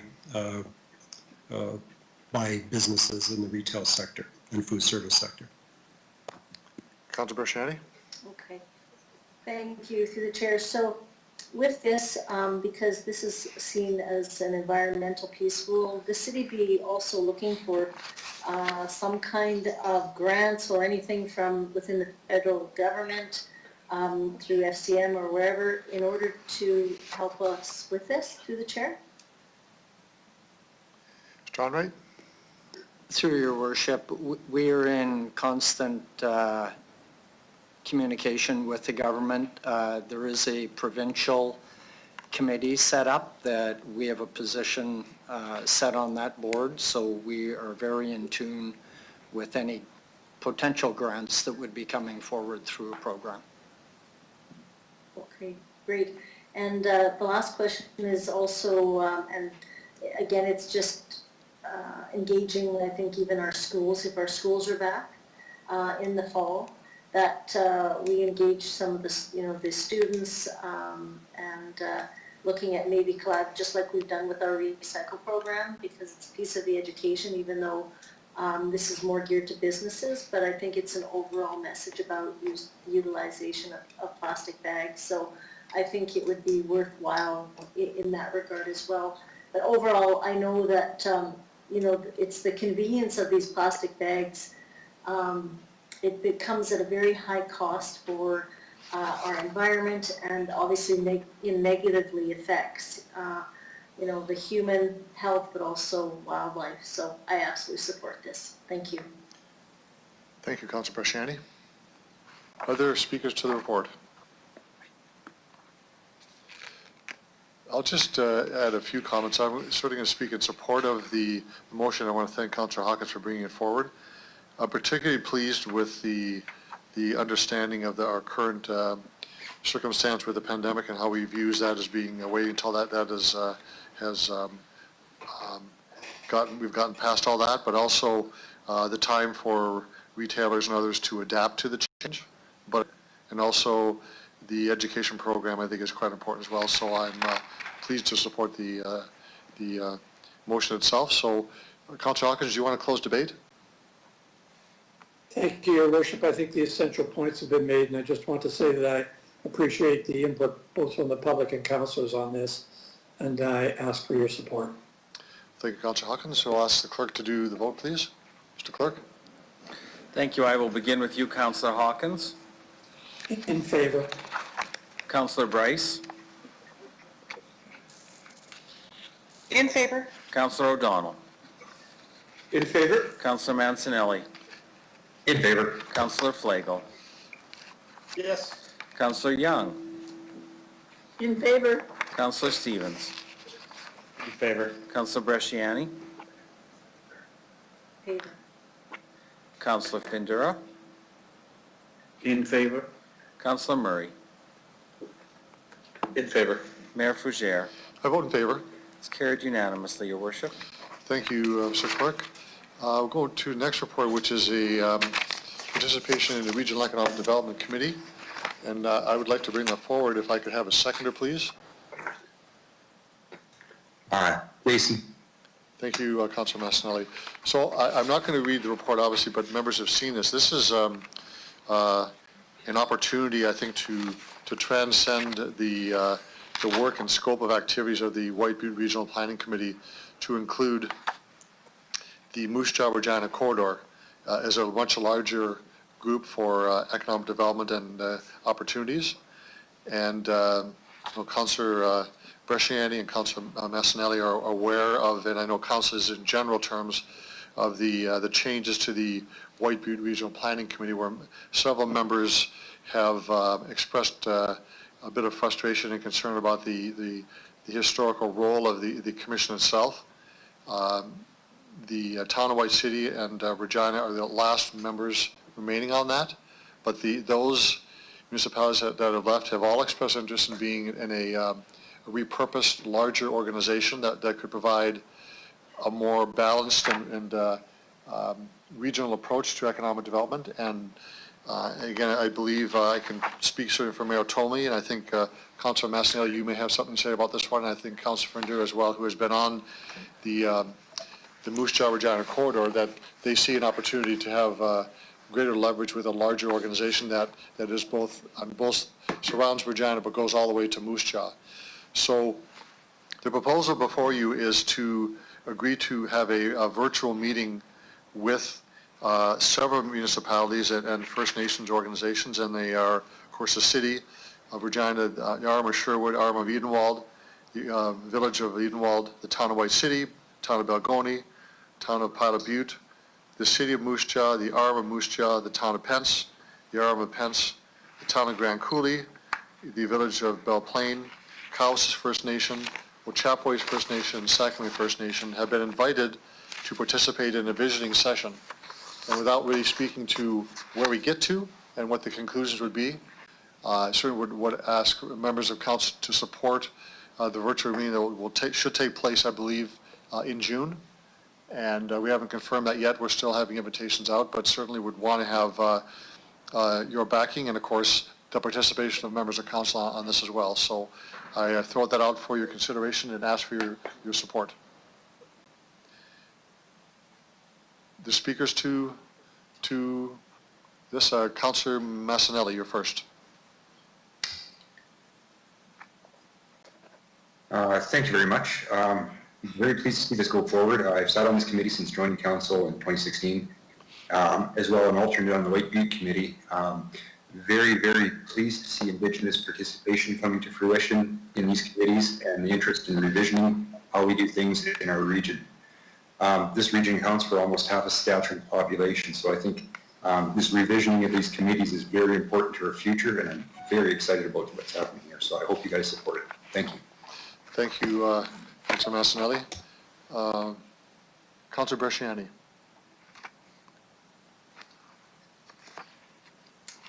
Thank you, Your Worship. I too support this and I hope council supports this. You know, I've been on the White Butte since the time I've been on council, and it's kind of gone through the ups and downs. And but I do think that the regional economic development right now is vitally important to everybody to work collaboratively. And I think with this moving forward, this will help ignite the start to having a conversation as to how we need each other, but we can kind of work collaboratively and yet still understand kind of what the needs are from other municipalities. So this, I think, will be very, I think, educational for everybody, but also a participation so people can share kind of what some of the municipalities are going through and how we can kind of work together to seek some solutions. So I ask as well that I hope it's supported, and I do look forward to the opportunity for also vitally important to have First Nations there as well. So I think it'll be a great group. Thank you. Thank you, Councilor Bresciani. Councilor Fundura.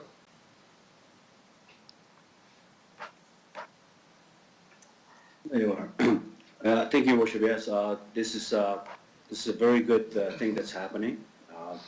Like you mentioned, I did sit on the Moose Jaw Regina. It was like anyone else. It was a challenging thing trying to figure out what this is all about, who we are, how do we deal with our region, how do we fit in the region, who's in that region.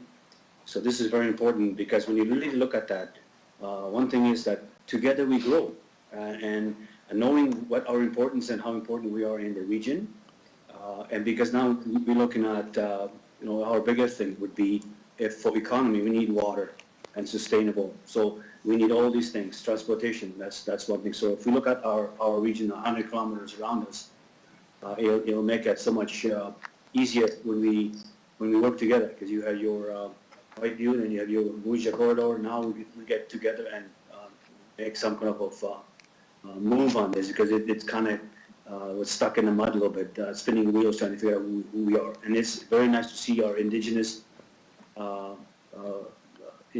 importance of our Indigenous involvement in this, because like you said, we're in this together, so very good. I'm looking forward to this, and I very much support this. So this is a great thing. Good to see this coming forward. Thank you. Thank you, Councillor Flegel. Mr. Findura, thank you. Anybody else want to speak to it? So, Mr. Clerk, do you want to do the vote for us, please? Yes, I will start with you. Your worship, as the mover of the motion. I vote affirmative. Councillor Flegel. Yes. Councillor Mancinelli. In favor. Councillor O'Donnell. In favor. Councillor Bryce. In favor. Councillor Murray. In favor. Councillor Findura. In favor. Councillor Bresciani. In favor. Councillor Stevens. Support. Councillor Hawkins. In favor. Councillor Young. In favor. Carries unanimously, your worship. Thank you very much, everyone. So in accordance with our bylaw, procedure bylaw, we are adjourning at 6 o'clock, subject to a motion to continue on. But if we do that, we either move the rest of the items to our next meeting of council, or we have an extra meeting of council. So I'll take the direction of council. Do you want to continue on, or do you want to adjourn and we could look for a meeting later this week or early next week? I move we go on, Jason. Okay. The second? Would we be able to have may I have the discussion on that? Sorry. Well, I'll put the motion on the floor. So the motion is moved by Councillor Massanelli. I need a seconder to continue on. Oh, okay. I'll second. I'll second it. Bresciani. Okay.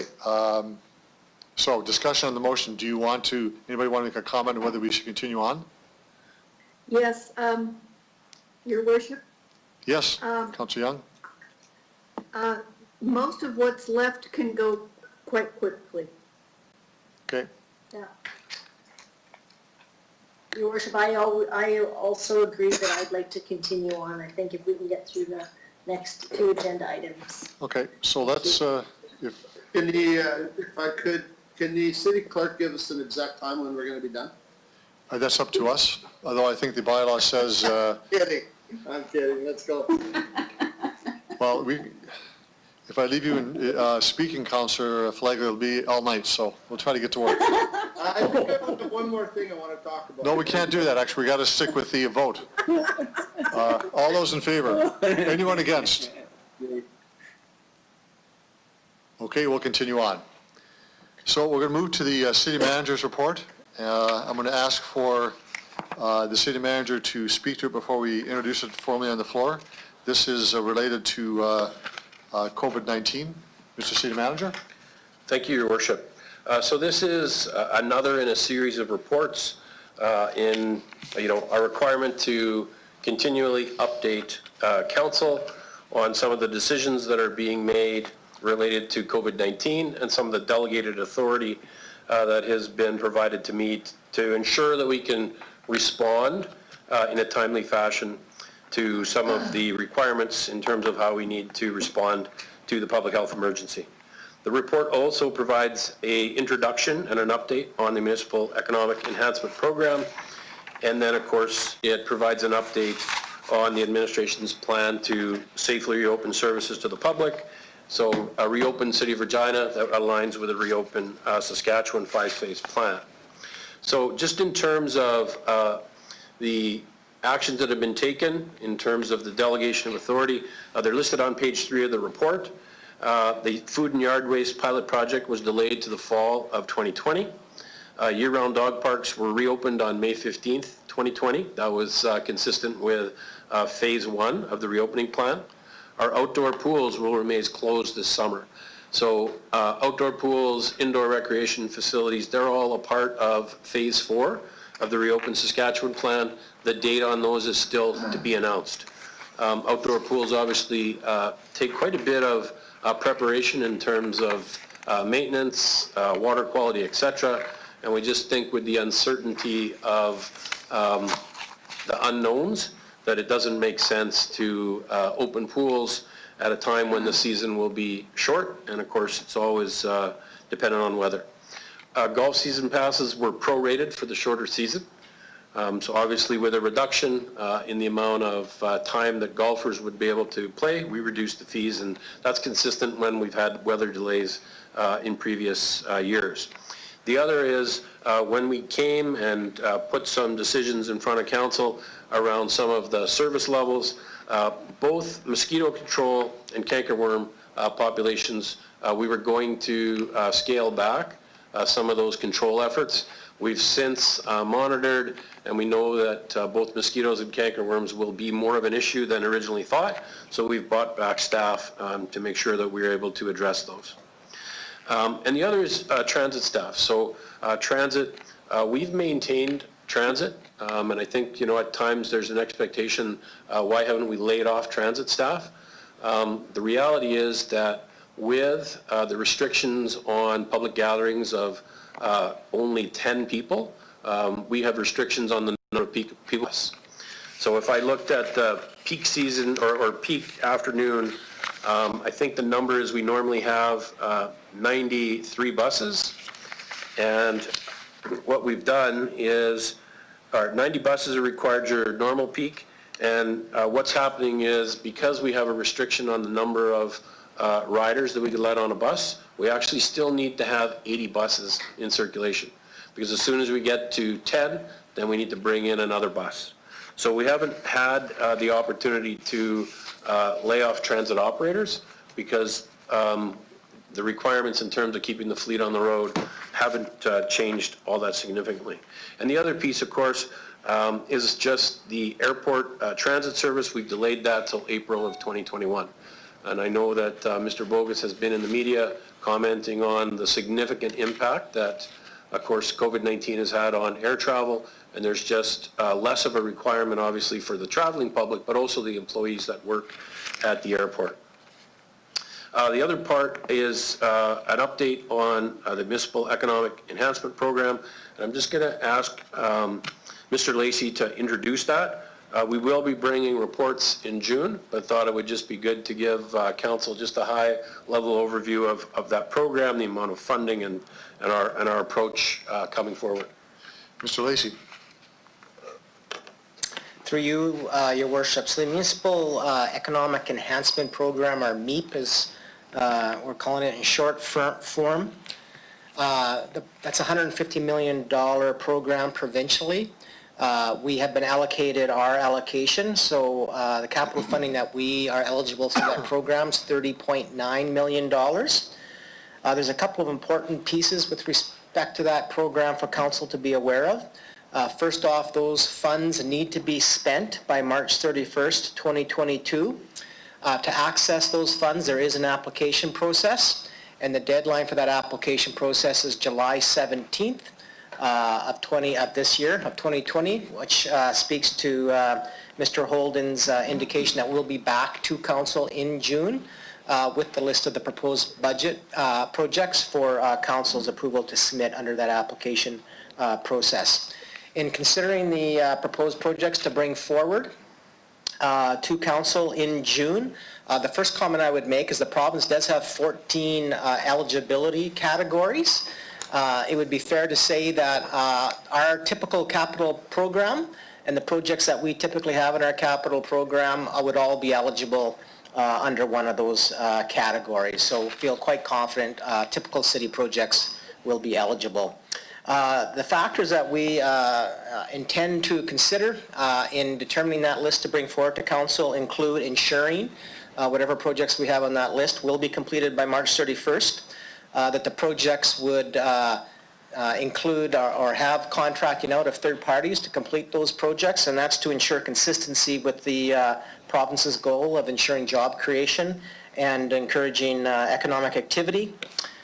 We are going to be looking at opportunities to advance the Council's goal to make the city 100% renewable by 2050, as well as opportunities to advance projects in the 5-year plan, in the outer years of the 5-year plan, in order to advance the OCP and other key priorities in approved master plans.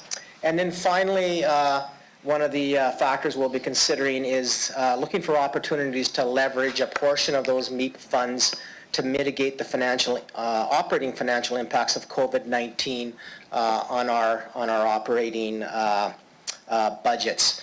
We have talked to council about the forecast of the COVID impact on operations for 2020, but we believe there will be one-time financial impacts in 2021 as well as potentially in 2022. So I think a simple example for 2021 is transit.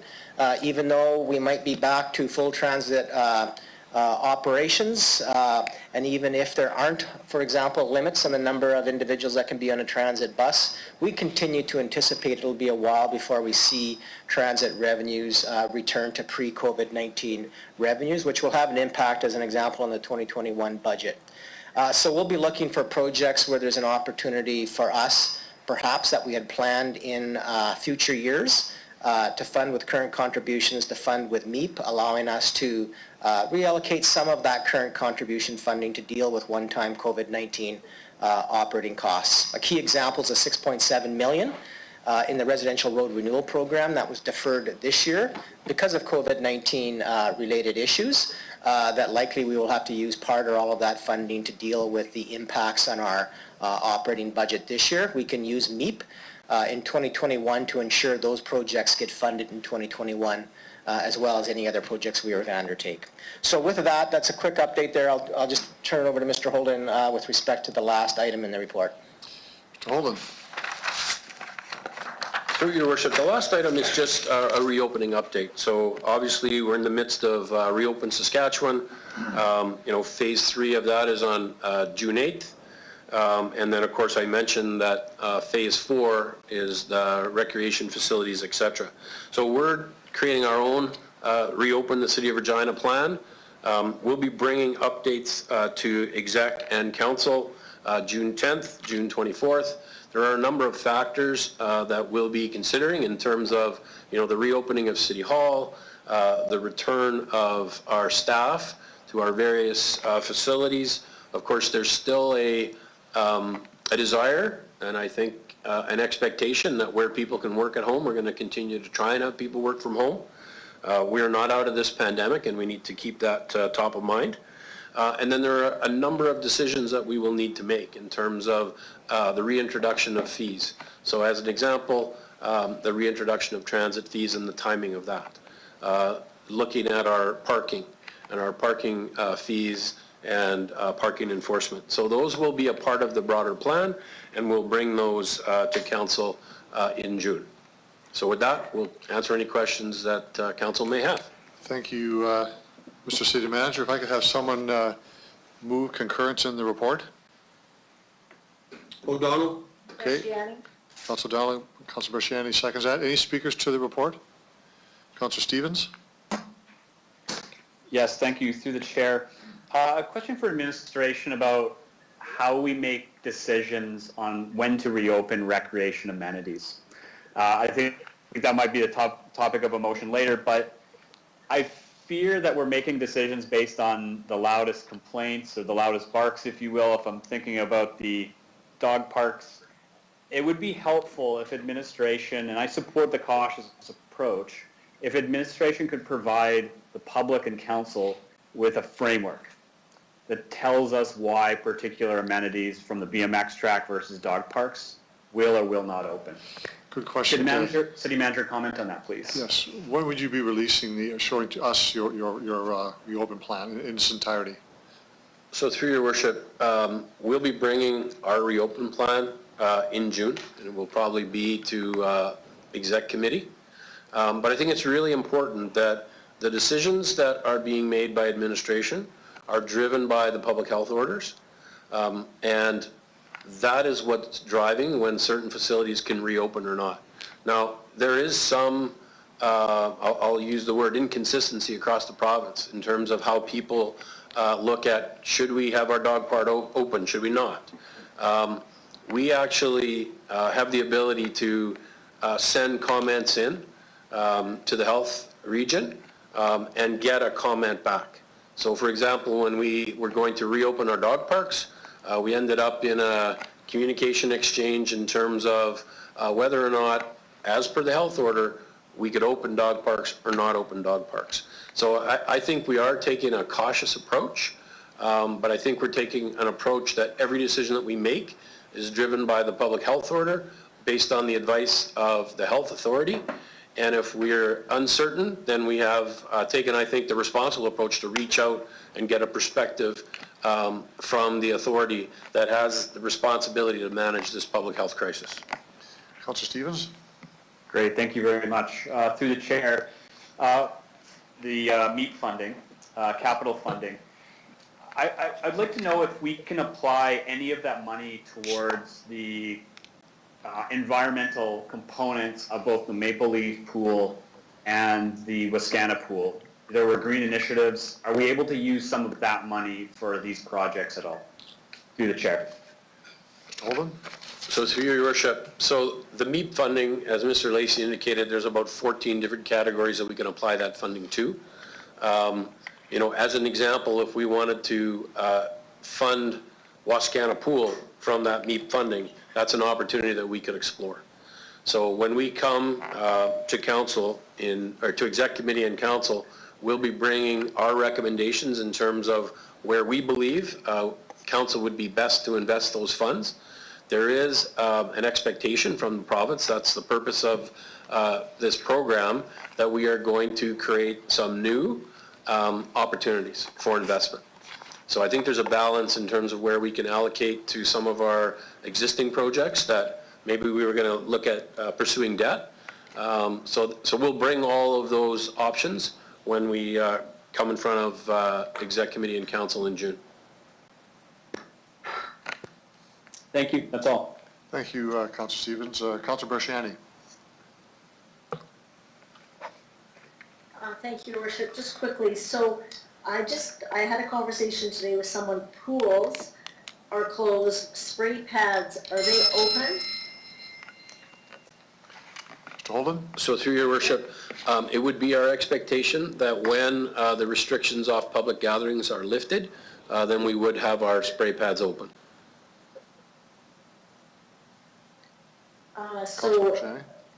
Sorry, and that would be the gathering of how many people? Like right now it's 30, are you saying? So through you, your worship, that type of facility is in phase 4, and right now phase 4 is TBD, right? When we go to phase 3 on June 8th, the gatherings goes to 15 inside and to 30 outside. So the big challenge with it is, of course, you know, when we get to a place where we can open playgrounds and we can open up spray pads, you know, there's a public education piece in terms of, you know, parents, children's, teenagers, youth, that personal responsibility in terms of making sure that we're still respecting whatever restrictions we have within the public health order. But spray pads would open as a part of phase 4. No date yet that's been announced by the province. Councillor Barshani? Thank you. Have you had, through the chair, or have you had any communication with the provincial government in regards to the outdoor courts that can be open during phase 2 of the Reopen Saskatchewan plan under the outdoor individual recreation guidelines?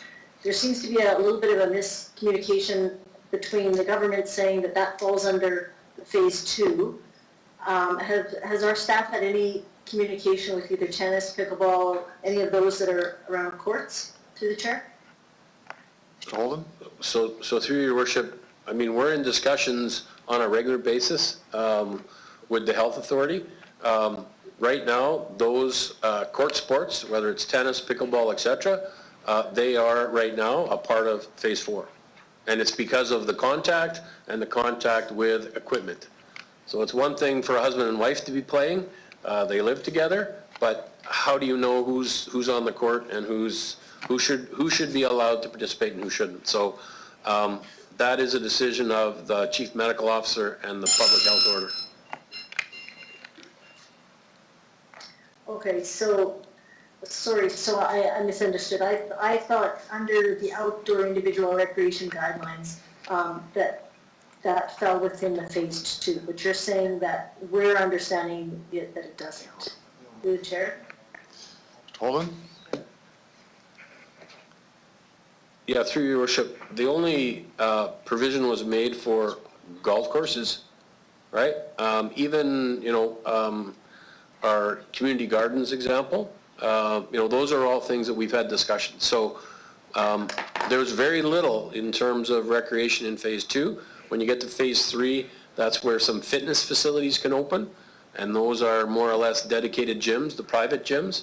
For example, we would not open the Sportplex that has a fitness area on the Lawson side, the Fieldhouse side, because we're not just a dedicated fitness facility. We have a whole suite of aquatics and court activities and track facilities. So we will wait until phase 4. Okay, yeah, thank you. I understand, I appreciate the caution as well. The last question is with me. With some of the conversations that residents have reached out, they're hoping that with COVID, that some of the 30 million is going to go into sidewalks or type of infrastructure that gets people out biking and connectivity with our pathways. So that's just my plug in there for connected sidewalks, so people can actually get out, ride, bike, and walk, whatever. That would be, I think, a big bonus and back to the residents of Regina, something they would see. So I'll leave it there. Thank you. Thank you, Councillor Brashani. Councillor Hawkins. Thank you, Mayor. To the city manager, this morning I got a video from a 4-year-old in my ward that broke my heart. She was begging me to get the city to open the playgrounds. Are playgrounds in phase 3 or phase 4? What's the plan with playgrounds? Phase 4.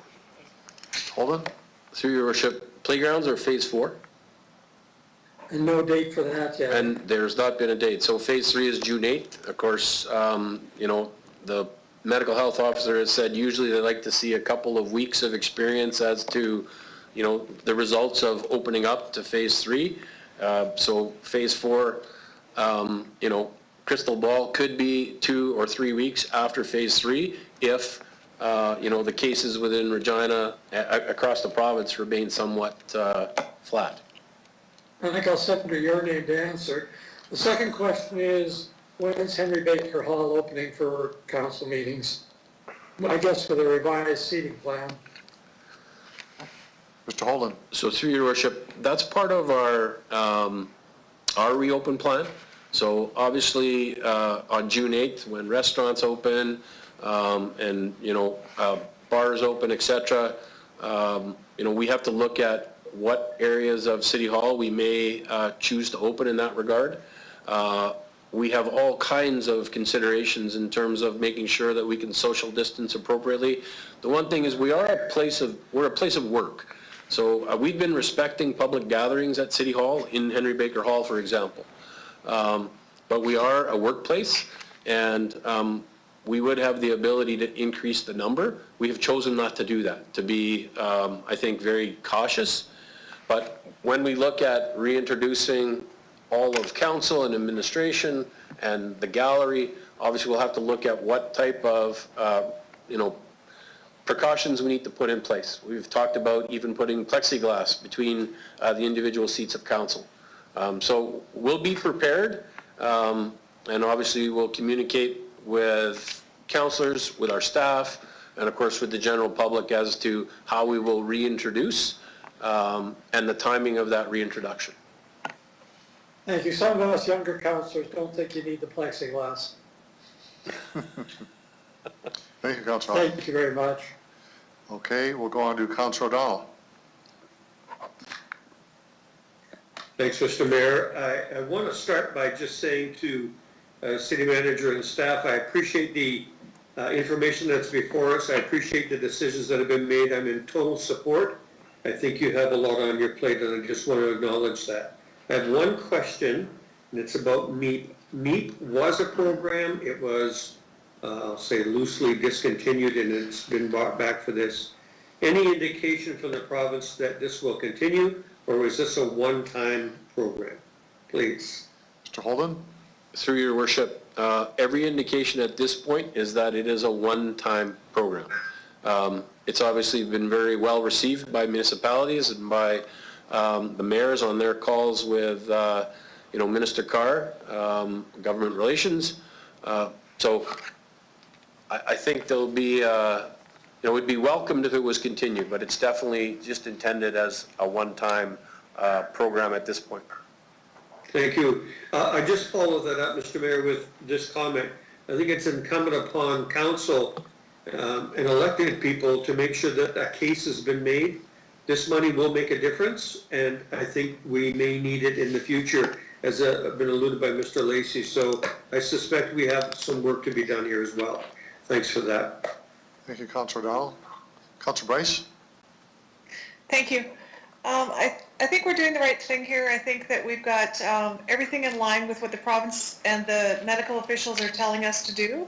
So I want to thank everybody for doing that. I appreciate it. It is frustrating for people when it is so nice out, but we had 2 more cases again today in Regina. So we're not out of the woods yet, and I think that we're making the steps as the professionals are saying it's safe to do so. Our number 1 goal is to keep our residents of Regina safe, and I think we're doing that so far, and I don't want to see us going leaps and bounds ahead of things. Well, first of all, we wouldn't be able to. Second of all, the safety of the residents comes before everything else, so thank you for doing what you're doing, you guys. Thank you, Councillor Bryce. Councillor Flagel. Thank you, and I want to bring this up because, well, I forget when we tried, or we were looking at doing an outdoor meeting in the courtyard for city council. And you know what, to show a little bit of camaraderie and I don't want to say togetherness because we're supposed to stay apart, but in order to get us all together, that would be one way instead of having to cut the room up into 14, 15 different pieces. We could also do it outside on the courtyard. That's one thing. The second thing is talking about, I've got a lady that put together 500 signatures in Uplands to get us to open up the parks so they can get their kids out of the house, because I guess they're just, it's getting worse and worse. And I agree with what Councillor Bryce said, we've got to be careful of this, but do we have, and this is something I'll ask in the motion too, but do we have any jurisdiction over ourselves as opposed to provincial in terms of one-offs? Mr. Holden? Can I have the councillor repeat the question? Sorry. Do we have any, do we have any jurisdiction over the province on a one-off situation if we wanted to take this petition of 500 signatures and run with it and maybe open up the parks and have the kids being able to go out and play instead of being stuck in their backyard? Mr. Holden? So through your worship, actually I just received an email today from the province about the process for those that do not follow the direction of the public health orders. Okay. In terms of, fines, etc. So, we're constantly in communication with the province. There's lots of pressure on, Councillor Stevens mentioned BMX, pickleball, tennis. If you can golf, why can't you do those other activities? So there's lots of questions being asked of the province on a number of those fronts. But I think it's really important that, our park spaces are open. People can get outside, they can enjoy our pathways. However, we can't have the gatherings, and we've got to make sure that we're respecting that physical distancing between people. Right. Thank you. And one other thing, the staff issue in terms of bringing them back, are we at some point, do we know if, you and I had this little quick conversation about the elevator and only putting 2 people in the elevator and trying to get 400 people up 15 flights. They're going to spend half a day waiting downstairs. Do you just sort of go, okay, well, no, then we're going to leave them at home? Those 400, we're going to take 100 and they're going to come to work. And, I guess there's lots of different ways you can go a 2 on, 3 off, 3 on, 2 on, whatever, split up their work time. But I want to say that I think the morale, and maybe you can say that it isn't. I've run into some city staff out on the streets, and their morale's pretty good. So whatever you guys are doing internally is keeping them pretty happy. So I'm happy to see that, and I'm glad. And you know what, a good rainfall would certainly take away a lot of extra work for our staff. But appreciate it all. Thanks. Thank you. Councillor Fundura, you're next.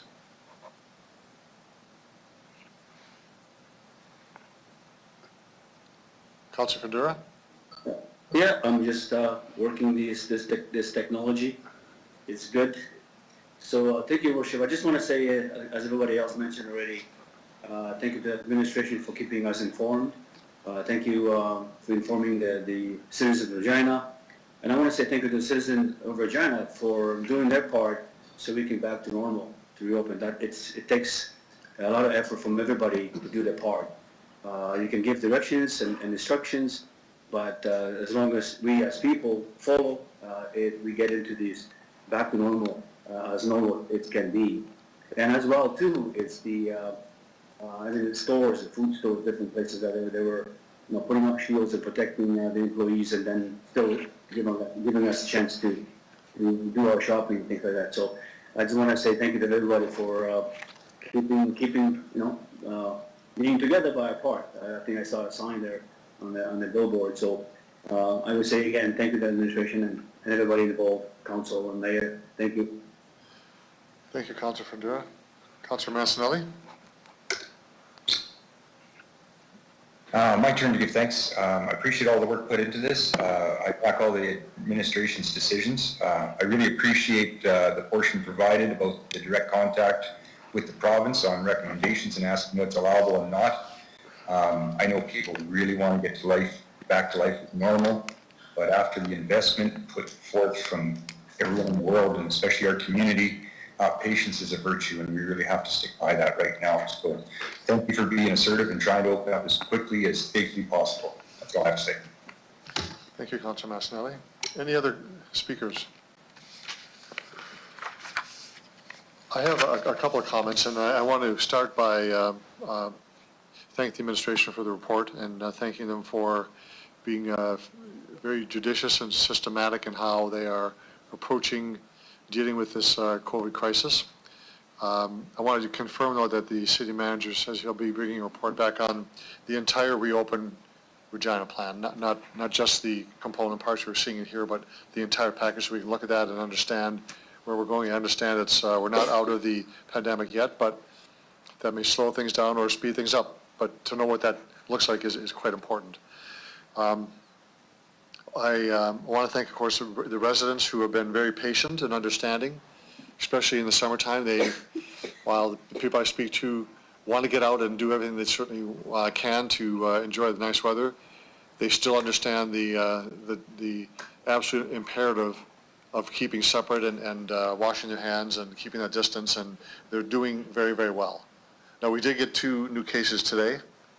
I'm not sure if that's Regina or Regina region, but certainly it just goes to show you that we're not out of this by any means. So I appreciate the diligence on this one. I know we have a report coming in, or motion in a few moments about other activities that we can and may not be able to do, and I look forward to that conversation. Councillor Stevens brought up a point about Maple Leaf pools and making them green. I just want to raise that point. I thought that part of the design of Maple Leaf, and I believe also Wascana Pool, will have a green component to that. So I want to confirm, we were already doing that, or is that something that we didn't have before? To the city manager. No, through your worship, you'll recall that we came back to council and got some additional funding to advance the Maple Leaf pool. And we did that in part because we did not want to forgo any of the design elements that were going to ensure that we could meet some of the green options. And of course, those are also being built into the Wascana pool design. So we are doing those. The flexibility of where we allocate that MEEP funding, like I indicated, that'll come forward in June. Last point I'll make is, and others have made it, just that our primary focus here, of course, is the health and safety of Regina residents. Everything flows from that, and that's our primary purpose of this. And so I certainly support the report and the actions taken by the administration and our council colleagues as well. So I'm not sure who moved the motion. Councilor Dowland, do you want to close debate on this? I do not, thank you. Okay. Mr. Clerk, you want to do the vote on this, please? I will start with you, Councillor O'Donnell. In favor, please. Councillor Bryce. In favor? Councillor Murray. In favor. Councillor Findura, In favor. Councillor Bresciani, In favor. Councillor Stevens, Favor. Councillor Hawkins, In favor. Councillor Young, In favor? Councillor Mancinelli, In favor. Councillor Flagel, Yes. Mayor Fougere. I vote in favor. Carries 11-0, Your Worship. Thank you, Mr. Clerk. So we'll move on to reports CM 20-14, appointments to the elected officials compensation review commission. If I could have a mover and seconder, please. Mayor, I'm going to step out for a few moments because Justice Rama School is mentioned, so I have a conflict. Understood, Councilor Hawkins. Thank you. Thank you. Mr. Mayor, I'll be happy to move this. Michael O'Donnell? Okay, a seconder, please. Councillor Stevens? Okay. Any speakers to the report? If I could speak to it, please? Okay, you want to just make sure you use the chat room, Michael? Councilor O'Donnell, Yeah. please. Okay. Yeah, Councilor O'Donnell, I go just ahead. wanted to, thank you. I just wanted to comment that I thought the candidates who are before us are outstanding, knowledgeable people who have lots of experience in municipal world and have appeared before us many times. Great choices. Thank you. Thank you, Councilor O'Donnell. Other speakers?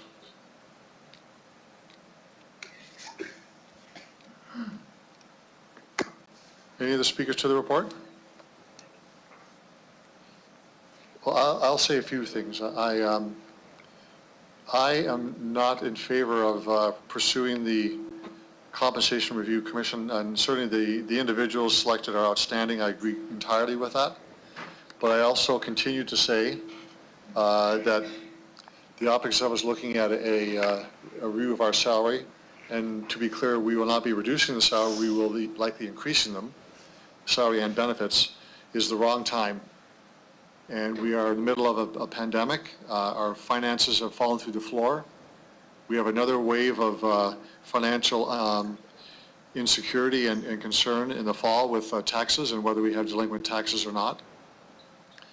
So as much as this might be important to do this for members of council, I would urge that we table this until after, at least till we get through the pandemic and understand our finances. Symbolically and optically, it's just, to my view, the wrong priority, so I will not be supporting the report or the bylaw. Other speakers? Councilor Findura?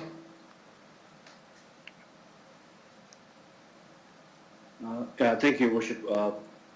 I voted against the last time we were debating this for the same purpose that the money is going to come from somewhere. This is not the right time to do this. I know there's never a right or wrong time to do it, but for the same reasons, Your Worship, you've mentioned, I'm going to repeat it. I am not in favor of this, and I will do the same thing. I will not support the report nor the bylaw. Thank you, Your Worship. Thank you for that. Councilor Massanelli? Thank you. Through the chair, I'd like to take a moment to point out that when it was a vote for my own salary that I am currently collecting, I voted against taking the increase to make myself whole, as my own personal viewpoint of integrity and the position I hold. What's before us isn't for me, it's for the future council at a future date. This vote in itself might make sure that I'm not a councillor anymore. This isn't for my wage, this is for a future wage. I do have one question in terms of the report. I noticed that the people selected are very well represented, respected. Was there any thought given to a layperson being on the commission to actually vet what people are paid and to see what the common man might think of what goes on here? Mr. Holden? Or common woman? Paul, we'll put the clerk on the hot seat. Thank you, Your Worship. To your question, Councillor Mancinelli, it was a decision of council based on past precedent with respect to who to appoint to this committee, and so this mirrors what was done back in 2001. However, there have been some initial meetings of the commission with respect to staff and research, and it's very clear from the members that they are interested in conducting comparisons across the country. They are looking at cities, for example, I believe it is the City of London, where the council salary is pegged to the average salary and wage in the City of London proper. So they are looking at it. It's not just where do elected officials in other jurisdictions make. They are looking at how does that relate to the last 20 years of CPI index increases and what other jurisdictions do with respect to trying to relate salary increases to the common person or the average worker. I'm very pleased to hear that. Another comment I have is upon election, I discovered that a portion of my wage wasn't taxable, and that's something that a common person wouldn't know. So to have this reviewed, looked at, and brought forward, I think is important for people to have confidence in what we do as a council and what goes on with the wages. So I intend to support this, and thank you very much. Thank you, Councilor Massanelli. Councilor Flagel? Thank you.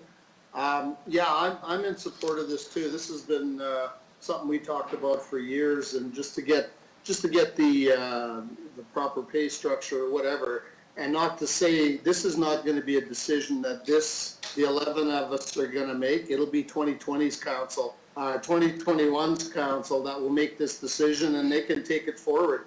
This report has no bearing on COVID. This has no bearing on anything to do with anything other than finding a formula or finding a resolve to any issue that regards compensation.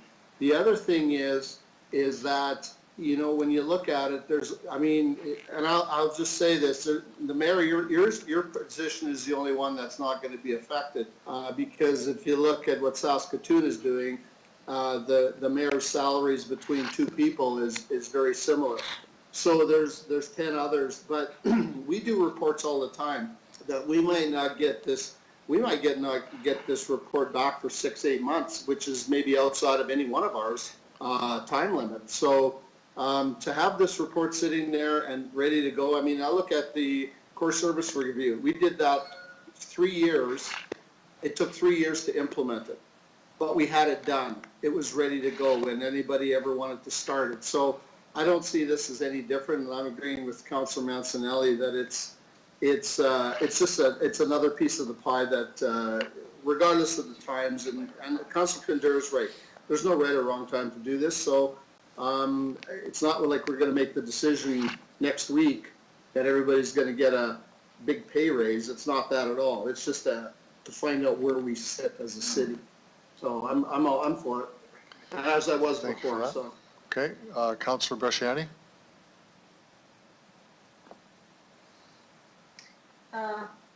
Thank you, Worship. I too support this. I think this is long overdue. I think it's been at least 20 years or something that this has been looked at or has not been looked at. You know, there's something that I think even the general public has said many times over to me. You guys are not paid enough for what you do. This is coming from the general public. I'm disappointed that, you know, Mayor, that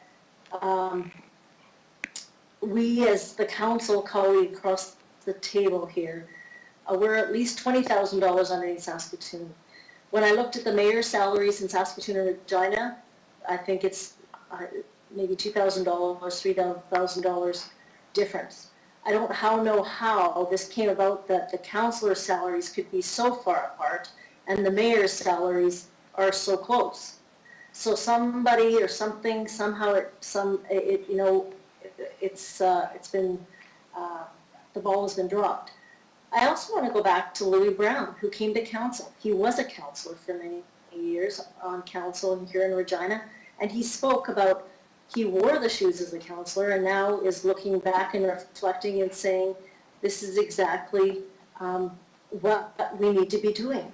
So I agree that timing is of the essence, but I think this is going to be something that we're not deciding my own salary now. It'll be the next council, and that will be determined at that time. But I do think that we need to understand that how vitally important it is if we want to get people also to run as candidates. There's two dimensions here. So we have to stay in parity with other municipalities, whatever that means. So I absolutely support this. Thank you. Okay, thank you for that. Councillor Bryce, you're next. Thank you. There's never a good time to look at our own salary, and it's always uncomfortable to look at giving yourself a change in your salary, whether it be an increase or a decrease. So I've been on council for a really long time. It hasn't been looked at since before I was elected. I think it's responsible of us to do this, but actually to have a component where it's done on a regular basis, that we don't have to go through this uncomfortable conversation every 20 years, but have it done so that we don't lag behind everybody. We would never let our own staff, we would never treat our own staff the way we treat ourselves. And as I said, there's never a good time to do this. That's all I'm going to say about it.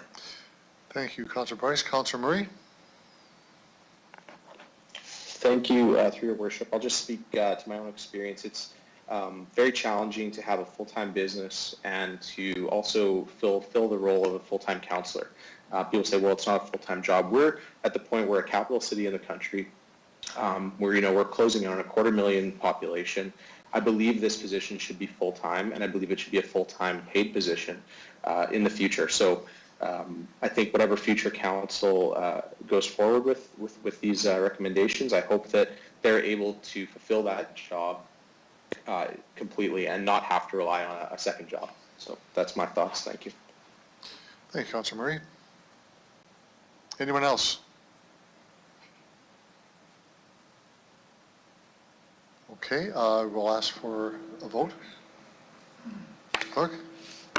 Councillor O'Donnell as the mover of the motion. In favor, please. Councillor Mancinelli. In favor. Councillor Flagel. Yes. Councillor Young. In favor? Councillor Hawkins. Oh, I'm sorry. My apologies. Councillor Stevens. Yes. Councillor Bresciani. In favor. Councillor Findura. Opposed? Councillor Murray. In favor. Councillor Bryce. In favor. Mayor Fougere. I vote no. The motion carries 8-2, Your Worship. So now we have the bylaw. Councillor Young, would you like to introduce that, please? Yes, so this is the elected, am I on? Yes. You are. So this is the elected official compensation review commission bylaw 2020-35, and I move, seconded by Councillor Bresciani, that bylaw 2020-35 be introduced and read a first time. Anyone opposed? Yeah, hang on. Where are we here? I oppose, Your Worship. Okay, I'm opposed as well. I'll take it as carried, though. Councillor Young?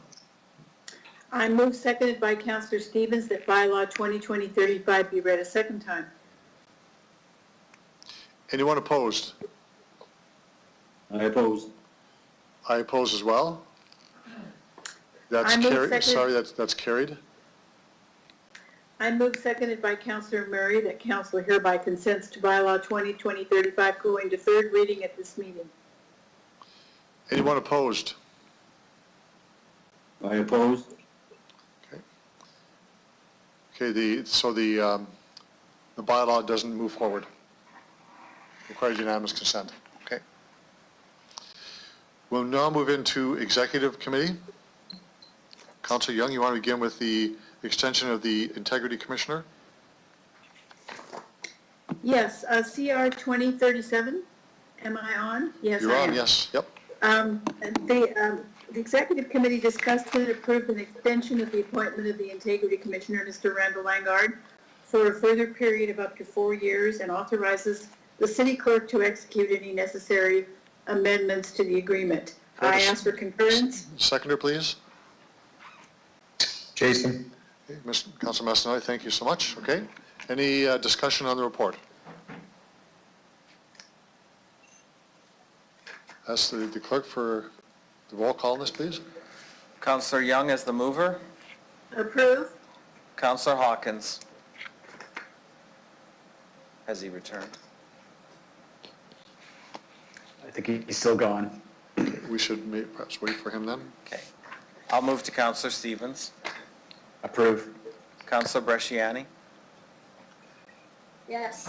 Councillor Findura. In favor? Councillor Murray. In favor. Councillor Bryce. In favor. Councillor O'Donnell. In favor? Councillor Mancinelli. In favor. Councillor Flagel. Yes. I'll return to see if Councillor Hawkins has joined. Mayor Fougere. I vote in favor. It carries 10-0. So just on a point of procedure, if we have a way to get a hold of Councillor Hawkins, let him know that he's been, I don't know if he uses his cell phone or not.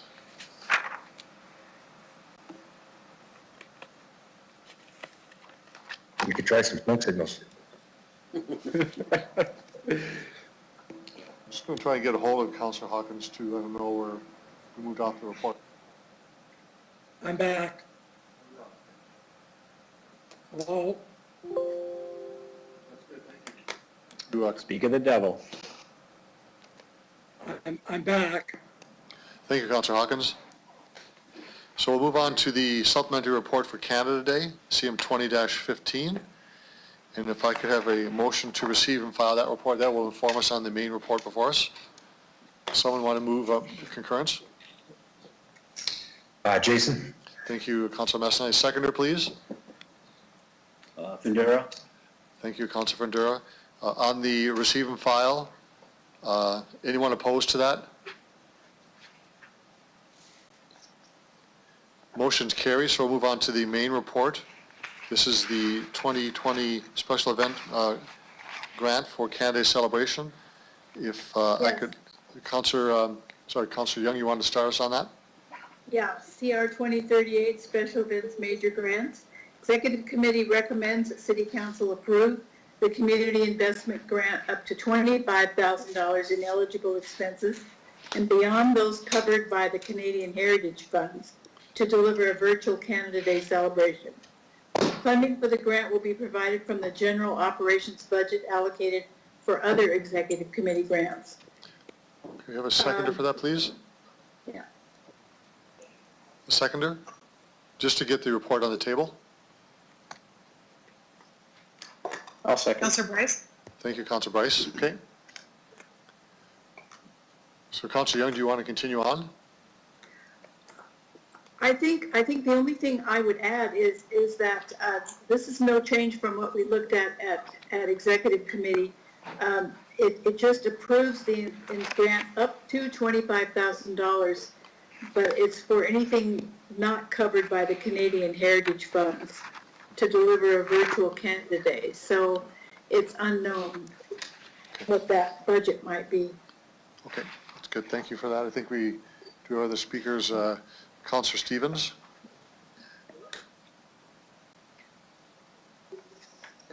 Sorry, through the chair, we had asked for more information. I feel like I'm missing something here.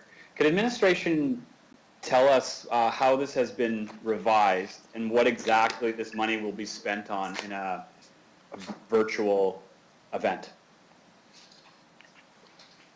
Ms. Harlock?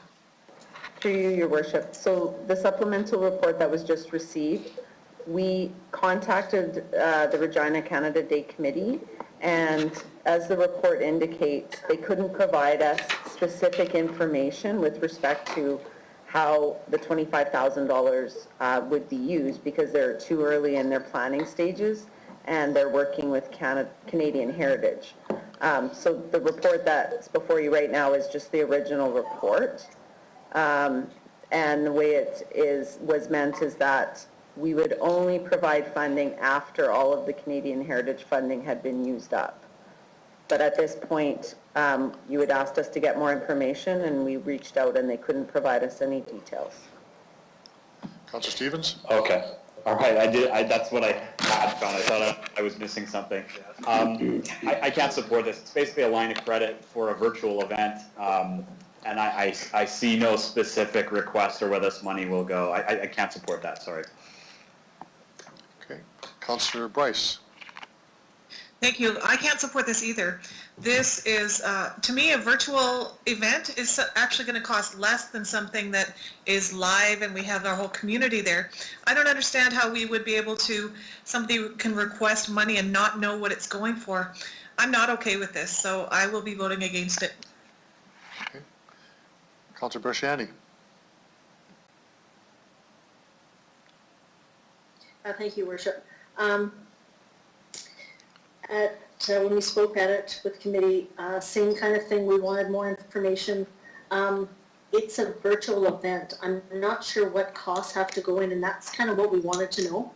But I think $25,000 should be plenty enough to do a virtual.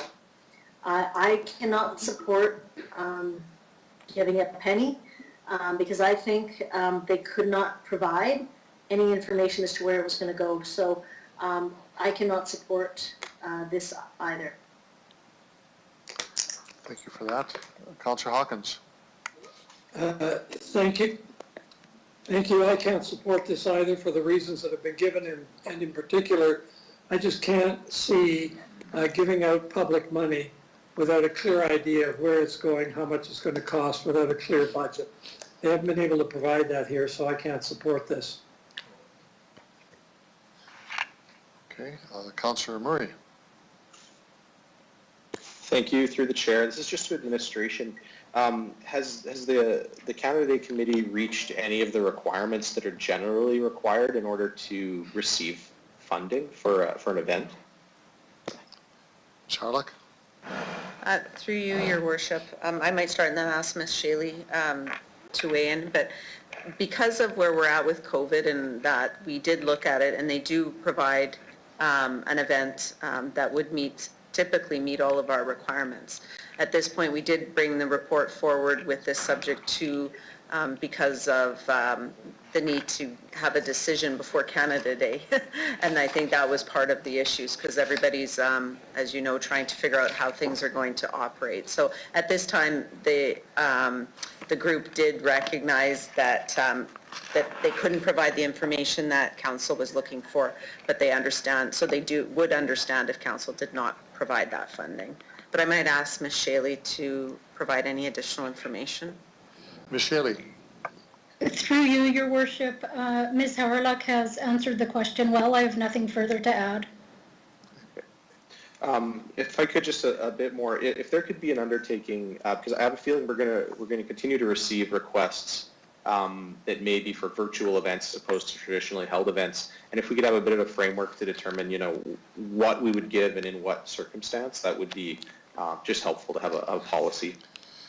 Ms. Shaley, for an undertaking given what's happened now. As an undertaking, Ms. Shaley, or Ms. Hawryluk? Through you, Your Worship, yes, we can take that away as we move forward with the new norms. Okay. Thanks very much. Thank you, Councillor Murray. Other speakers to the report? Well, I agree with the comments by council. I'm disappointed that we don't have a detail of what the budget would look like.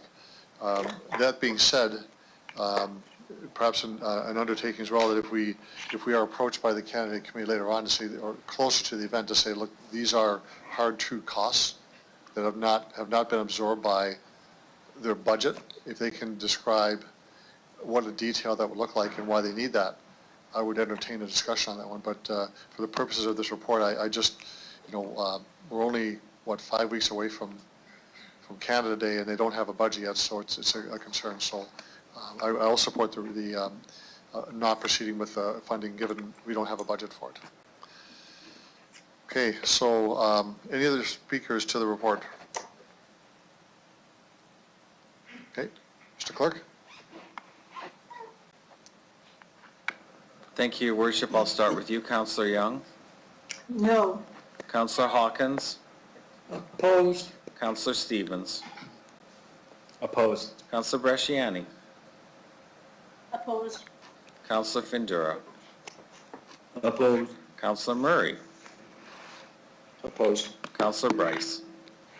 Opposed, strongly. Councillor O'Donnell. Opposed. Councillor Mancinelli. Opposed. Councillor Flagel. No. Mayor Fougere. Opposed. It's defeated unanimously, Your Worship. Thank you for that. Okay, Councillor Young, do you want to take us through the annual submittals for the Economic Development Regina?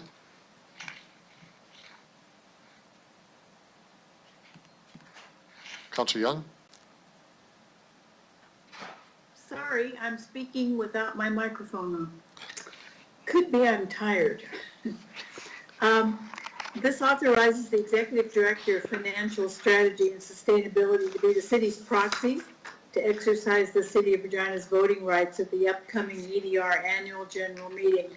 And this means that he would be voting on the audited financial statements, to approve the 2019 annual report, to approve the 2020 business plan, and to approve the 2020 operating budget, and to appoint MNP as the auditor of EDR for the 2020 financial statement year. Okay, have a seconder for that, please? Jason. Thank you, Councillor Mancinelli. Discussion on the report. Anyone opposed to the report? I consider the report carried. The Regina Exhibition Limited Annual Report, Councillor Young, do you want to take us through that as well? Yes, that's CR 2040, and this is similar, that we authorize Executive Director of Financial Strategy and Sustainability to be the city's proxy and to exercise City of Regina's voting rights, to approve the annual report and audited financial statements, approve the 2020 operating and capital budgets, approve the revisions to the long-term strategic plan as presented in the 15-year strategic plan, and appoint MNP as the auditor for Real for the 2020 financial statement year. Okay, seconder, please. Hawkins, second. Thank you, Councillor Hawkins. Discussion on the report. Anyone opposed? Motion's carried. Councillor Young for the RD bid 2020 budget. Yeah, this is the CR 2041 Executive Committee considered EX 2015 report from the Financial Strategy and Sustainability regarding Regina Downtown bid, and concurred in the recommendation to approve the proposed budget of $1.3 million for the Regina Downtown Business Improvement District. The Downtown Business Improvement District members fund 100% of these costs through fees that they pay, and these are collected by the City of Regina. Seconder for that, please. Second, Hawkins. Thank you, Councillor Hawkins. Debate on this, on the report.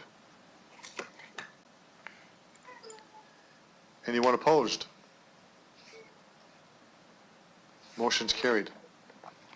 Councillor Young, a report to 20-42. Executive Committee considered Financial Strategy and Sustainability Division report and adopted a resolution to concur in the recommendation to approve the budget submitted by Regina's Warehouse Business Improvement District for 2020. RW has submitted a deficit operating budget due to COVID-19 with a planned transfer from the operating reserve to balance the budget for City Council approval. Okay. Have a seconder for the motion, please. So moved. Okay. Thank you, I'll Councillor second it, Price. Councillor Murray. Okay. Any discussion on the report? Anyone opposed? Motion's carried. Now we have the Board of Directors appointments for the Economic Development Regina.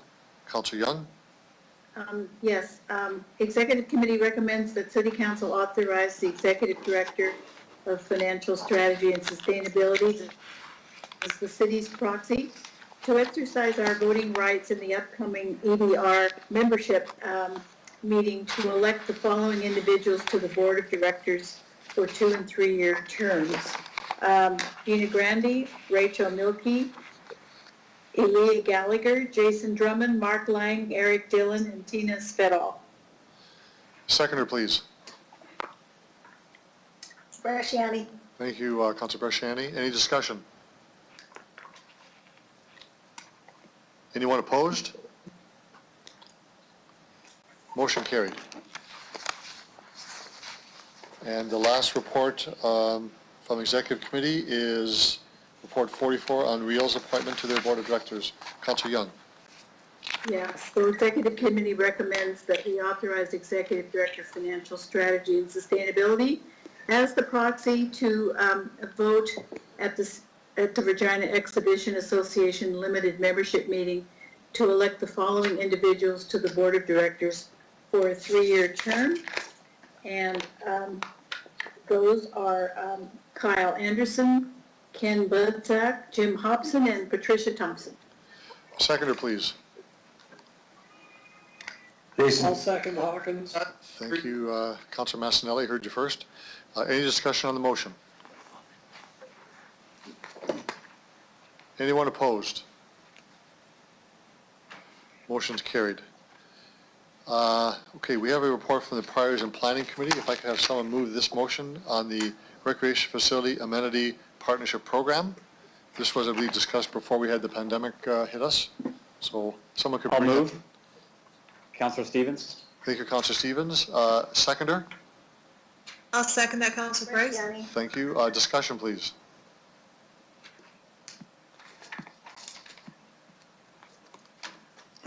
Okay, Yes, I have a question. okay, Councilor Stevens, go ahead. Actually, this has been some time. If administration could walk through the implications of this partnership agreement and give us some examples of what this would look like if we're going ahead with a new project. Can we look to other municipalities? Do we have something on the go currently through the chair? Ms. Harlock? Through you, Your Worship, I'll start and then I will ask Ms. Shaley to provide some more details. But so when Council approved the Recreation Master Plan, the plan took into account considerations for growth, changing demographics, and increasing recreational needs and expectations of citizens. It also considered the fact that infrastructure continues to age and require investment, but not only to repair and sustain what we have, but to modernize it and provide new opportunities.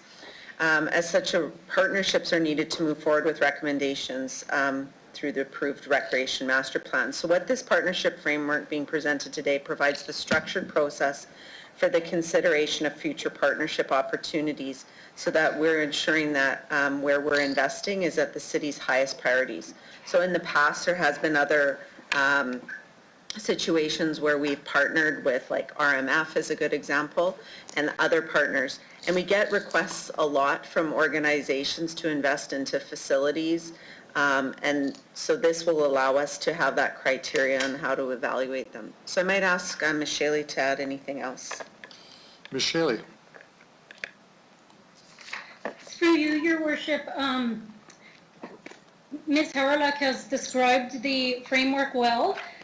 This is really a framework that will accomplish a few goals. One is to enable us to better support organizations we're working with them. Through the past projects we've worked on, we've learned that the more support we can provide to organizations early on in the process to help them understand what the city is looking for to evaluate a proposal and to help them understand the process really enables us to manage a more efficient process and to support them to better articulate the ask of the city. Secondly, the framework, as Ms. Harlock mentioned, does provide a formal process that will enable groups to understand what the process looks like. The specific criteria are, in addition to looking at the merit of the project, we'll look at the alignment with our vision and our strategic documents, alignment with priorities, capital cost savings, operational cost savings, social good, and the competency of the organization. And then finally, it really does provide a framework to enable us to evaluate each proposal in a consistent manner to support council when you're faced with choices among multiple projects. Okay, thank you. Through the chair, so for example, as we're envisioning what a new indoor aquatic facility might look like, this partnership framework would be a way of engaging the community to talk about the conception and the planning process right into the actual build. Is that correct? Ms. Howard? So we might have that conversation with respect to if there's additional things that a community group wanted to add to something through the process. That's when this would come into effect. When we go out to do something large that we're going to build and we go through that design, it might identify things that aren't in our budget now, but perhaps through partnership we would be able to see through to fruition earlier than might be expected. I'm not sure if Ms. Shaley has anything else to add. Ms. Shaley? Through you, Your Worship, again, Ms. Howard has captured it correctly with respect to the engagement on the potential aquatics facilities. We already have begun having conversations with local groups that are interested in raising funds to contribute to such a project, and we've used this framework to help with our preliminary conversations. Okay, thank you. That's all. Thank you, Councillor Stevens. Other speakers to the report? Anyone opposed?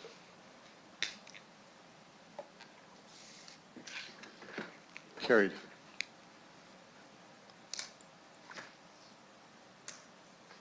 So we have Public Works and Infrastructure Committee.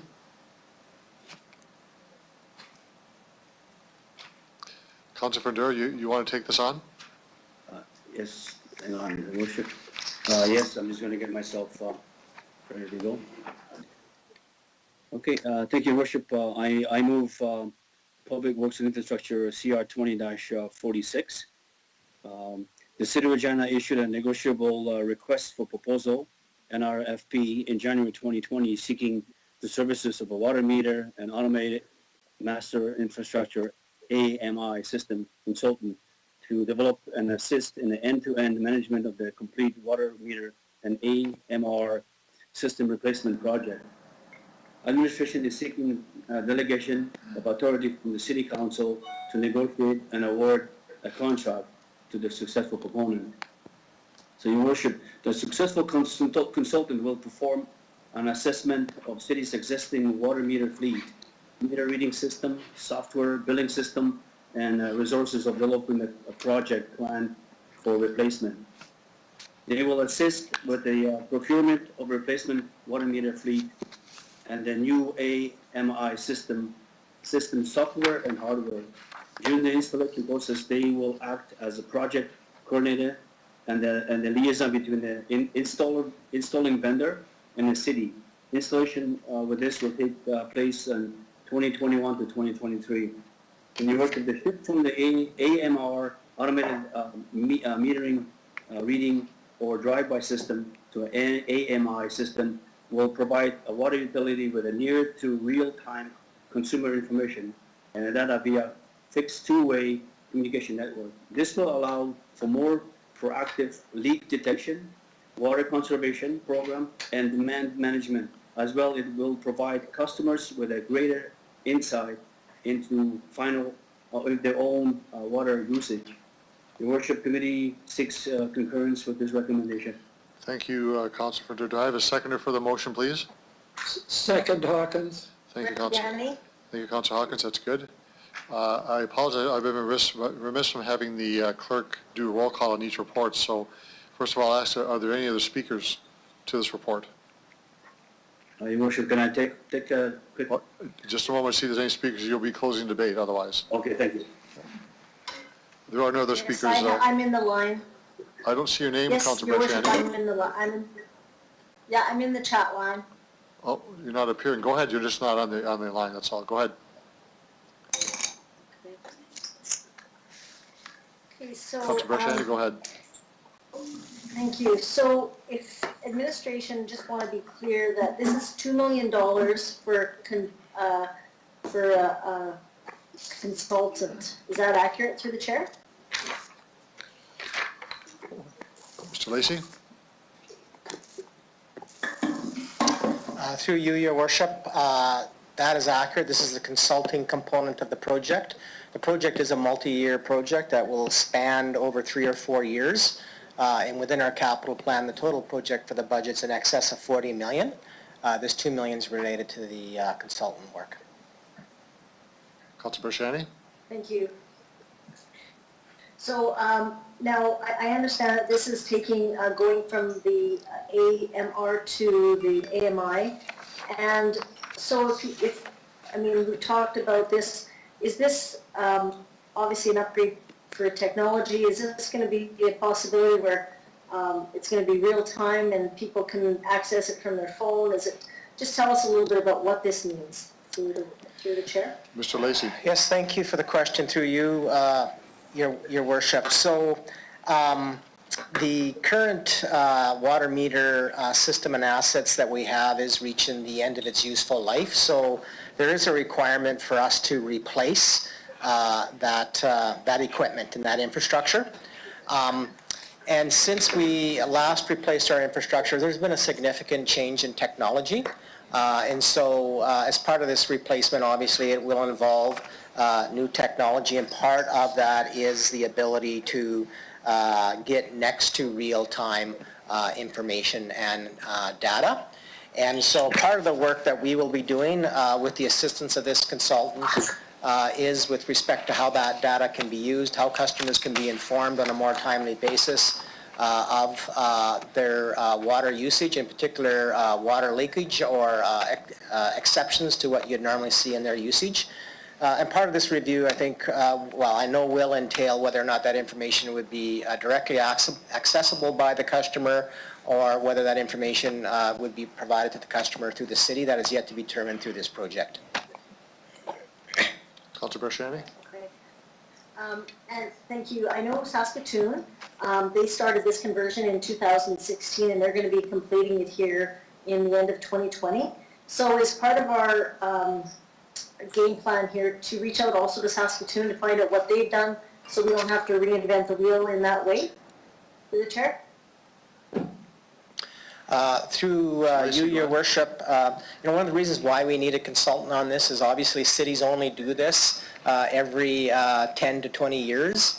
And so it is important to have an expert in to help assist in that decision-making who's involved in that. And so I would pursue, as part of what we'll be having with that consultant and advice they're providing, is certainly knowledge of what is occurring with our neighbor to the north of us, and whether that makes sense for us or whether there might be other solutions out there that might make more sense for Regina. Good. Okay. Thank you. That's all I have. Thank you, Councilor Bershani. Other speakers to the report? Councilor Fendura, do you want to close debate? I had a question or two, but thank you, Your Worship, that the question was asked, and then I got the answer on that one, so I'm good with that. Thank you. Okay, Mr. Clerk, we'll do the call on this one. Vote on this. Councilor Findura, as the mover, I will ask for your vote first. In favor? Councilor Murray? In favor. Councilor Bryce? In favor. Councilor O'Donnell? In favor. Councilor Mancinelli? In favor. Councilor Flagel? Yes. Councilor Young? Approve. Councilor Hawkins? In favor. Councilor Stevens? In favor. Councilor Bresciani? In favor. And Mayor Fougere? I vote yes. Carries unanimously, Your Worship. Thank you. So we've now moved to another Planning Commission report, closure of a utility parcel. Report 47. Councilor Young? Thank you, Your Worship. Regina Planning Commission recommends approval of the closure of a utility strip. It's shown in Appendix A1. The strip is no longer required as a municipal utility parcel, and removal of its designation is required in order to register it as a road right-of-way. And the road right-of-way will accommodate the future road connecting Fleet Street to Ross Avenue. The new road right-of-way will create 3 new lots to be sold, and $2.75 million be directed to the city's land development reserve. So I ask for concurrence. Okay, the seconder, please. O'Donnell? Thank you, Councillor O'Donnell. Any discussion on the report?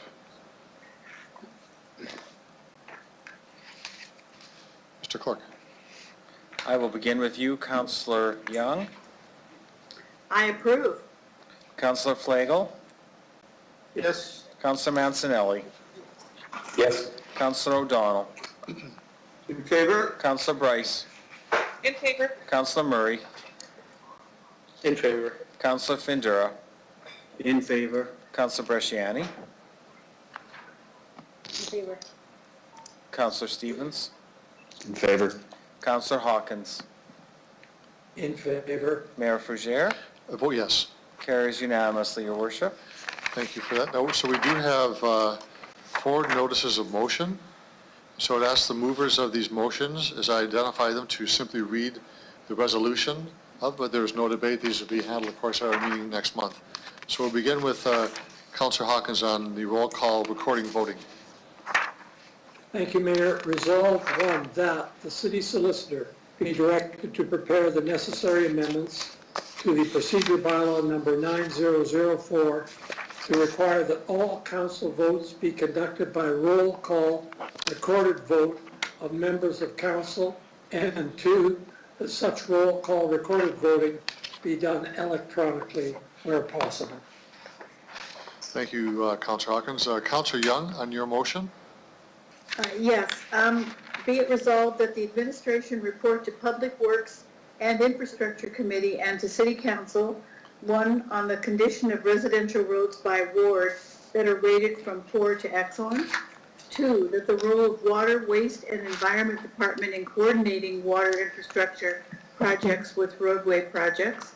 And 3, the costs of each type of treatment applied to residential roads, including the underground water and sewer infrastructure rebuild or rehabilitation. 4, the projection of the number of years it will take to remove roads from the poor category. And 5, a communication plan to inform citizens of the status of the residential road work and an update on the plans to decrease the number of roads in the poor categories in Regina. Thank you, Councillor Young. Councillor Stevens. Therefore, be resolved that administration prepare a report for Public Works for Q1 2021 that outlines options to help offset the cost of water and sewer for low-income residents by way of means-tested grants, billing options, and fee waivers, established as a political advocacy strategy aimed at the federal and provincial governments with the aim of alleviating the financial burden for low-income residents with regards to water and sewer billing and costs. And Councillor Flagel. As a point of order, can I do the second one first? Because we'll discuss the first. No, this is in the right order. This is the one for the fencing setback regulation, which you said we could discuss next month. Oh, I'm sorry. Yes, you're right. Sorry. I'm reading it backwards. My mistake. Yeah. So Therefore, be it resolved that City Council direct administration to prepare a report for the next Public Work and Infrastructure Committee that outlines any potential implications to amend Schedule H2 of the traffic bylaw number 9900 as follows. Set the minimum setback measurement for fence and other obstructions from curb only, no sidewalk, from 2 meters to 0.6 meters, and that if approved, city solicitor prepare the necessary amendment bylaws for this to take effect and authorize suspension of all current pending non-compliant violations or orders to comply until the above noted report of potential amending bylaw has been considered by City Council. Okay, thank you for that. Now we'll go to the motion that we've agreed is urgent business. Councillor Flagel, this is motion number 8. Yeah. So you have the floor, and you'll need a seconder. Yeah, thank you. And if I could, this is whereas the physical and mental health of our citizens is at risk due to the impact of COVID. If I could get a seconder, I'd like to speak to this. I'll second it. Councillor Murray. This whole thing here, and if you look at the newspaper of May 9th, if you talk to anybody at 811, they're getting a lot of mental health and physical health calls because people are, for lack of a better word, are getting cabin fever and are not being able to get out. And part of this is, and the government, don't get me wrong, everything has been going good. but it might be an opportunity for us to look at some of, and expand on, say, phase 3, phase 4, into tennis, pickleball, lawn bowling, cricket, figure skating, some track and field, modified versions of baseball, softball, slow pitch, and anything else that is an organized sport, keeping in mind the 6-foot social distancing. And in my motion here also, it talks about the use of masks if necessary with no spectators. So if you look at June 8th, we're going to have 15 people inside, 30 people outside. So 15 figure skaters or 14 and a coach is quite doable in the hockey rinks. Evraz's ice surfaces, they have 2 available. And who knows how many different figure skaters or different groups and clubs and organizations can use that. This was where I was, and the one whereas is the government of Saskatchewan revealed pillars of life. And I'd like a comment from legal on, do we have the availability to open up some of the facilities, not indoor like Mr. Holden was saying earlier, but tennis courts and pickleball and lawn bowling. I mean, again, here we go, you know, and it was mentioned, golf is open, but they congregate around the clubhouse or not, you know, within the distancing regulations that they're allowed. But it says, whereas the Saskatchewan government revealed pillars of life, the Saskatchewan Suicide Prevention Plan on May 8th due to mental health calls being on the rise. And as a citizen, it's important that they have the mental health and the availability to get out and maybe go back and enjoy. And you know what, a lot of it is the, you know, and I won't even say seniors, but the 50 plus that are not being able to go and play their sport, whether it be, you know, tennis, lawn bowl. And I've even talked to the pickleball people, and they said they'd be totally prepared to go bleach everything, bleach the paddles, the balls, everything necessary to keep things safe. Couples married, living together that could play doubles against another couple, cognizant of that. So I'll leave it at that for right now, and I'll close it off with a couple other little, but if anybody else has any comments, I'd welcome them. Okay, speakers to the motion. Any speakers to the motion?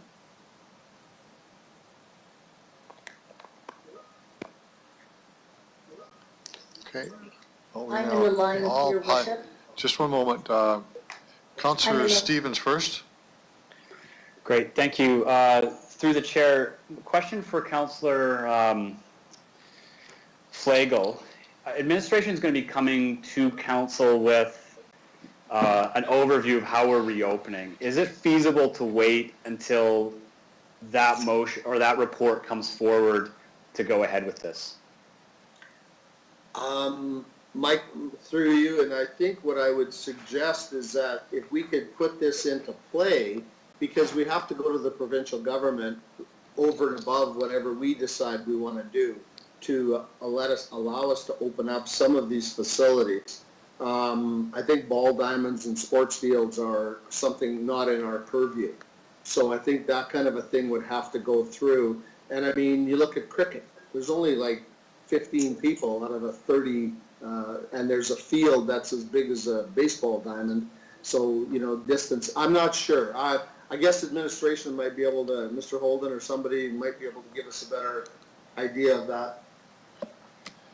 Mr. Holden. So through your worship, I go back to the Reopen Saskatchewan plan. So, you know, the comments around that Councillor Regina was making, those were around individual recreation pursuits in phase 2. So that's where golf, and for whatever reason, the province deemed that as an individual pursuit. The other things that were allowed to open were shooting ranges. All of the other activities are identified in the phases. Phase 4 is where we reopen our indoor and our outdoor recreation facilities. As I said previously, there's lots of questions that have been asked. I know that the mayor and the other mayors across the cities in Saskatchewan have asked on numerous occasions, what about tennis courts? What about pickleball? And the minister has been very direct in terms of those are phase 4. So our plan is going to respect what the Reopen Saskatchewan plan presents. And of course, it's very fluid in terms of there are some TBAs that have yet to be announced for phase 4 in terms of a date. But, you know, the province has indicated if COVID cases increase, then they would actually step back. So I don't believe we're in a position to try and, you know, approach the province to say, you know, can Regina be treated, you know, differently because we have some concern. And obviously the mental health and the situations and occurrences that are going on across the community are quite disturbing. But I think it's important that we follow the Reopen Saskatchewan plan, and our plan will align with that, and we will make adjustments even after we bring the plan to council. If there's a change to Reopen Saskatchewan, our plan will need to be adjusted, but we're looking to try and get things reopened as quickly as we can. But we've got to make sure we're doing it in compliance with the public health orders. Thank you. City Great. Manager.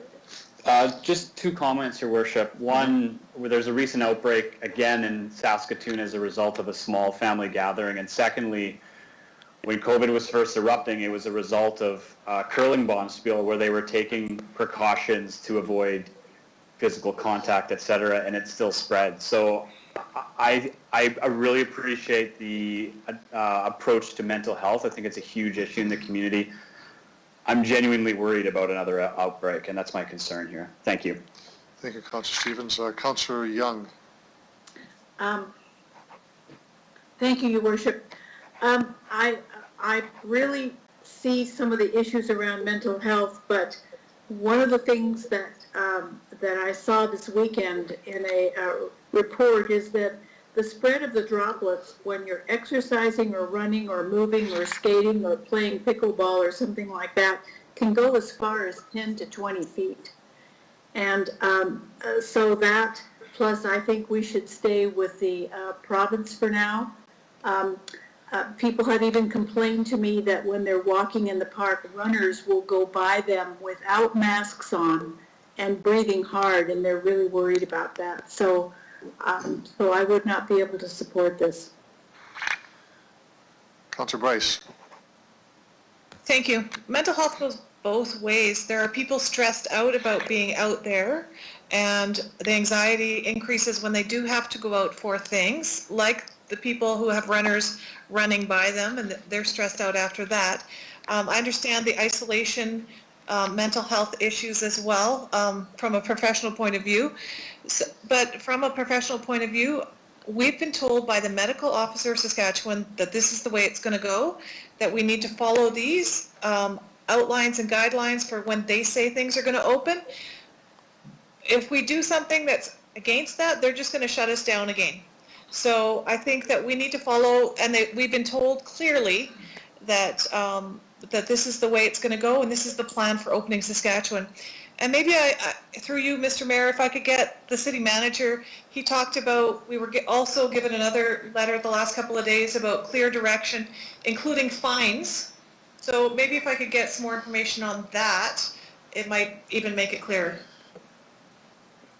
Mr. Holden.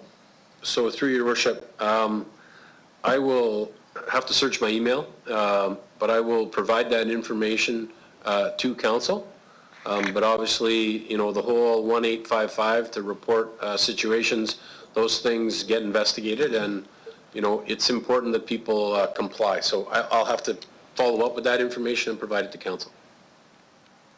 Thank you. I just think we need to follow the guidelines that were set forward. They were set forward with some professional information, medical information behind them, and I think we need to follow through with them. I would love to say let's open everything up, but that's going against what the province is saying, and I just don't think it's appropriate. Thank you, Councillor Bryce. Councillor Massanelli. Thank you. I'd like to first thank Councillor Flago for bringing this forward. I know many people in our community are feeling frustrated, and a little bit of cabin fever come the nice weather. Even though I still have to take the viewpoint that we are not the body that has the proper authority to give recommendations on this, we should follow the province's lead. And over and above, when the pandemic came upon us, we asked for intervention even earlier than the province was providing. And I think that's brought us a little bit of general results we've seen so far, and I'd hate to throw away the investment we brought about for our community safety. So thank you very much. I appreciate the feelings and the mental health aspect, but I can't support this. Councillor Bresciani.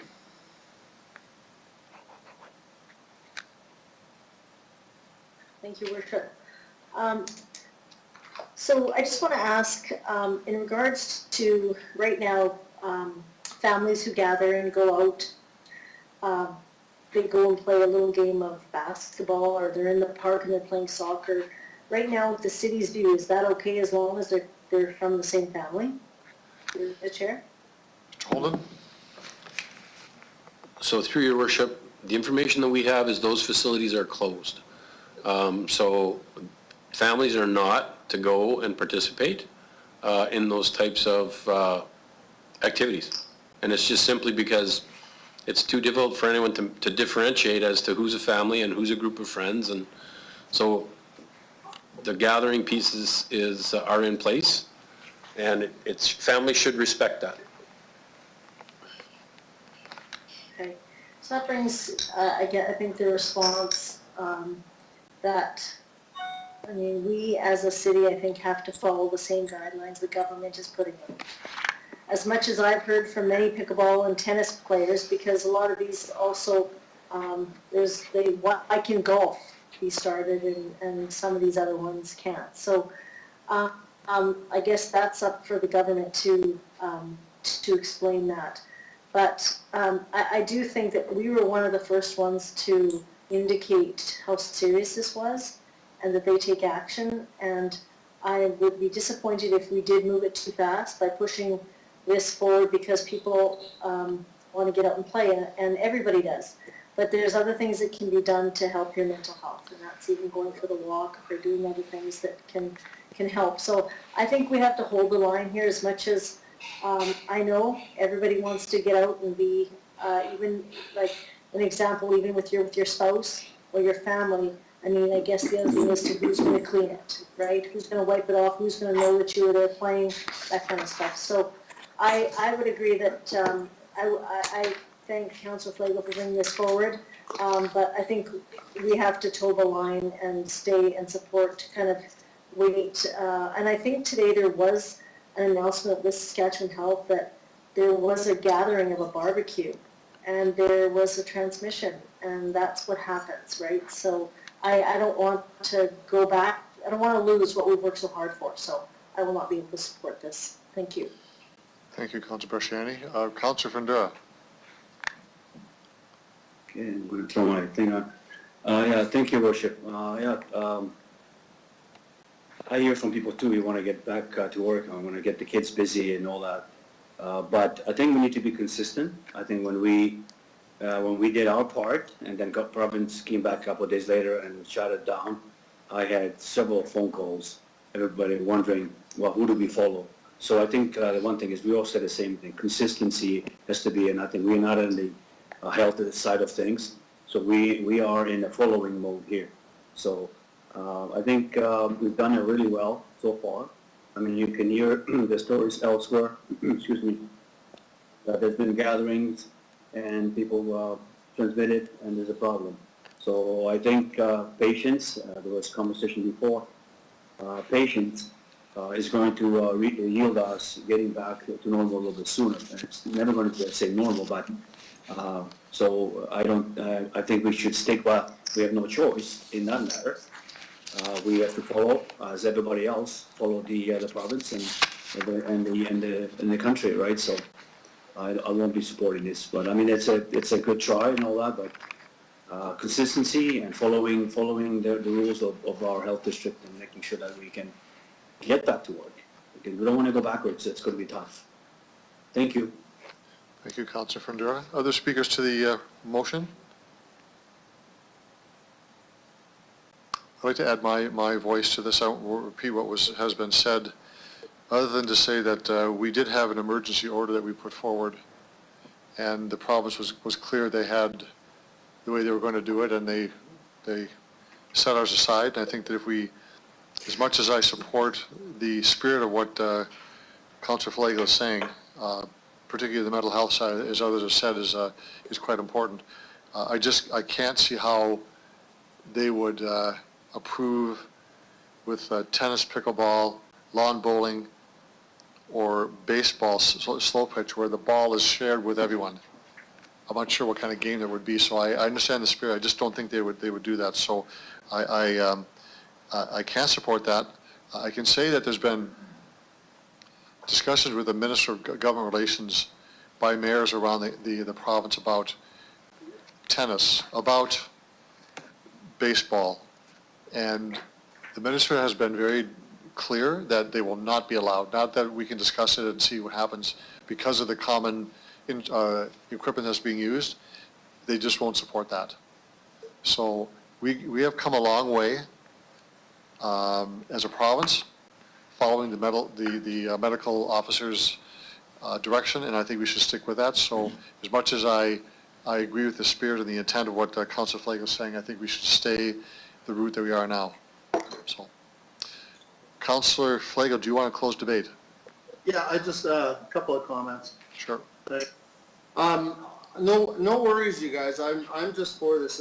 What I would have really liked to have, I've heard a few things that have, there's been conversations going on that maybe we should be privy to in terms of information, and then maybe we wouldn't be coming forward with these kinds of motions. But there was a couple of comments made where there was meetings and nobody, and we as a council were not informed of them. So I think maybe we need to tighten that up a little bit and give us some more information. This needed to be discussed. This needed to be brought up because it is a huge, I know the physical side and the mental and the COVID side and everything, but anybody that thinks mental health is not an important piece of the pie for the citizens of Regina is sadly mistaken. And I'm not saying any one of us do, but we have to remember that there's a lot. This was not a demand for the province to do this. This was an identification of issues and sporting and different ways for the people to get out, no different than how golf is set up, no different than how they look at other areas and other sporting events or gatherings or whatever. So I'm totally good. I appreciate the comments. I think that's all good for food for thought. I just want to make sure that everybody knows that this needed to be discussed, and even if it goes no further than today, it's been put out there because we need to show our citizens that we're actually thinking about their mental health as well as the physical health to keep them out of the hospitals. And I totally get the whole COVID picture. So don't get me wrong. And I mean, the petition from the lady who 500 people signed to have their kids being able to go back out into the park. Precautions were on this motion to be put in force, maybe wearing masks, keeping your distance, and everything else would stay in force. So I brought it up for a good discussion. It needed to be talked about because there's some things, again, that I just heard that we didn't know about. Some of the things by Mr. Holden that were just brought up, and no, nothing against that because he just got the information. So all this stuff was already in place. So appreciate it, and I'm going to support it because I brought it up, and I think it's still a good idea. Thank you, Councillor Flagel. You closed debate, so I'll ask the clerk to do the roll call on the vote. I'll begin with you, Councillor Flagel. Yes. Councillor Mancinelli. Against. Councillor O'Donnell. Opposed. Councillor Bryce. Opposed. Councillor Murray. Opposed. Councillor Findura.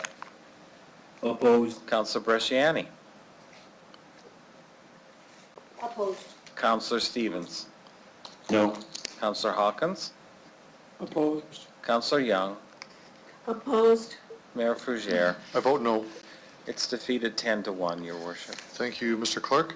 So our last section we have is bylaws and related reports. We have a report from Finance and Administration, a property tax exemption request at 5,000 and 5,800 Armour Road. Yeah, so on behalf of Finance and Admin, I'd like to bring forward CR 20-48. We ask that City Council exempt the properties identified as 5,000 and 5,800 Armour Road from property taxes. and direct the city solicitor to prepare the bylaw. This is similar to other annexations that have not moved forward with development and are still being used as an agricultural farm. So this, we as a council decided we would look at these individually as they came forward. So as a committee, we decided that, yes, we feel that this meets those requirements that we talked about. So that's why it's here today. Thank you, Councilor Bryce. Have a seconder, please. I'll second it, Hawkins. Thank you, Councilor Hawkins. Debate on the report.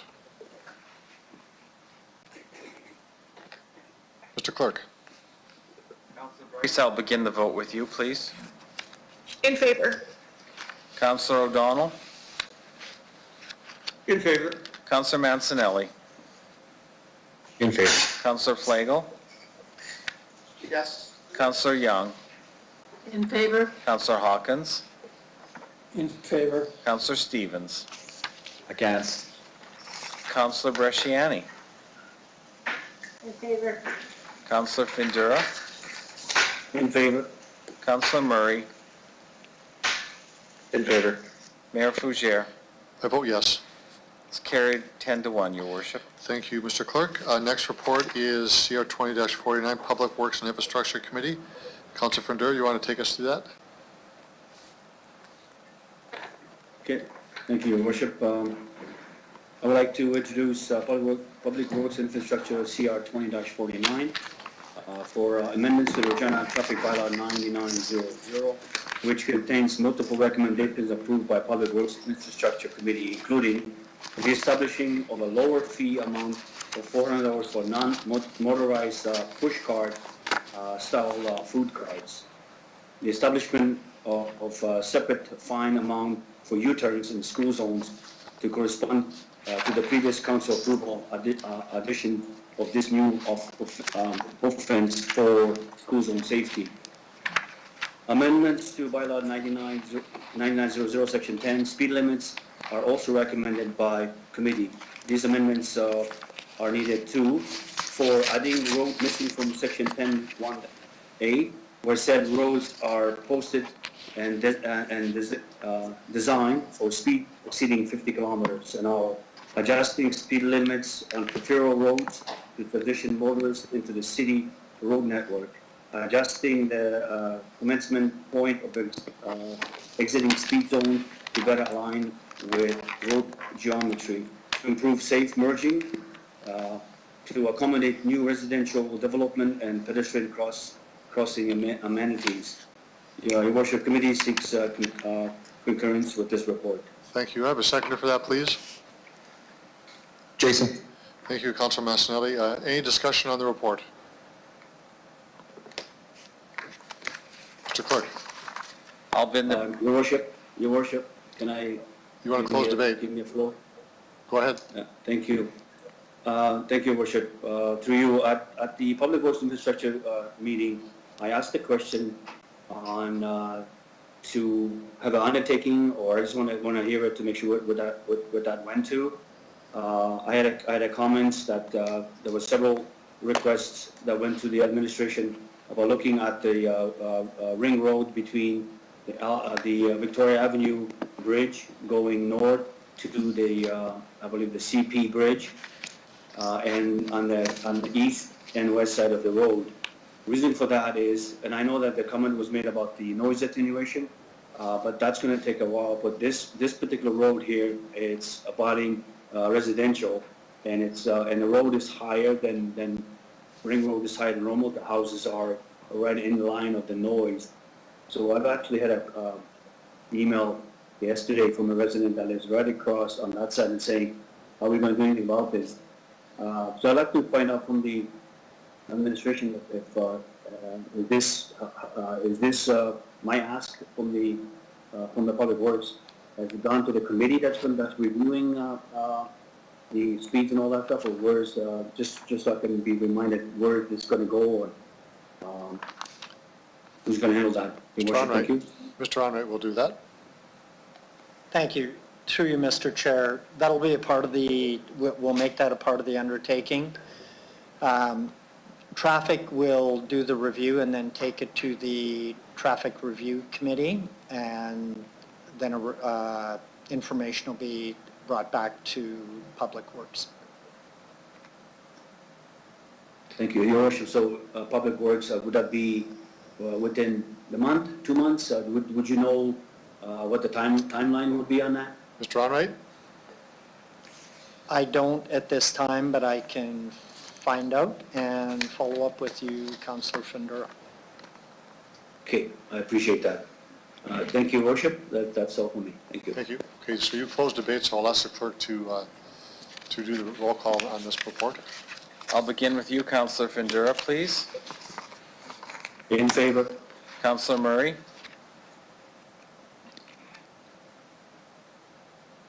In favor. Councillor Bryce? In favor. Councillor O'Donnell? In favor? Councillor Mancinelli? In favor. Councillor Flagel? Yes. Councillor Bresciani? Councillor Bresciani? In favor. Councillor Stevens? Favor. Councillor Hawkins? In favor. Councillor Young?